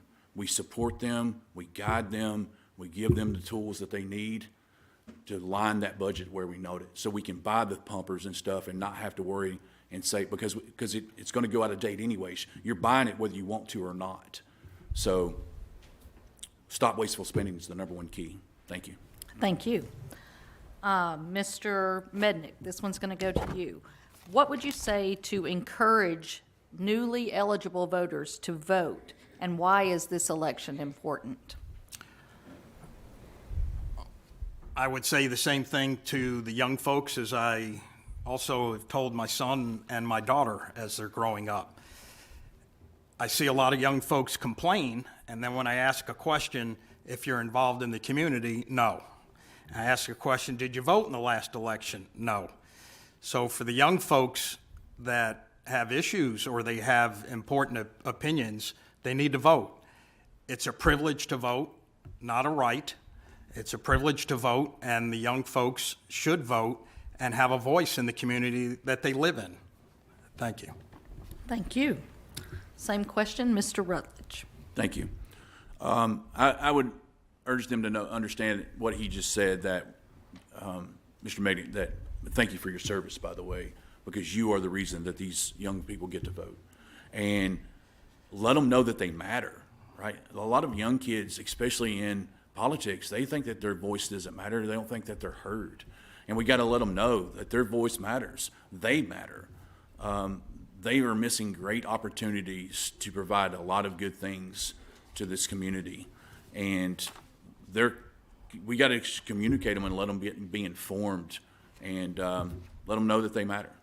Thank you. Same question, Mr. Cole. What I would say to them is, this is your community. This is the community that you live in, and you can have a say in the direction of that community. If you don't like the way it's going, you can come in and you can vote how you want to make sure it reflects your values and how you feel. So absolutely, your voice counts. Voting is a privilege, and it's something that everyone should be doing with every election. They should be informed, and they should get to know the candidates to know where they're at and what they stand for. Thank you. Thank you. Next question, Mr. Rutledge. Why are you running for mayor? So, to provide the citizens with a candidate that is honest, promotes reasonable spending, conservative spending, supports our first responders with staffing shortages, and improve their retentions through training, and that these citizens know that our priorities are their safety and their well-being is our first priority. Thank you. Thank you. Mr. Cole. I'm running to make LaVergne better for everyone. At one point, my family had 4 generations living here in LaVergne, whether it was my grandmother who was in her 90s to my children who at that time were still in single digits. I want to make this city a better place for everyone. We have so much potential. We really do. And we just have to take action on it. Too long have we sat around and we've just kicked the can down the road on different items or said, hey, we're just going to do this later. It's not a priority. And we need to make those big steps forward. The city, I've said before, can be that shining city on a hill if we choose, but we have to choose to do that. So I'm running to make LaVergne better for everyone. Thank you. Thank you. Mr. Mednick. I served the nation for 31 years, and now I have an opportunity to serve the community that I live in. The perception for many individuals, as I got out and talked to folks over the summertime, is that the growth is coming at an expense to the quality of life and our infrastructure. We build first, and then we depend on an aging infrastructure to support the increases. We placed additional requirements on developers and contractors to incorporate sidewalks into their plans, but to date, LaVergne is not connected or added on any of the sidewalks. Crosswalks, the ones that are painted with no signage, are also barely legible today in many places. I'll make sidewalks and crosswalks a priority during my tenure to ensure all of us are able to transit safely. Thank you. Thank you.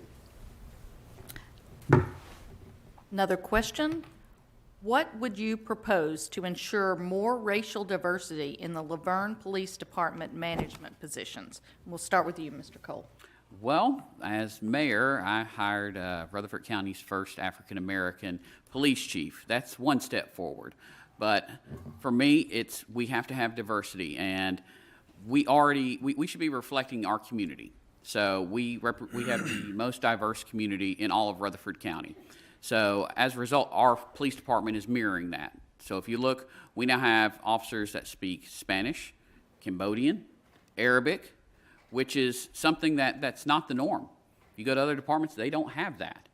Our department is very diverse. You've got, whether it's people of Asian descent, African American, Hispanic, Caucasian, it doesn't matter what their background is. They're coming here and they're realizing they want to represent this community. And many are coming in that live here. So they're part of the community and they're representing that diversity. Thank you. Mr. Mednick, more racial diversity in the LaVergne Police Department. Okay. Well, again, coming from the military, in this country, that is the most diverse population on the planet. I support racial diversity. However, it needs to be organized. It needs to come naturally. If we have 10 folks that are applying for a position, regardless of race, regardless of color, regardless of creed, it needs to be the most qualified individual.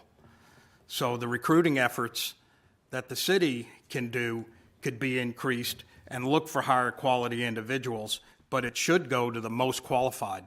And that's how it's done in the military for promotion. Whether you're black, white, blue, green, it comes to the most qualified individual, and it should be natural. Thank you. Thank you. Mr. Rutledge, same question. Diversity in the police force management. Thank you. Well, I'm not sure that we can get any more diverse in this current department that we already have. Chip Davis is doing a great job, as well as his whole command staff.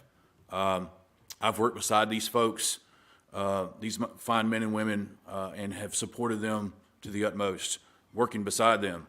If not, I probably wouldn't have laid my life on the line for one of the most diverse people in the department.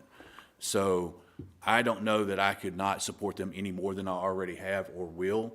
And we are going to get the most qualified people to serve this city and let them do their jobs. Thank you. Okay, we've had a lot of talk about face-to-face communication, and this question obviously comes from the city of LaVergne somewhere, a constituent. Do you think city employees should be evaluated on how they treat the customers and clients of the city? And this goes to you, Mr. Mednick. Absolutely. One of the evaluation criteria that I experienced over 3 decades in the military is there's many facets. And one of those is communication and interrelational skills between your subordinates, your peers, and your superiors. So I believe that additionally, many professions across our great country are people that get evaluated on how they connect with people. Officers and non-commissioned officers, as I said, they're evaluated each and every year on their efficiency reports with how well they communicate, in addition to a myriad of many other facets. Adding the evaluation criteria to the city's employees could also change someone's negative behavior for the better. And you'll have a better employee serving the city. Thank you. Thank you. Mr. Rutledge, same question. Should city employees be evaluated on how they treat their customers? Thank you. Absolutely. Like we should be a customer service based organization or city, right? We treat people the way we want to be treated, and we give them a service. We are providing a service for the city of LaVergne to these residents, and so we treat them that way and make people smile. When they're mad, you make them smile. You smile. Let them be mad. It's not, there's a miscommunication. There's something wrong. It's okay. But we do not have to retaliate. We don't have to be mean to people. We just explain facts. Now, we support that, right? We as the leaders support our citizens as well as our employees, that if they're doing the right thing, there's going to be common ground found. So, absolutely. Thank you. Same question, Mr. Cole. Yes, ma'am, I do think that that should be part of it, and it is, to my knowledge, already included with their performance review, which is something new to the city. Before I came in as mayor, we weren't doing yearly performance reviews. Typically, as an employee, you're going to hear whenever there's a problem, whenever you're in trouble. You don't hear as far as when you're doing things right. We don't hear as far as career planning or trying to develop people. So that's part of their performance review. And so, yes, it is part of it, should be part of it. And we have many customer-facing portions, but there's also interpersonal as far as both interdepartmental as well as external clients that aren't necessarily residents, but they're customers of the city. So, yes. Thank you. Okay, this is going to be our last question, and let me remind you that each of you will have 2 minutes to answer this last question. So, Mr. Rutledge, what makes you the candidate to vote for? It's my home roots. I'm rooted here. I understand the struggles of this community. I've seen it my whole life. I've watched Murfreesboro Road turn from two red lights to this 4-lane busy road. It's got its struggles, and I think that I'm very capable through hundreds of hours of leadership training, management training, first responder training to get this where it needs to be and make us a lot more thriving of a city. And so I can only ask for your vote.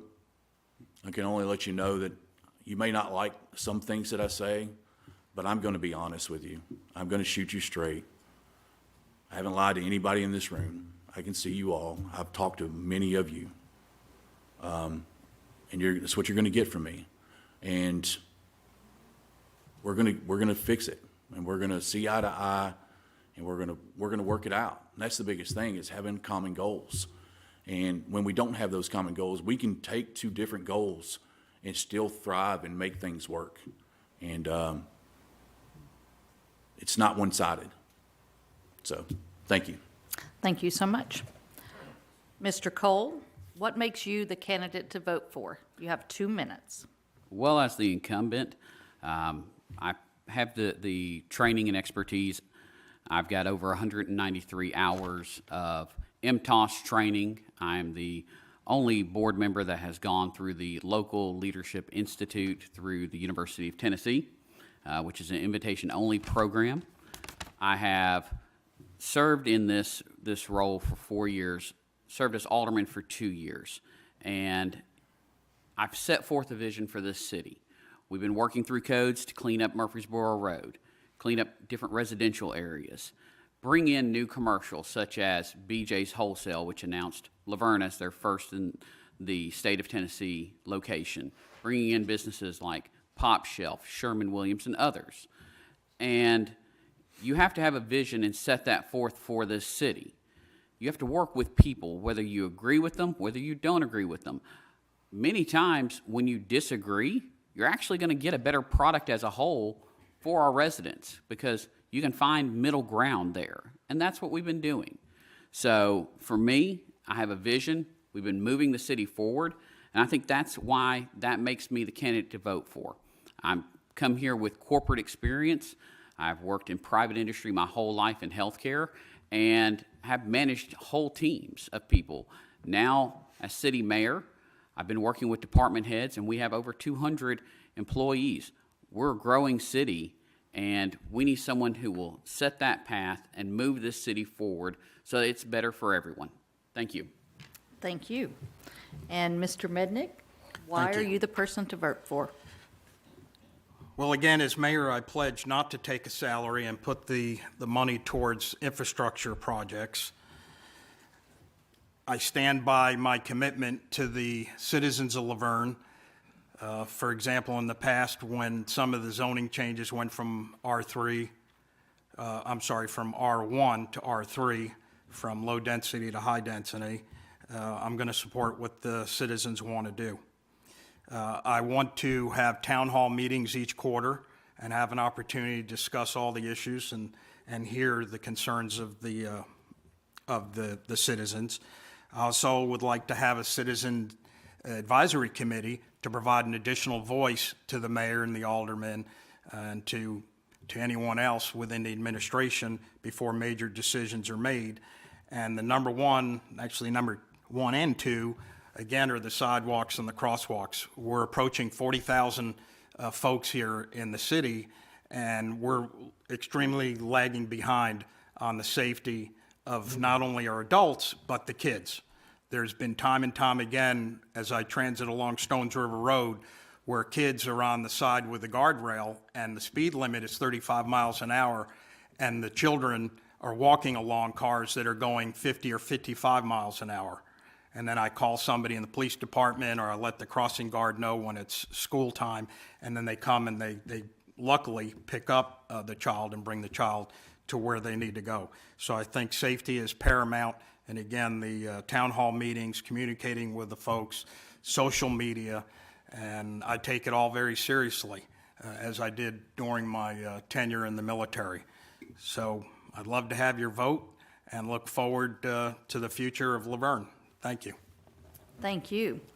Once again, on behalf of the League of Women Voters and the City of LaVergne, I want to thank all the candidates for your participation.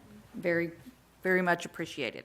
I also want to thank the City Administrator, Bruce Richardson, and Channel 3 Station Manager, Jerry Davenport, and Public Information Officer Ann Smith for their help in presenting this program on LaVergne Television Channel 3 and making it available on the LaVergne website and social media networks. Just a reminder, early voting began today and runs through November 3rd. If any of you have a chance, we have early convenience center voting in Rutherford County, which is really a luxury. You can vote at any early voting station that is convenient to you. So we encourage you to do that. And if you have if you want any more details about the election, we encourage you to go to election.rutherfordcountytn.gov. Please exercise this very important right to determine who will be LaVergne's next mayor. Remember, your vote counts. May we close with a round of applause for all the candidates.